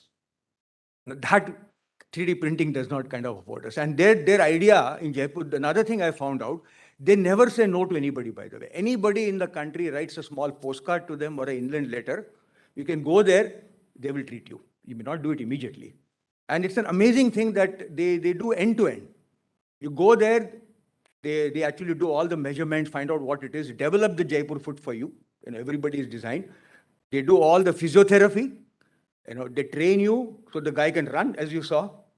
At the end of it, what they do is if people want it, because a lot of them are very poor, they give a tea making kit, except for the milk, sugar, and tea. Everything is out there. And the gas is not there, of course. You would get your own fuel. So the idea was that when the guy leaves the Jaipur foot factory, gets his Jaipur foot, he's able to make a living for himself. At least he will set up a tea shop in some corner and all of us drink tea. You can't quite make a loss if you have a small tea stall. You may not become super rich, but you can manage. Okay. So I think you should visit it. I mean, to me, it's a great innovation. A lot can be learned from this. I have a cutting of that. I had a cross section I picked up and said, look, I'm taking it with me. I had it in my office. It's still there in my office. The other thing I'll talk about is the smart agriculture. Now, this is an interesting story. I'm not going to talk about the details of it. We did it in 2006 and 7. Those days, they were called moats. Today, you call it IoT. There are IoT centers and all over the country. Okay, everybody has an IoT center wherever you go. Those days, they were called the crossbow moats. I mean, they were about $250, depending on maybe $240 or something, 30, 25. Okay, and we set up this whole wireless sensor network for precision agriculture. You can't see the details here in Sula Wines. So I keep joking, and I never had problems getting students for this one particular project. Okay, so solar panels, we talk about it now. This is way back, almost 14 years ago. And it worked very well in the sense everything was working. We did on-the-air programming. So from IIT Bombay, we were programming what was happening in Sula Wines. Everything worked. Sensors, it worked through the monsoon of Nashik. This is a place called Nashik, and anybody who's been to Nashik or even been to Bombay, you know what the kind of rains that we have. In that rain, it worked. No leakage of water anywhere. So we were all thrilled, We went with all these measurements. So we approached Mr. Agarwal. Luckily, Mr. Samant, who owns Sula Wines, gave us a small plot, small, maybe an acre. He said, do whatever you want, fine. You can put your sensors, you can do whatever. Nice of him. Not many people come forward. So when we went to Mr. Agarwal, who was a managing director, we showed him, this is what we have. So he looks at us first, then he smiles, So what do I do with this? Something that engineers got excited about, students got excited, faculty got excited, even the funders got excited. Aha, success. This guy says, what do I do with it? So I looked at him, I said, look, this is all data. Can't you do something? He says, what? You tell me. No, this is a great learning experience when you get into the field. So then I said, what do you want? So he says, look, I want two major problems. I have powder mildew and downy mildew. These are two diseases which affect my vineyards or the grapes. Can you predict that? Because currently what I do is I have a person, I know the season when this mildew occurs. So I have a person walking in the vineyards. Literally, the moment he sees a little bit of that mildew developing, they start spraying. He says, I can minimize on my spray if I know ahead of time, if you can predict. So we said, okay, let's try. We had all the data. I had people, in fact, there was Ipsita. I think she did a PhD from IIT Kharagpur in agriculture. So she was a postdoc with me. Then I think Professor Shah was from food science. So we had a team which had everybody, electrical engineers who did all this kind of stuff, data analysis, algorithms, then people. So we actually worked on it. We came up with the algorithm. We showed that, yes, we can do good amount of prediction. Okay, everything worked. So we were again very happy. Again, we went back to him. Yeah, aapka prediction ho gaya, dekhiye. This is there. Why don't you use it? Then he looks at me and says, okay, what's the cost? I said, okay, you need roughly about, in 10 meters square, at least one moat. And each moat will cost $250. Plus all the other peripherals of Wi-Fi, blah, blah, blah. Then those days we had GPRS. We didn't have 4G. So you had to pay for the GPRS. It was pretty expensive. Now it's much cheaper. Then he looks at me and says, he says, Professor Desai, if I did what you asked me to do, nobody will ever buy my wine. It will be so expensive. So again, the project kind of went. So this is one of those things where we thought it was a success. We published several papers, got the citations, whatever you say, everything. But finally, deep down, I felt I've not completed. Something got missed out in it. So this was one of those nice stories where we really went end to end. We actually talked to the user and we were in touch with them. Okay.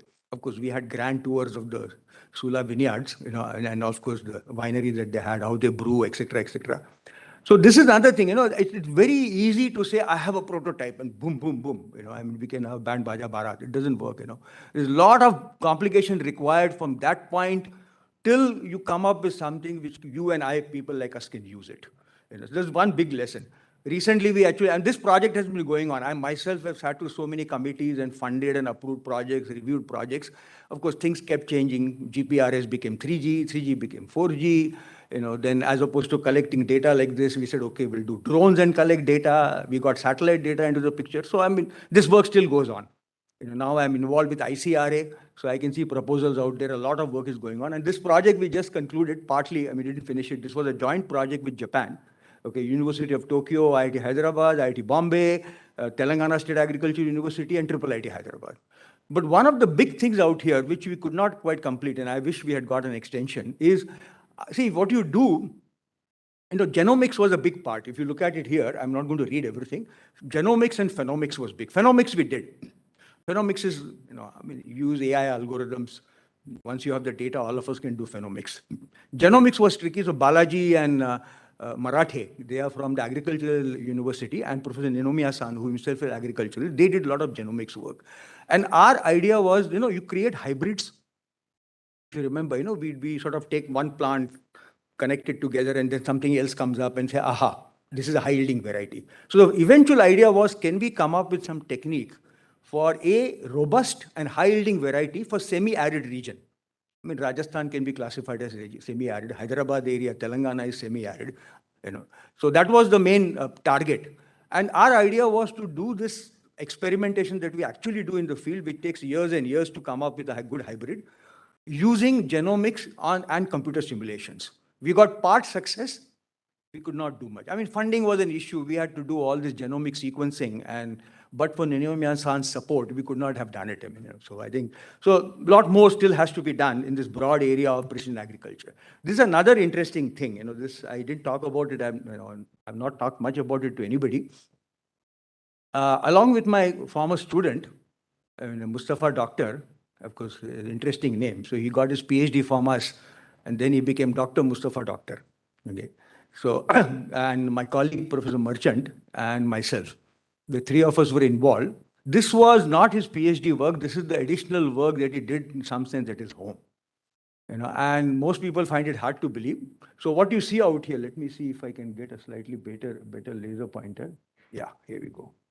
So what you see out here, this is roughly a 3-ton box.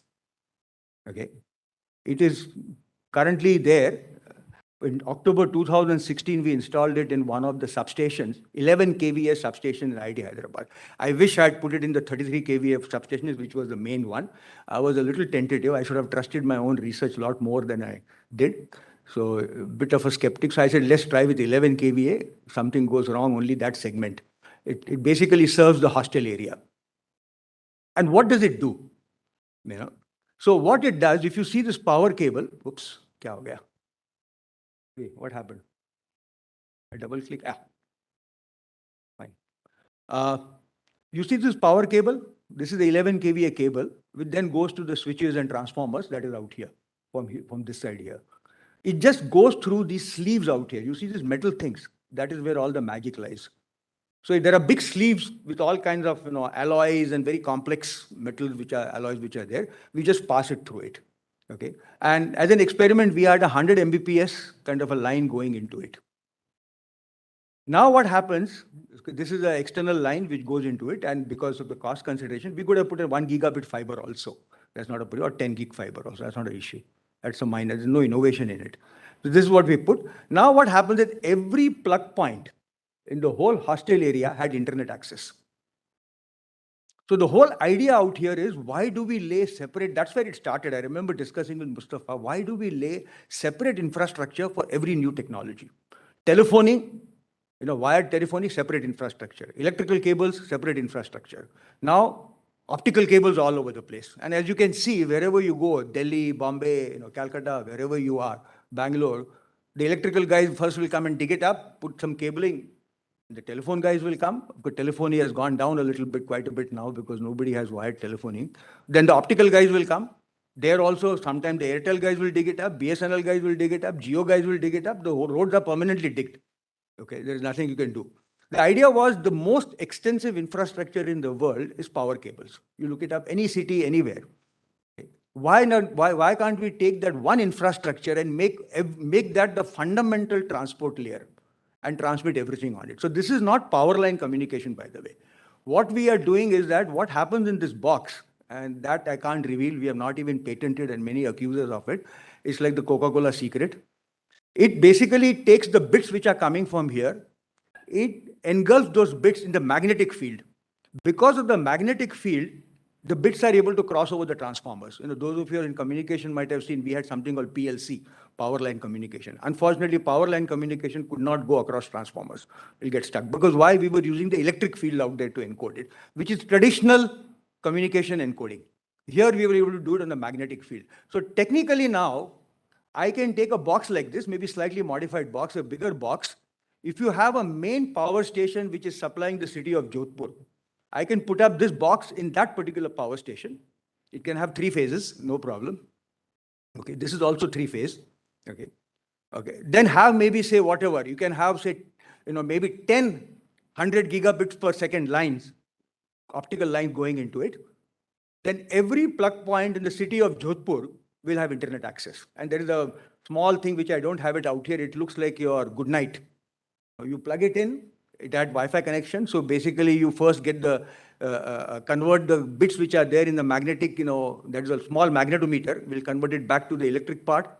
Once it is electric, it's all traditional. There's nothing new to be done. Of course, one had to just manufacture it. And you have Wi-Fi access out here. So in some sense, you literally carry your internet with you wherever you go. Of course, the way we do with a cell phone today, which is the 4G part of it.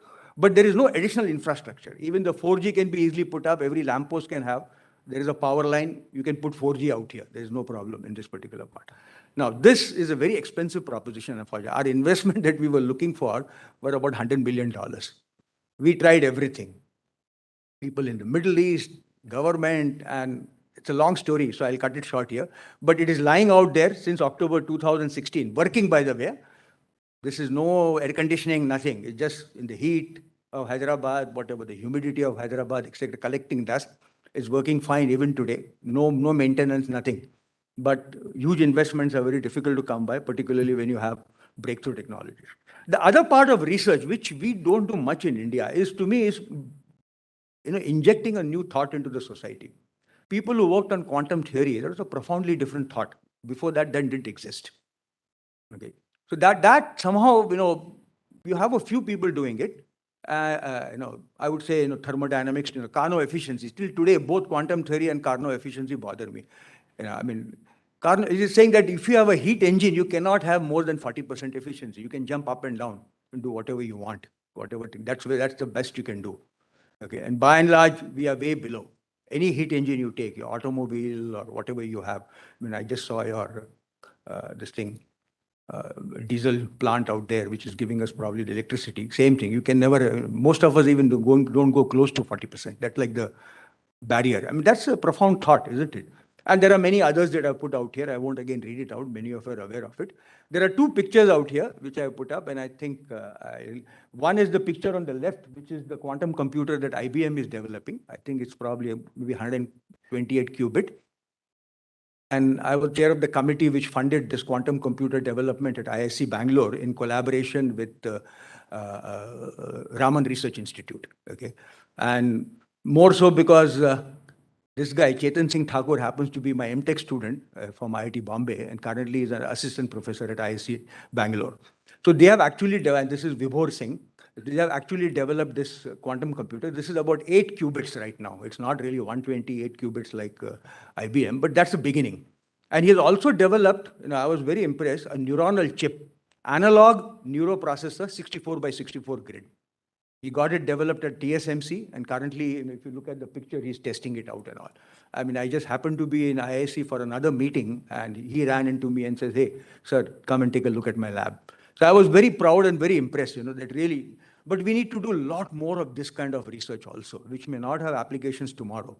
But if it clicks, But these are heavy investments. I think we had recommended 100 crores from the working group at METI, but finally I think he was saying they got 50 crores. So I said, what happened? Where did the other 50 crores go? So they were just smiling.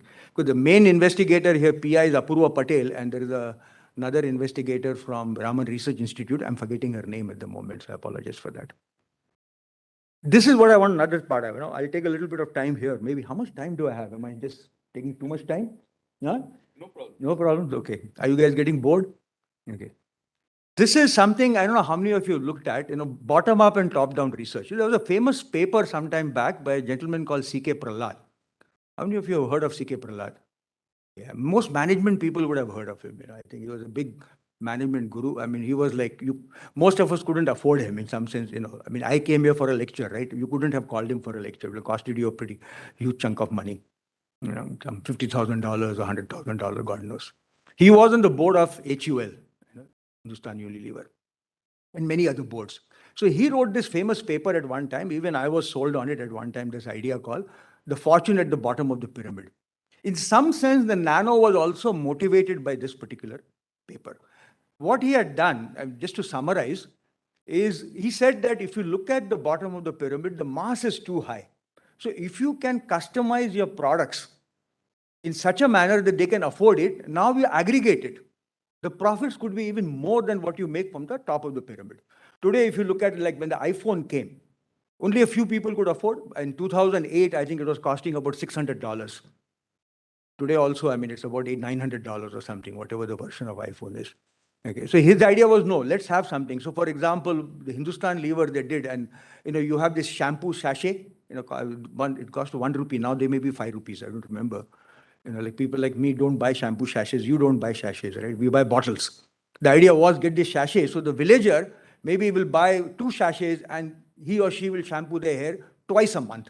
But if you add up, because the population there is huge, India has 1.4 billion people. Even if you assume maybe 200 million are destitute and can't do anything, I'm just putting arbitrary numbers. 250 million are people like us who can buy lots of things, don't have to worry. There's a huge chunk where people can, one may buy maybe 4 sachets for a month, somebody buy 1, somebody buy 2. And he did all kinds of calculations in his research and all. And he convinced. And Hindustan Lever had several such products. Okay, but it didn't work. It didn't kind of go through. Even I thought it looked like a great idea. Nano was that way, right? For 1 lakh rupee, you come up with a car. Okay, so even people who don't have enough money will actually be owning a car. And I'll feel, look, I'm also a car owner, but it didn't work out. And I think what he missed, and later on, many have now found out that perhaps that was not the right way to do it. All said and done, all of us are aspirational. I can't afford, see, my aspiration is to buy a Mercedes, right? If I'm looking at a car, I can't afford a Mercedes. So I'll try to buy something which comes close to it or resembles a Mercedes. Maybe, Hyundai has one car which looks like that, everything, all the bells and whistles are there, but it'll cost much less. Maybe it'll cost you 15 lakhs or 20 lakhs, whatever it is, as opposed to a Mercedes, which may cost you at least 1 crore or so. Okay, but I'll buy that and feel that, look, I'm getting all the bells and whistles. Okay, so the aspirations, this is that, so it's like bottom up, top down. iPhone is a top down innovation. It was designed by Steve Jobs saying that I don't care. I'm just designing the best and the most expensive piece, but it is a fantastic piece of instrument. Today, every phone that you have in this room, and I have it also, is an iPhone clone in some sense, right? Whatever, you can call it Android phones from Samsung or whichever other company that you have, doesn't really matter. Okay, but it took off like wildfire. There are many such cases. I can cite many other examples which went bottom up also. I won't get into that. So at one time I used to give talks on that. I had started a course with my friend Kriti Ramamrithan on ICTD, that is ICT for socio-economic development. And there we used to discuss it. But I now feel that this top down is what is going to help us. Nano was bottom up, and nobody wanted to buy a cheap car. I want a car which is like Mercedes, the Merc, okay, but I don't want something which is cheap. Then I will also feel cheap. I mean, these are aspirational things, and I think this change around. So I think this is a call you need to take. In India, right, there is a too much emphasis, and I'm one of the persons who sort of doesn't agree with them, and people don't like it. It's called frugal innovation.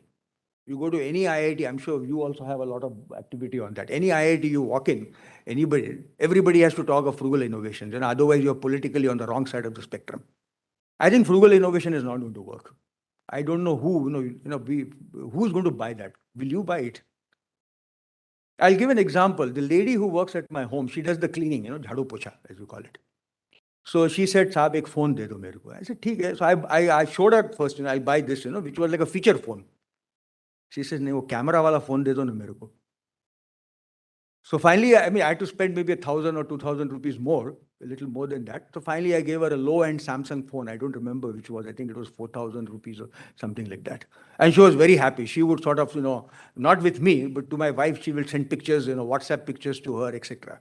So I'm saying the aspiration, even at that level, where this is her main thing is that she works in 3-4 houses. So this is something we need to keep in mind. I'm not a big proponent of frugal innovation. I think we need to think big. We don't. We are too caught up in India saying that I need to do something which will serve the masses. This is counter to what everybody talks about. Okay. Maybe I was also a little more cautious in talking about it when I was a director or professor because I had to get research funding. Today I'm retired. What can they do to me? At best, they won't put me on the committee, right? Okay. It doesn't matter. But I think it's not going to work. I think you need to have a product which says, hey, this competes with the best in the world. Also, I feel that we cannot just have a localized product. Ask yourself, which product are you using which is localized to India or to Rajasthan or to Jodhpur? Hardly any. All the products are in some sense which have a global thing. Even this small pen that I have, this is a Mitsubishi pen, I think. Yeah. Okay. And this is not a very expensive pen. I don't know how much it costs. Maybe I got it in one of the meetings like this. They had a pen out there. I picked it up. So maybe it's about 50 rupees or 100 rupees. I don't remember. So all I'm saying is that, even that, if you look at your belt, you look at your glasses, Lenskart. These are mine. My glasses are from Lenskart. Okay. So again, you want that, when you go and ask a crystal wala lens hai ki nahi? We are not going to say कि नहीं वो जोधपुर में कहीं वो कोने में बनाया ना कांच का वो दे दो मुझे. Nobody is going to buy that. Even by cleaning lady won't buy it. Why are we getting into frugal innovation? I think this is, we are just doing it for the sake of it, and nobody is going to manufacture it, not going to buy it. Now, I've had disagreement with my former chairman HCL, of HCL, Ajay Chaudhary. Okay, I think some of you may know Ajay Chaudhary. He is a great thinker, great guy. Maybe we should invite him someday. I think he was chairman board of governors at Hyderabad for 3 years and then at Patna for 6 years. Okay. Fantastic person, very great visionary. And I was fortunate to have met him and learned so much from him. But I disagree on this part with him, on this frugal innovation part of it. So this I'll skip. I've said enough of it. These are like little more pedantic things. I kept it, So let me now switch to institution building. Okay, this is the main quad of IIT Hyderabad. The slightly older picture, things are a little better now. Okay, so I won't talk about construction. In the end, I'll say much, little. So if you want to know more about it, I'm going to say a few things. I had a big interview in this thing called Brain Trust with Subroto Chattopadhyay. So it's about a 1-hour video. You don't have to remember the URL. Even if you do simply UB Desai or Uday Desai, Brain Trust, you will get that video. So he runs this organization. Accidentally we became friends. And he was in Hyderabad and he said, hey, Uday, come over. Let's have a drink. And then, this was before the drink, by the way, the interview, So it's not that way. Okay. So what I like to talk about, what is it that makes a great institution? Sometimes we get carried away with the nuts and bolts, and I don't deny it. And I can imagine, what Professor Shantanu Chaudhary is going through. The moment he enters his office, there will be like this pile of nuts and bolts problems waiting for him. And he's just putting out fires half the time. There is very little time for worrying about vision and this and that and all kinds of things. You have to find extra time for that. Okay, because that's how the things are run. And that's true everywhere. Okay, the structures are a little different in India. There's a lot of activity. So I'm not going to focus on that. That we can spend time and we can find out how to do it. I think, creating an intellectual ecosystem. I asked myself, I was a student. I did my master's at Buffalo, where you have a joint PhD program.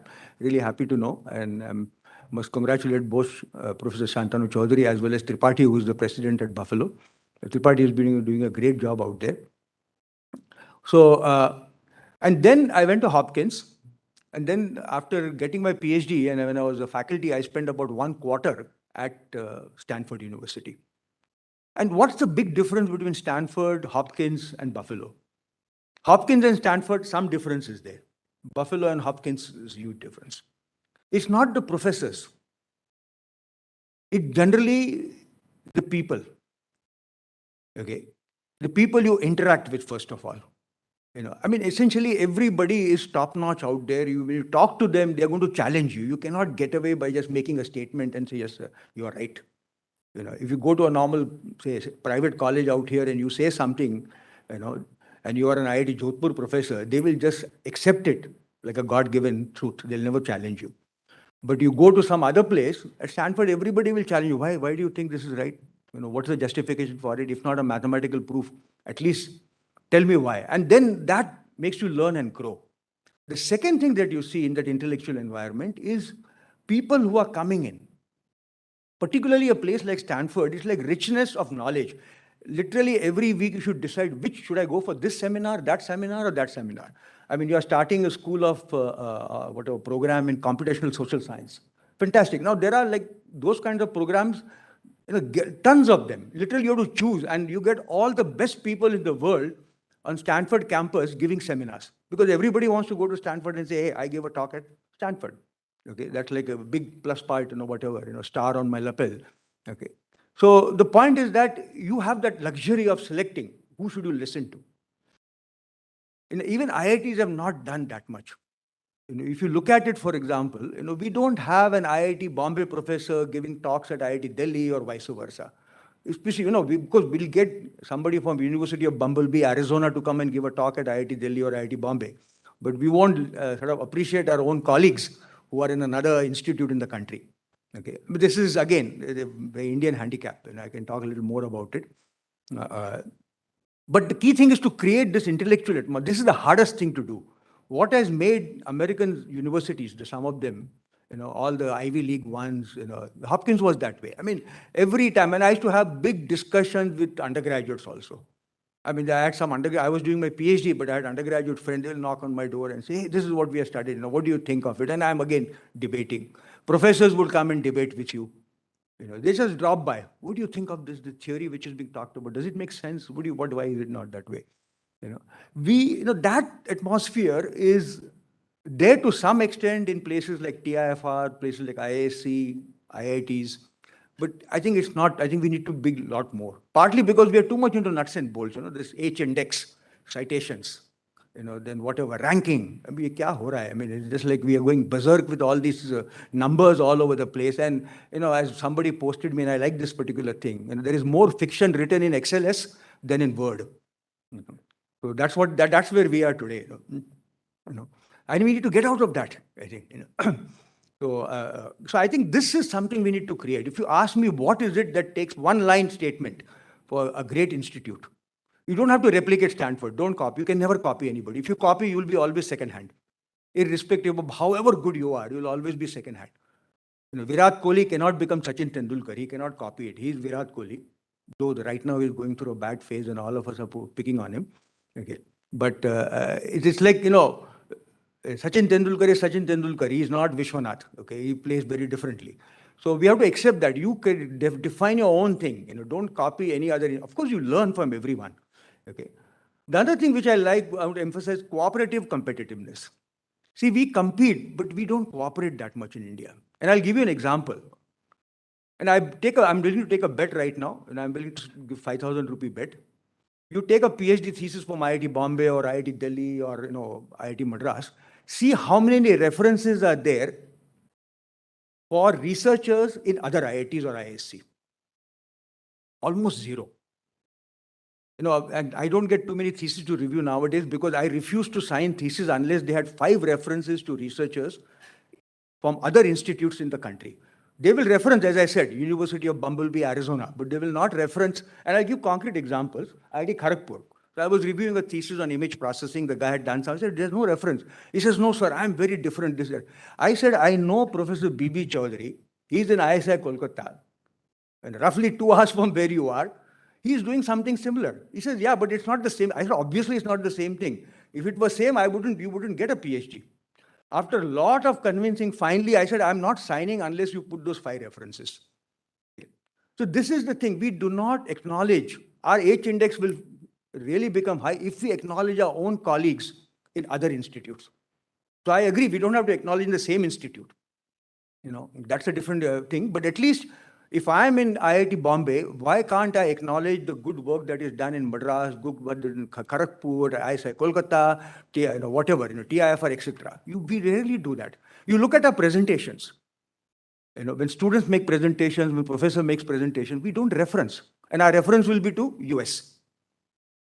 And in 2022, or even I started this way back, 2010 type of a time frame, I said, how can you say in 21st century that nobody in the country is doing this work and you're the only one doing? In fact, I told in one meeting recently, I said 1.4 billion people cannot be number one. Okay, I mean, you have to be modest about that. And if you see a Stanford professor, he will never say, I'm the first to do it.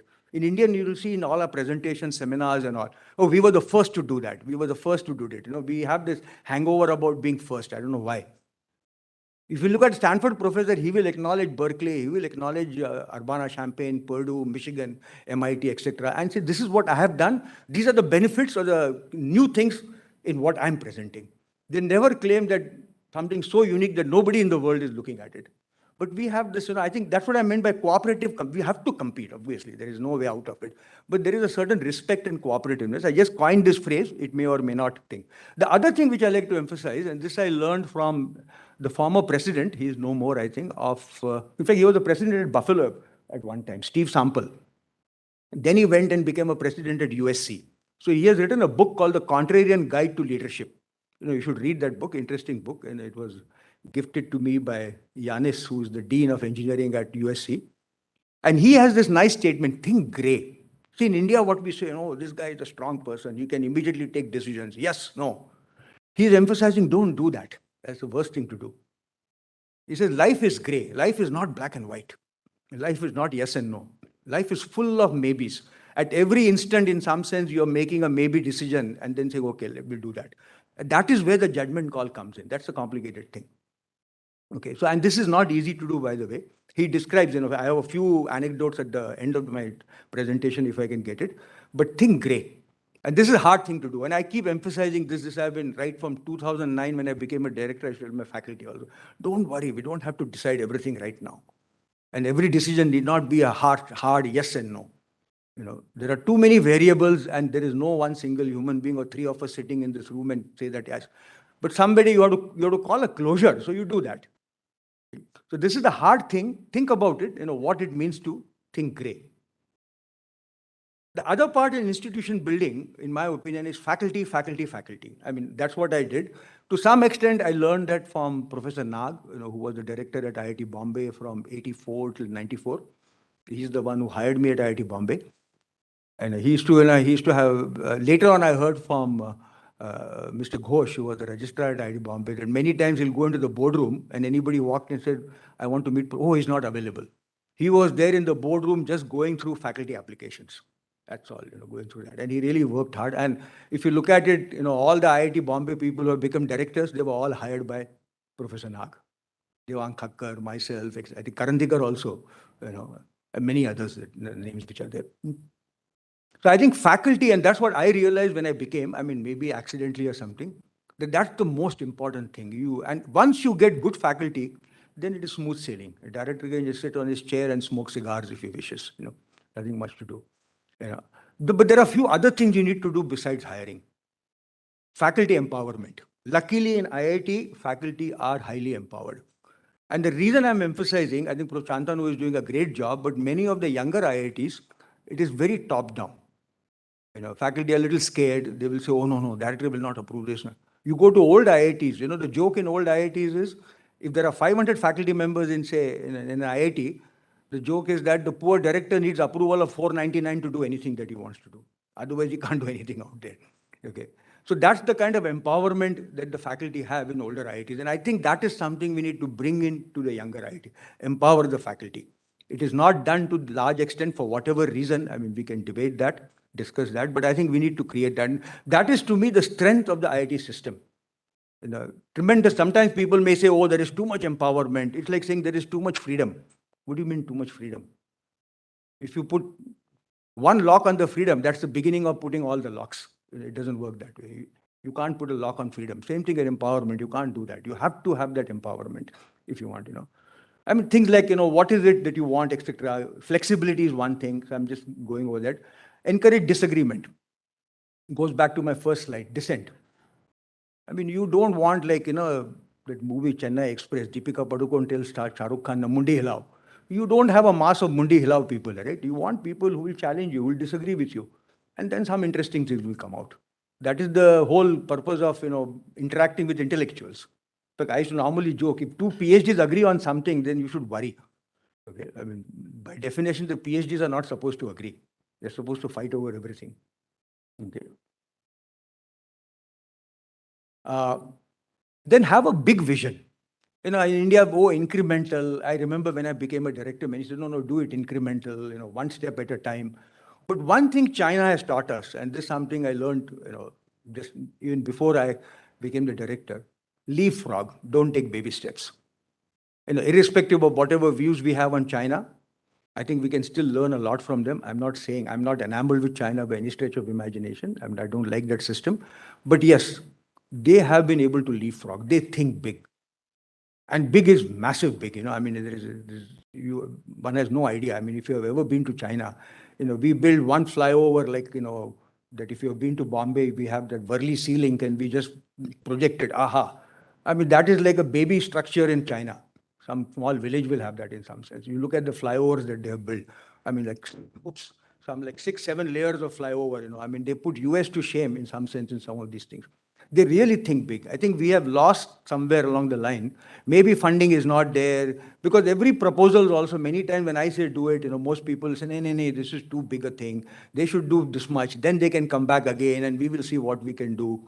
I said, de do yaar, if he succeeds, just think of it that way. If he succeeds, what is the value in it? Don't worry about whether he will succeed or not. We worry about whether the guy is going to succeed. I mean, the guys are good. We know these are IIT professors who are doing good work. Go ahead with it. You need to have a big vision. I mean, this is easily said, but to really define it, look at, like this ICPS hub. Now things have changed. At one time, I used to play a more active role. So I told all the ICPS hub, think of one very hard problem that you're going to work on.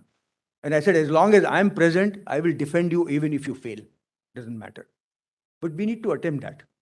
And we're not doing it. I'll take maybe 60 seconds extra out here to tell the DARPA story, which I was talking about. See, DARPA, one particular year, the DARPA director had funded and about 65% of the projects that he had sponsored or funded were successful.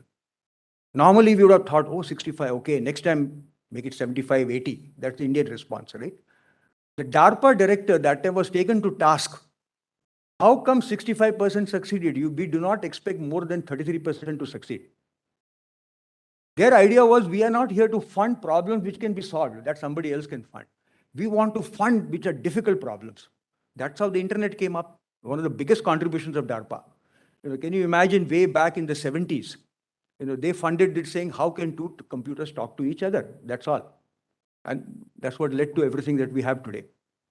So I think you need to really think big in that sense, And the other part which I feel, this is something based on experience I did, and it may be accidentally or it happened, labs, build labs. I was very proud when I stepped down as a director in 2009. I'm trying to remember the exact number. I think we had some 150 labs or something like that. I mean, many times I would divert construction money into labs. And the ministry will say, "Arey, kya kar rahe ho? Building nahi banaya?" I said, "Sir, ho jayega building. I mean, don't worry, it will happen." But if the professor wanted an NMR machine, to do some research out there costing 6 crores, 8 crores. So that was my priority. Okay. So that's why the equipment that you see out here, this is not in the permanent campus picture. These are pictures from the temporary campus. I said, doesn't matter, we are in a temporary campus, buy the equipment, start your R&D. Let's not wait for the permanent, the typical HP garage model.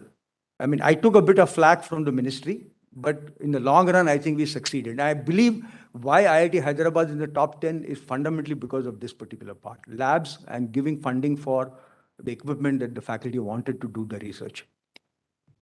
I mean, you need to divert things. Another thing is innovation and discontinuity. Innovation we all talk about. Let me mention a discontinuity. So there's a big group in California, I think Ray Kurzweil.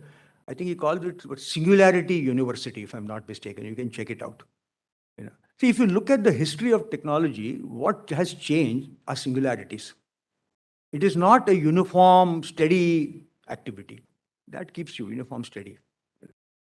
Singularity, transistor was a singularity. Shannon's paper was a singularity. Okay. And one can cite, I mean, anybody in your own, the first development of laser was a singularity.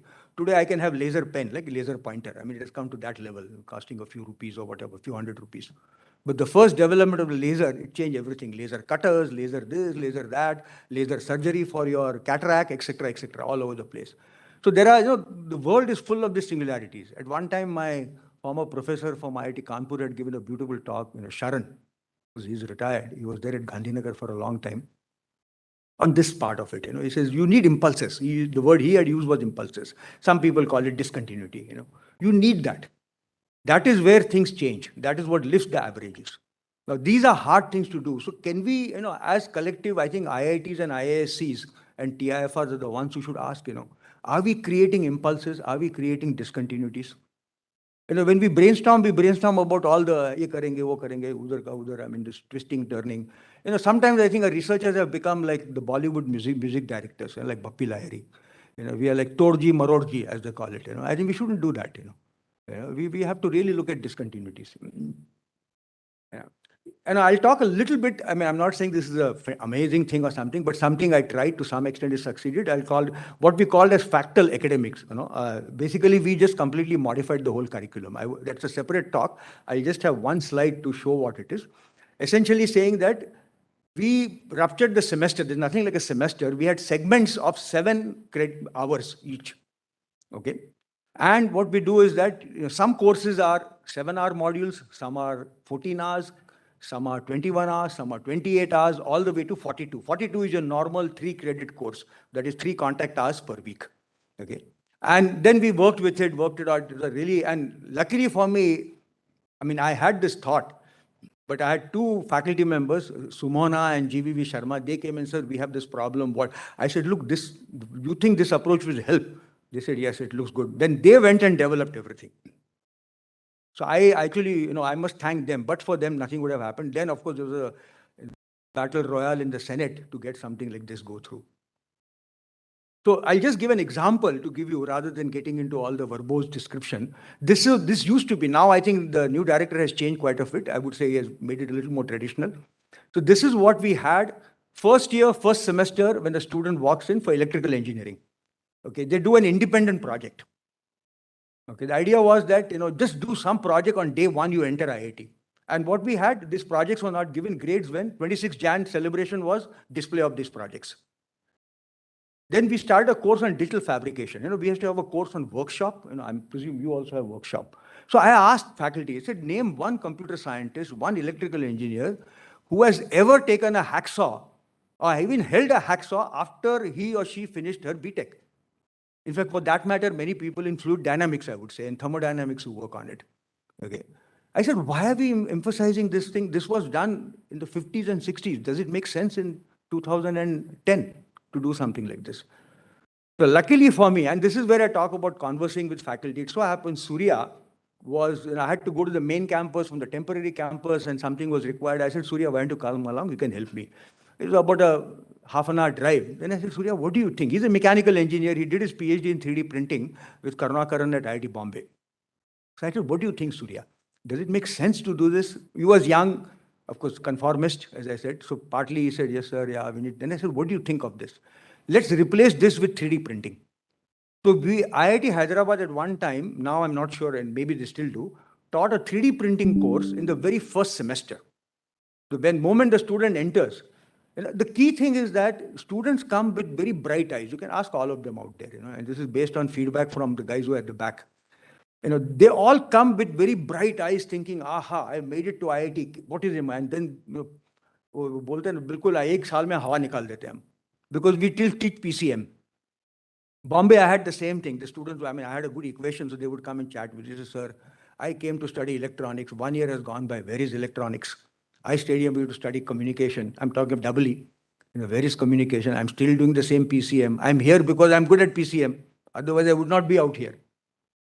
Of course, it's very tough. IIT Bombay, I couldn't do, but as a director, I could push a little bit. So we said then calculus 1, calculus 2, electrical circuits, magnetic circuits, digital logic design. First semester, digital system design, first semester. Signals and communication, first semester, 1 credit course. You can see, some of them are 14-hour modules, some run right through the semester, like independent project and fabrication. So if you look at digital signal processing and communication, it is in the 5th and 6th segment, 14-hour module. The idea was to offer a course in signal processing and communication, which covers the initial sections of all the 9 chapters in a book, assuming the book has 9 chapters. And what, the interesting part, I don't know how it is now again, at one point in time, civil engineers were taking this class. Then I realized, today signal processing is all pervasive. Mechanical engineers use it, civil engineers, everybody uses it. But they're afraid to take a course from an electrical faculty. Electrical and computer science faculty are notorious for giving tough grades.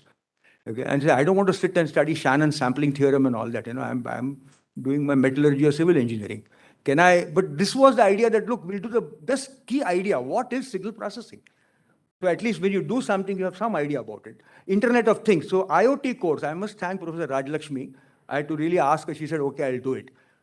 2 credit course in the very first semester. So the exciting thing that the student who entered at that time was they learned Internet of Things, they learned signals and communication, they learned 3D printing. And they did a project on their own. We gave about 2,000 or 4,000 rupees, I forget exactly the number, and students put on their own money and build things, all kinds of whatever, fun things, I think we should make things fun, Anyway, that's a separate topic. So this is, I would say, it was a break away from way typically semesters and curriculum is there in the IIT system. It worked actually, and I had to really do a good job of marketing.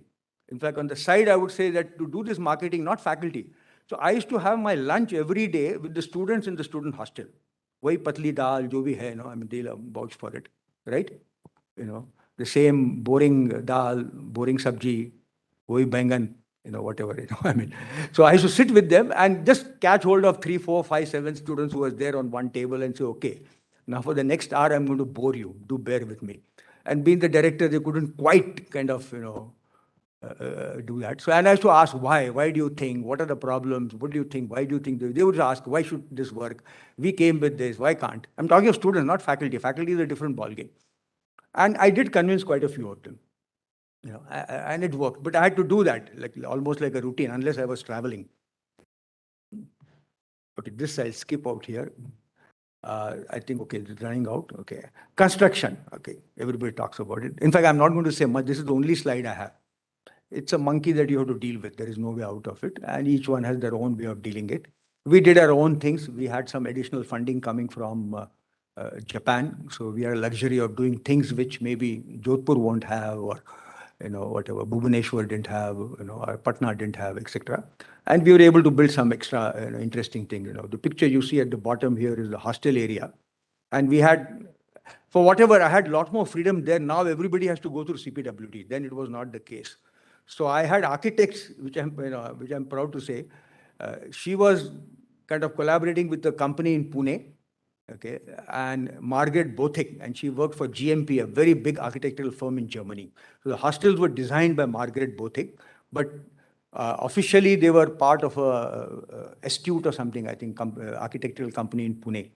Okay, these were, of course, this was again the dining hall was designed by Margaret. These buildings were designed by Deb Guha. He runs a company called Arcop. Then I don't have other pictures here. The first picture that you saw, the picture of the lecture hall complex, that designed by Christopher Benninger. Interesting guy. He's graduate of MIT, Harvard, American, settled in India, reverse migration, speaks Marathi. He works out of Pune. Okay, so he's the one who, Benninger is the one who designed it.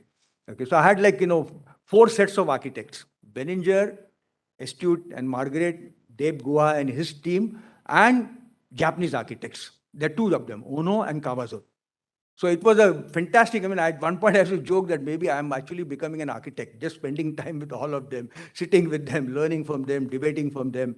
I think it was a great experience. I really enjoyed. I was lucky to have a fantastic group of architects who listened and told us how things are done.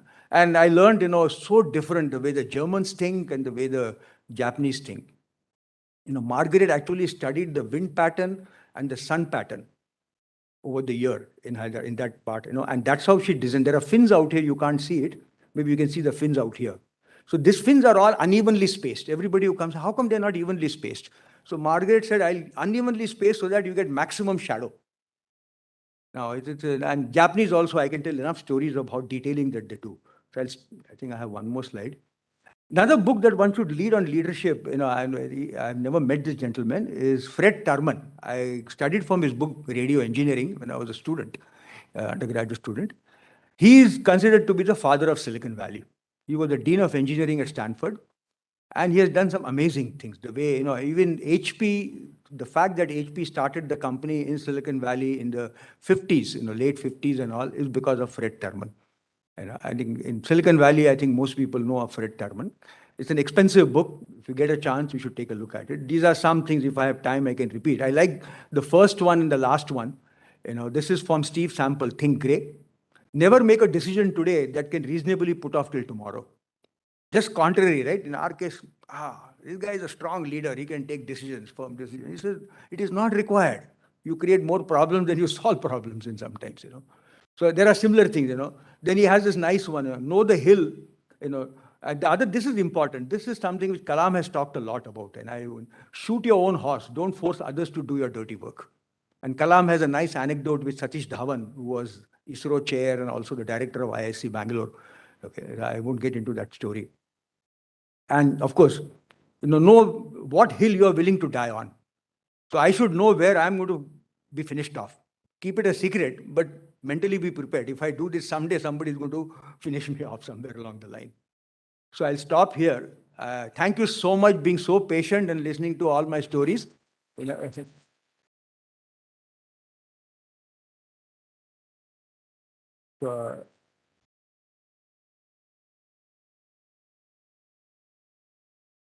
These are all the Japanese visitors who came.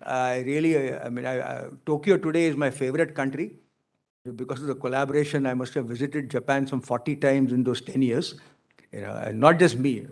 We had a program, they funded it, everything. Faculty also, large number of faculty visited. This is Professor Anzai, one of the leading persons of Japan. He's had all kinds of committee. Jun Murai out here, a good friend of mine. Anzai, I was so happy when he says, oh, Uday is my friend. I said, wow. Of course, this is ambassador of Japan out here. This is the architect I was talking about, Professor Ono. So he came with his whole team. All of us are sitting and discussing and debating the thing that he was designing, spending time with him. It was fun. I'm not saying everybody should do that. So construction is a different animal. To me, that is not necessarily the key component of building a great institution. Brick and mortar always happens. Fine, something may be better, something may not be better. It's not going to change much. Thank you so much once again. I'll just stop here. Little longish, here. It's almost like two presentations in one. So I mean, okay. Shall I? What is the protocol? Set it off, or take questions, or what is it, Degra? Happy to talk.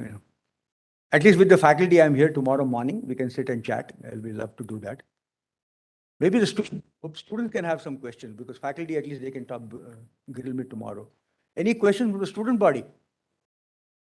Dissent, yeah, dissent. I mean, the first thing I said, you don't have to agree with everything I said. You can't, don't disrespect it, but you can certainly disagree with it. Nothing, huh? Or you're busy WhatsApping. Anyway, any faculty or anybody has any comments, questions, whatever. Okay, if none, then thank you so much once again.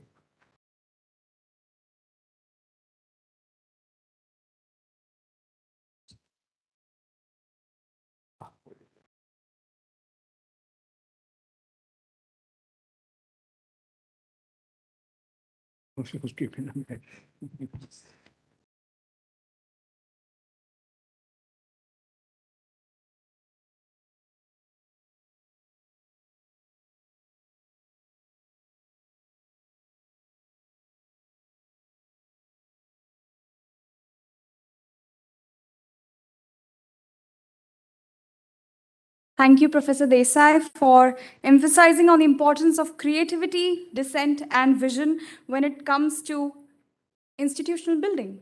All right, moving on. IIT Jodhpur established a unique platform called the Moonshot Projects, in order to encourage the faculty and researchers to pursue disruptive ideas. With such an initiative, the Institute aspires to stimulate new thinking for futuristic research problems. The Moonshot Awards received an enthusiastic participation this year with 21 entries. Out of these, 6 projects qualified for the second round. These teams will receive certifications and an award of Rs 5,000 each. 3 of those teams shall be presenting their idea to the audience today.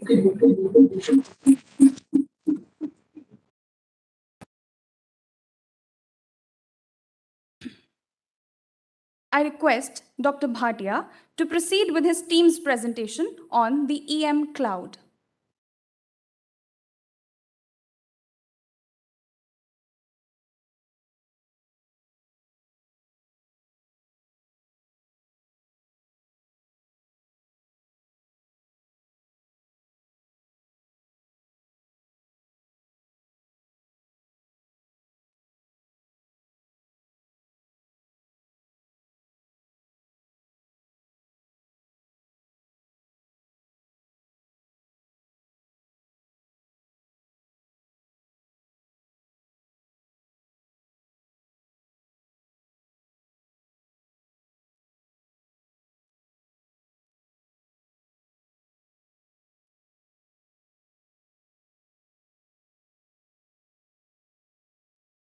Okay. Good evening, everyone. So this idea is basically about an electromagnetic cloud. And me and my colleague, Dr. Ashish Mathur, we have thought about it. We would like to describe the idea. So we are surrounded by electromagnetic radiation, and the radiation is actually is a huge spectrum. So we know that our senses respond to only a small fraction, which we call visible light. Our mobile phones respond to some other part of the spectrum. And then there are other regions. For example, your TV remote is actually working in infrared region. So there is a huge spectrum that we are projecting that we could be, this spectrum could be useful for storing and retrieving the information. So I'll not put on what we are thinking right now. I'll just pitch the idea. So what we are saying is that your mobile phone, you can directly put the data into air in the form of an electromagnetic cloud. So you can have a phone and you just do something like this, and then the data goes into air. And this cloud is a local cloud of your phone. Now, this is for one particular device, but you can have multiple clouds. The devices can share a cloud. So cloud means completely an electromagnetic field, which could be in the form of standing waves. This is what we are thinking right now. So the cloud could be the cloud of your home. It could be a business area. It could be the entire city, maybe the country, or maybe the entire globe. And nothing stops us. So we are trying to build colonies on Mars. So there can be a cloud that can cover distances, or maybe it could be an information channel between Earth and Mars. Okay, so that is what our idea is right now. Thank you.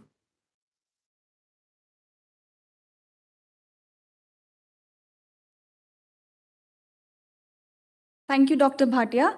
I request both Dr. Nitin Bhatia and Dr. Ashish to please come on the stage and receive their certifications.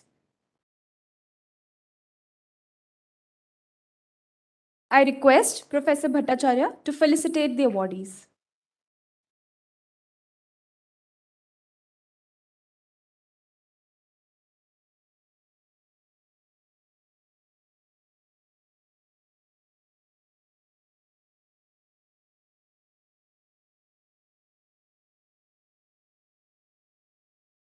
Thank you, sir. For the next presentation, I call upon Dr. Alok Ranjan. Thank you, sir. For the next presentation, I call upon Dr. Alok Ranjan to present the idea Cock Tree or Wise Tree, a tree that knows you.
Okay, good evening, everyone. So my team members are Professor Sangeeta Sahni, Dr. Faratnaz, Dr. Suman Dhaka, and Dr. Ayan Sadukan. So as we see in current context, environmental issues are one of the major concern across the world. And that's also one of the important goals under Sustainable Development Goals. So in this thought process or exploration of ideas, what we thought since our world is facing challenge in terms of environmental pollutions, drought and famine, water shortage. So we thought, why not to think about a tree which can think about our needs. So plants like which can grow super fast speed or 4 to 6 months in semi-arid regions so that they can give more oxygen and other things. And they can also can be adapted by using different sensors to control pollutions and other things. So they can understand what is environmental needs, and on that basis, they can decide how much they can give oxygen to the environment and how they can control those things. So our thoughts were there to develop a tree with the help of genetics engineering and with the help of sensors which can work on these areas. And what will happen with this is that we will have a tree which can understand the societal needs based on different contexts. So for example, in a semi-arid climate like Jodhpur, it is very difficult to find big trees or trees which can give, you can say, shade, or for that, even for a picnic. So all those things can think creatively on these things. Then, trees basically which understand the environment and societal needs can develop. So broadly, we thought that this can be developed, and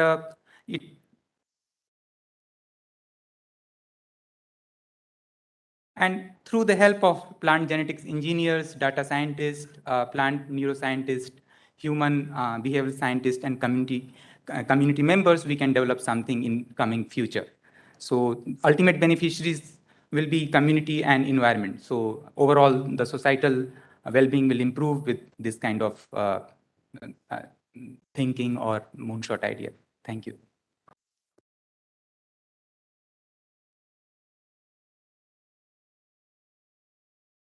Thank you, Dr. Ranjan. I request the other team members, Dr. Farat Naz, Dr. Suman Dhaka, Dr. Ayan Sadukan, to please come on the stage and receive their award.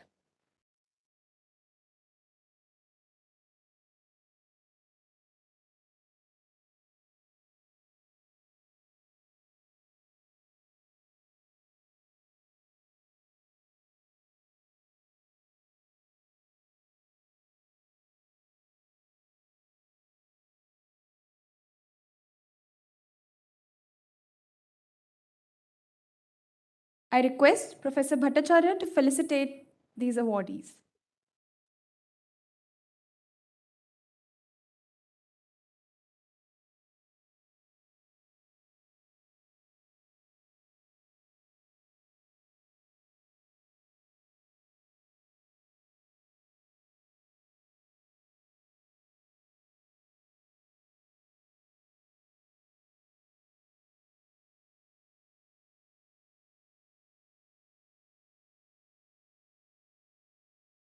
Thank you, sir.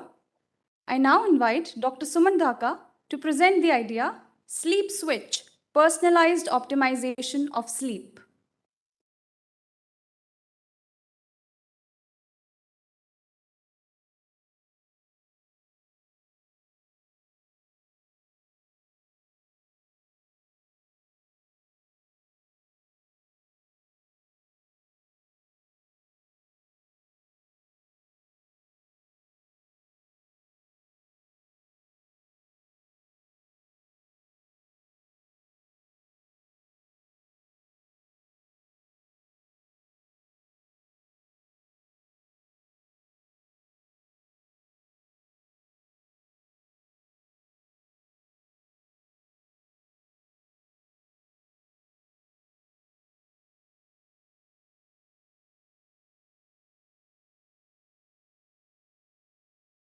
Okay. Thank you. So good evening, everyone. Myself, Suman Dhaka, Assistant Professor in School of Liberal Art. I'm also associated with Center for Brain Science and Application. So this idea is basically regarding sleep switch. So it's basically what to do, like this particular collage or picture you can see here, it's basically represent a story or many kind of, problems that many people face during the day or the night or the many clinical disorders. So what it is do basically, can be right now available options, or you can say solutions for these kind of problems is basically taking the medicines. Like suppose clinical condition, any sleep disorder, then doctor recommend you the medicine that will take to basically modulate or the regulate the sleep in whichever disorder is it. Can we have any other solution for that? So this here, I am proposing a solution for that to develop a targeting the top-down network of the brain where you can basically modulate by non-invasive brain stimulation and use that data to basically develop a device or the switch the switch can be adaptive switch. That switch in the sense they're basically taking the data from the person's in terms of the sleep quality and their sleep quantity and all the parameters of the sleeps, and then modifying and giving the person suggestions, as well as you can control the sleep by the brain stimulation. So that's the final solution and the idea I'm proposing here. And this a lot of work is going around the globe in terms of the modulating the sleep or the regulating the sleep. But this idea of adaptive switch is basically to develop a optimized sleep for the person. So this is the interdisciplinary teams that we need to basically execute this moonshot idea. And thank you so much. So that's all for us.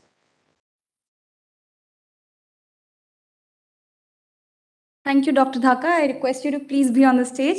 I request Professor Bhattacharya to felicitate ma'am.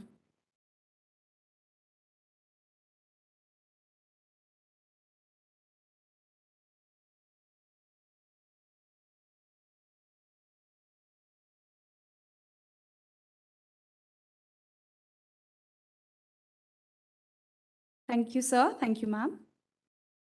For the next awards, I call upon Dr. Amandeep Kaur and Dr. Deepak Mishra. They are being awarded for their idea, MEDPV, a personalized virtualization for better living of mentally disabled.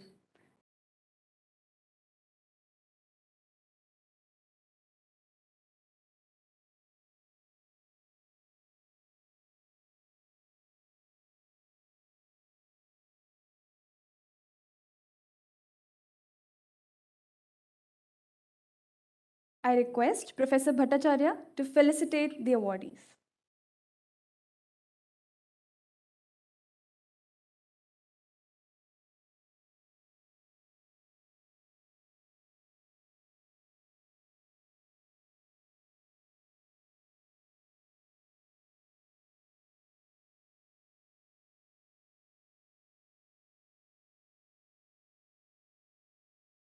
The next award goes to Dr. Deepak Kumar Saxena and Dr. Mithurani Kuti for Vatsalya, taking care when you are away. I request both of them to please come on the stage.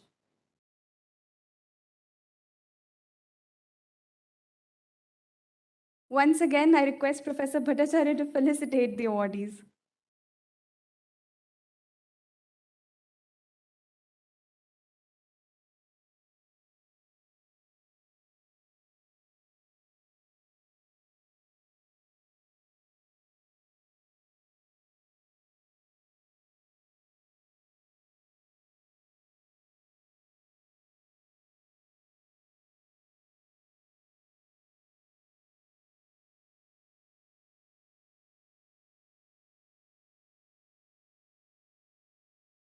I now request Dr. Sumit Kalra to come on the stage and receive an award for his idea, Learning While Sleeping.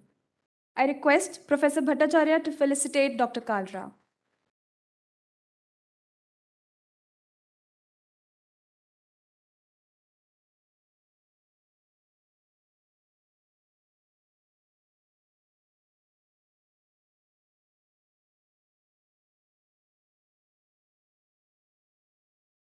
Thank you, sir. Thank you, Professor Bhattacharya. The next award is the Dr. Vandana Sharma Memorial Award for Teaching Innovation. IIT Jodhpur instituted the Dr. Vandana Sharma Memorial Award for Teaching Innovation to honor the memory of late Dr. Vandana Sharma of the Department of Mathematics. This award is given to the faculty members for their significant contributions in teaching innovations. This year's award goes jointly to Dr. Manish Narvaria, Assistant Professor, Department of Electrical Engineering, and Dr. Shankar Manoharan, Assistant Professor, Department of Biosciences and Bioengineering. I request both the sirs to please come up on the stage and receive their awards. And I would request Professor Desai to felicitate both the awardees. Dr. Naroya has brought a paradigm shift in teaching from procedure-centric teaching and learning to system-centric teaching and learning. The approach enables students to think analytically, innovate and design efficient systems in the context of a practical problem. His approach advocates think analytically and design practically. He is given this award for his innovation in teaching during academic year 2021 and 22. Congratulations, Manish. Dr. Shankar Manoharan has immensely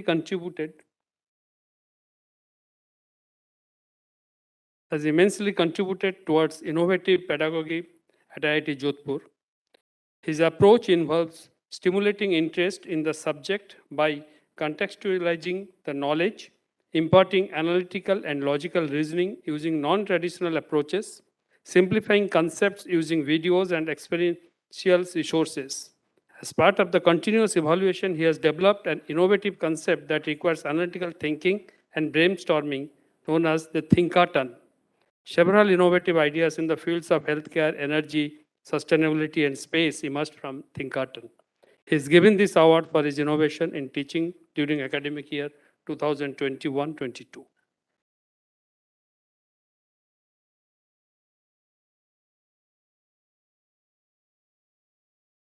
Thank you, sir. Thank you, Professor Desai. The next award category is the Research Excellence Awards. Research Award exemplifies excellence in research. It felicitates individual faculty members for exemplary research contributions. The awards are given to senior faculty members and young faculty members of IIT Jodhpur in 3 domains: engineering, sciences, and humanities and management. This year, the Research Excellence Award in Engineering in the senior faculty category goes to Professor Mayank Vatsa, Department of Computer Sciences and Engineering. I request sir to please come up on the stage, and I request Professor Desai to felicitate Professor Vatsa. Mayank Vatsa is the professor at IIT Jodhpur and is also project director of TIH I Have the History. He is a fellow of IEEE and APR and is recipient of the prestigious Swarna Jayanti Fellowship. He is a leading researcher in responsible AI and computer vision. He is conferred with this award for his outstanding contribution in machine learning and biometrics.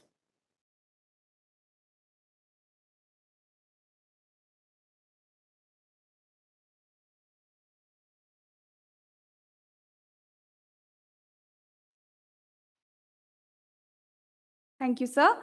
In the same category, Dr. Indranil Banerjee, Associate Professor of Biosciences and Bioengineering, has also received an award.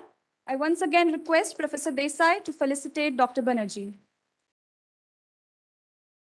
Dr. Indranil Banerjee has been working in the field of biomaterials and tissue engineering, especially in the domain of pro-angiogenetic biomaterials and formulations. His major contribution is the angiogenic hydroxyapatite, a superior material for functional bone tissue engineering.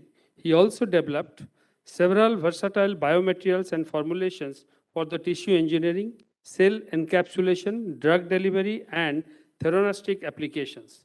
He has made significant contributions in deciphering molecular cues for cell-based tissue engineering. He is conferred with this award for his outstanding contribution in biomaterials and tissue engineering.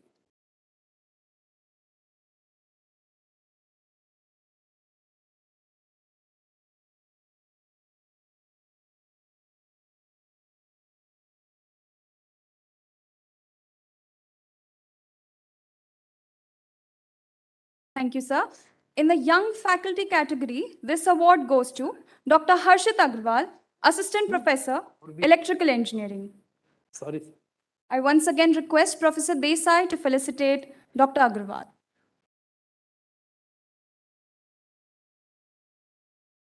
Dr. Harshit Agrawal's area of interest is semiconductor device modeling with focus on industry standard compact modeling for circuit simulations. His group is working towards the development of machine learning based new modeling techniques for emerging semiconductor devices. He is conferred with this award for his outstanding contributions in compact modeling for high frequency circuits.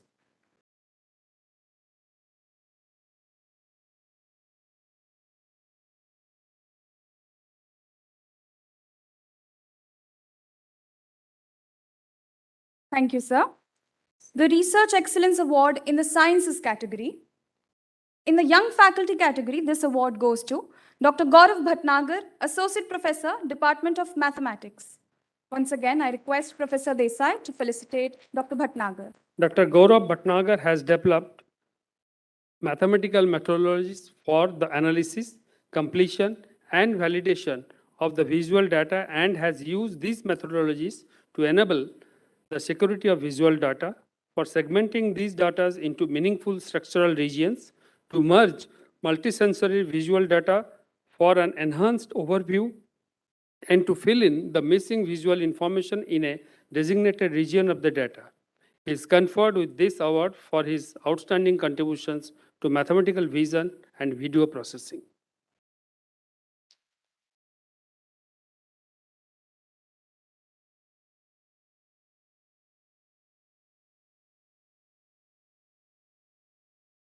Thank you, sir. The Research Excellence Award in Humanities and Management category. In the Young Faculty category goes to Dr. Alok Ranjan, Assistant Professor, Department of Humanities and Social Sciences. I request Professor Desai to felicitate Dr. Ranjan. Dr. Alok Ranjan's work broadly concentrates on health system, more specifically access to healthcare and financial risk protection. His approach has been to measure the progress towards universal health coverage in India in the context of other nations. He has used large-scale secondary datasets along with field-based exploration. He is interested in the health systems, elderly health, disability, health economics, and health care financing. He has used primary studies to understand various strategies for achieving universal health coverage in low and middle-income countries like India. Dr. Ranjan is conferred with this award for his outstanding contribution in public health and non-communicable diseases.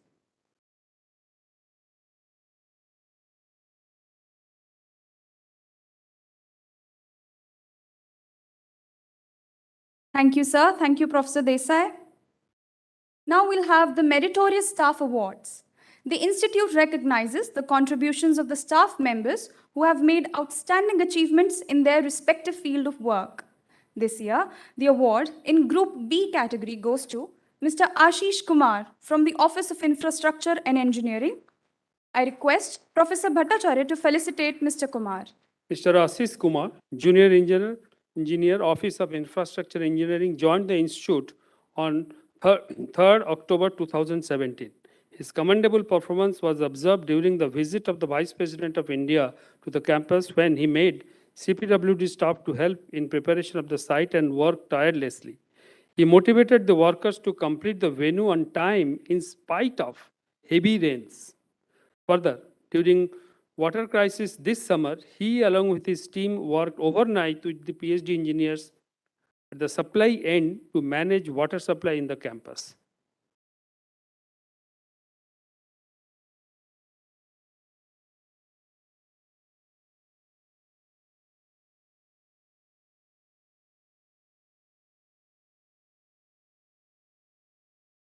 Thank you, Mr. Kumar.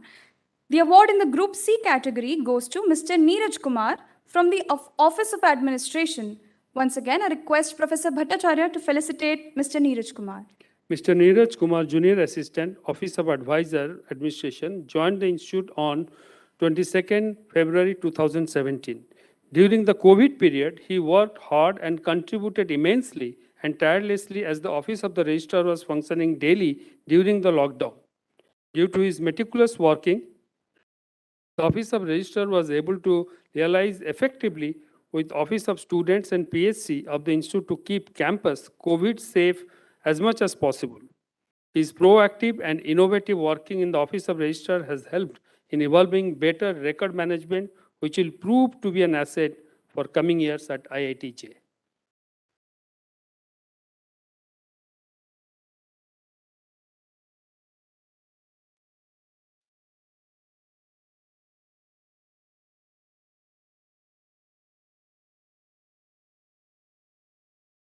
Thank you, Dr. Bose. Thank you, Professor Bhattacharya. This year, the International Research Mobility Grant is also being awarded, which is provided in order to establish collaborations with international institutes and departments having QS rankings better than 100. The award this year is granted to Dr. Dilpreet Kaur, Assistant Professor in Department of Mathematics. I request our Director, Professor Chaudhary, to felicitate ma'am.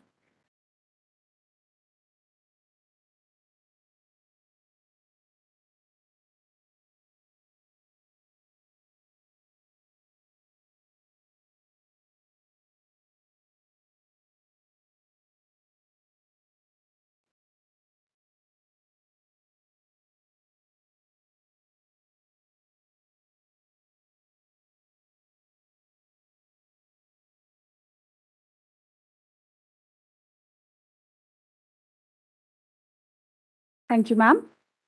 The next award goes to Dr. Ruhi Sonal, Assistant Professor in School of AIDE. Once again, I request Director Chaudhary to felicitate ma'am.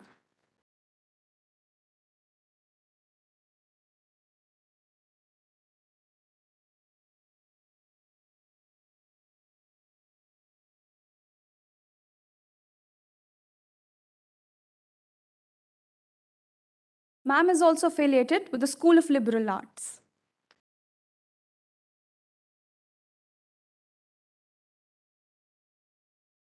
Thank you, ma'am. Now I call upon stage Dr. Neha Jain, Assistant Professor in the Department of Biosciences and Bioengineering, to receive the award from Professor Chaudhary.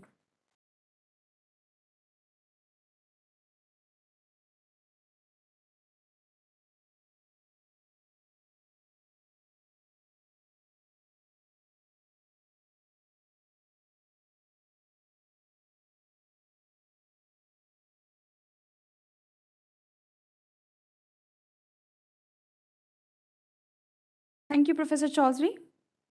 Congratulations to all the awardees.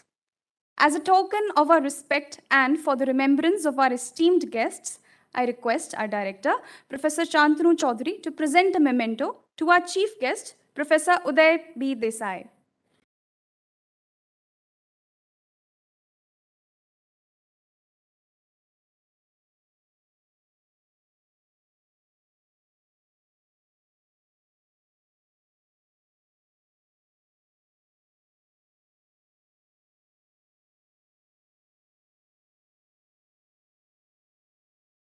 Thank you, sir.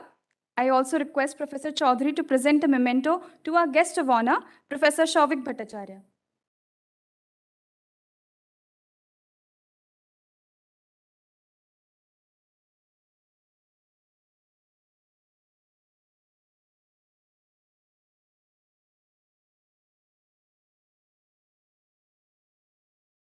Thank you so much, sir. Now I invite Professor Sampath Rajvadera, Deputy Director, IIT Jodhpur, to deliver the vote of thanks.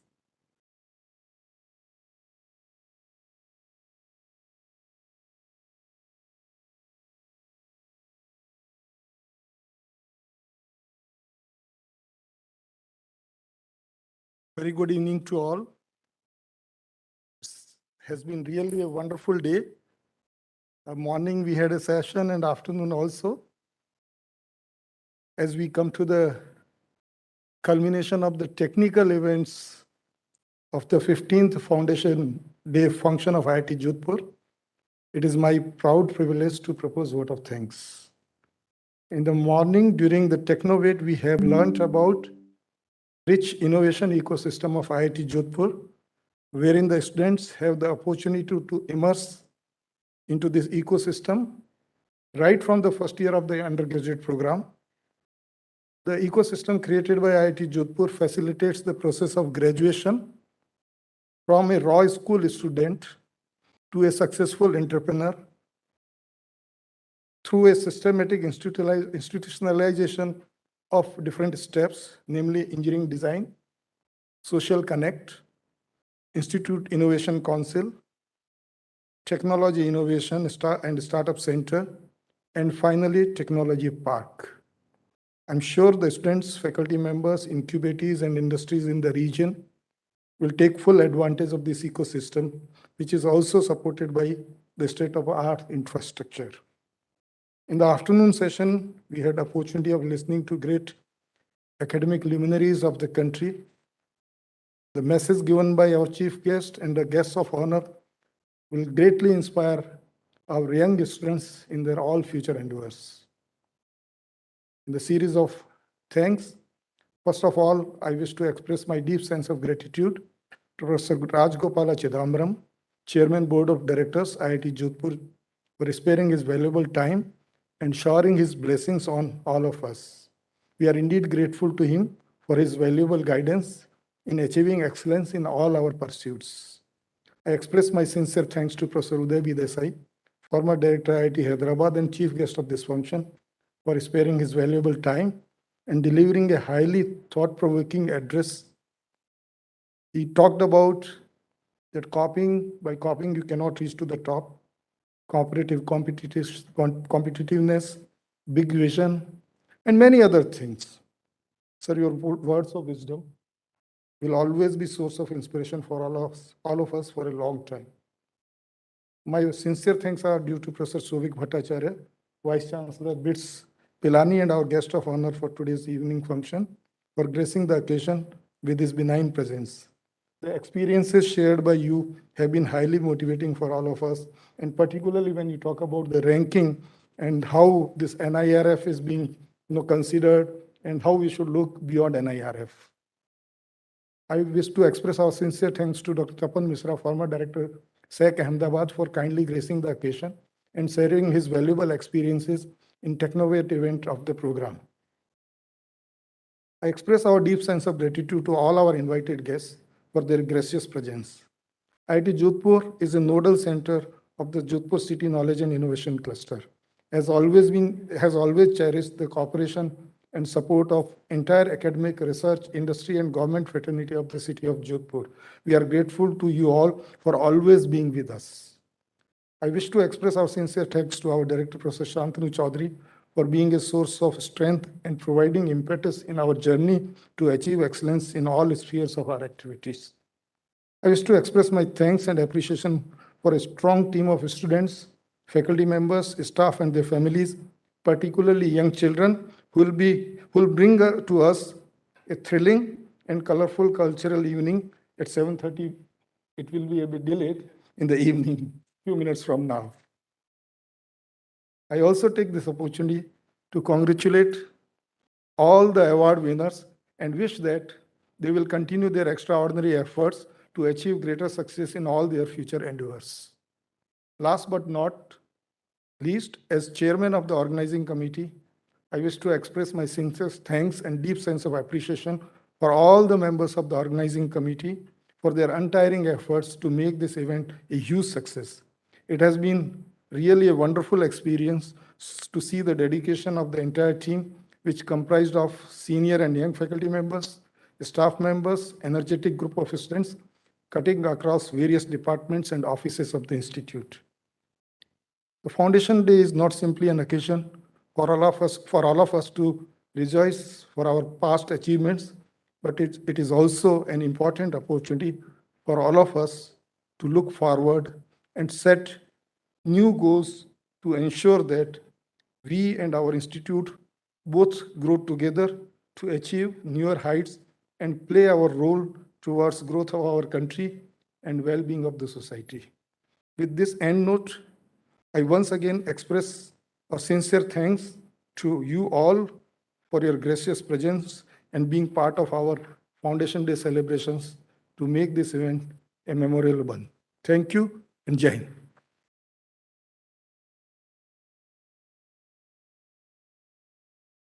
Thank you, sir. Ladies and gentlemen, with this, the commemorative event is concluded. I thank all the distinguished guests, faculties, staff, and students for joining us, and I congratulate all the recipients of the institutional awards. We shall be shortly beginning with our cultural program. Before that, I request the dignitaries, faculty members, and officers to join us for high tea in room number 309 on the second floor.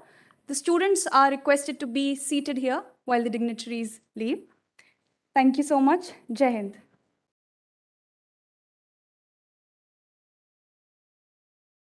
Ladies and gentlemen, please rise for the national anthem.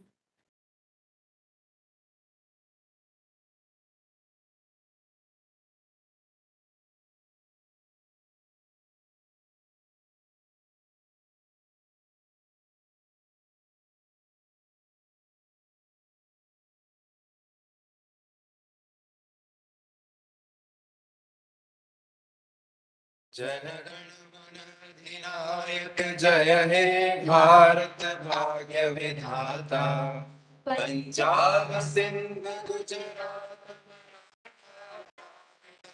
कलगंगा Vindhya Himachal Yamuna Ganga उज्जल जगद तरंगा तव शुभ नामे जागे तव शुभ आशीष मांगे गाहे तब जय गाथा जनगण मंगलदायक जय हे भारत भाग्य विधाता जय हे जय हे जय हे जय जय जय जय हे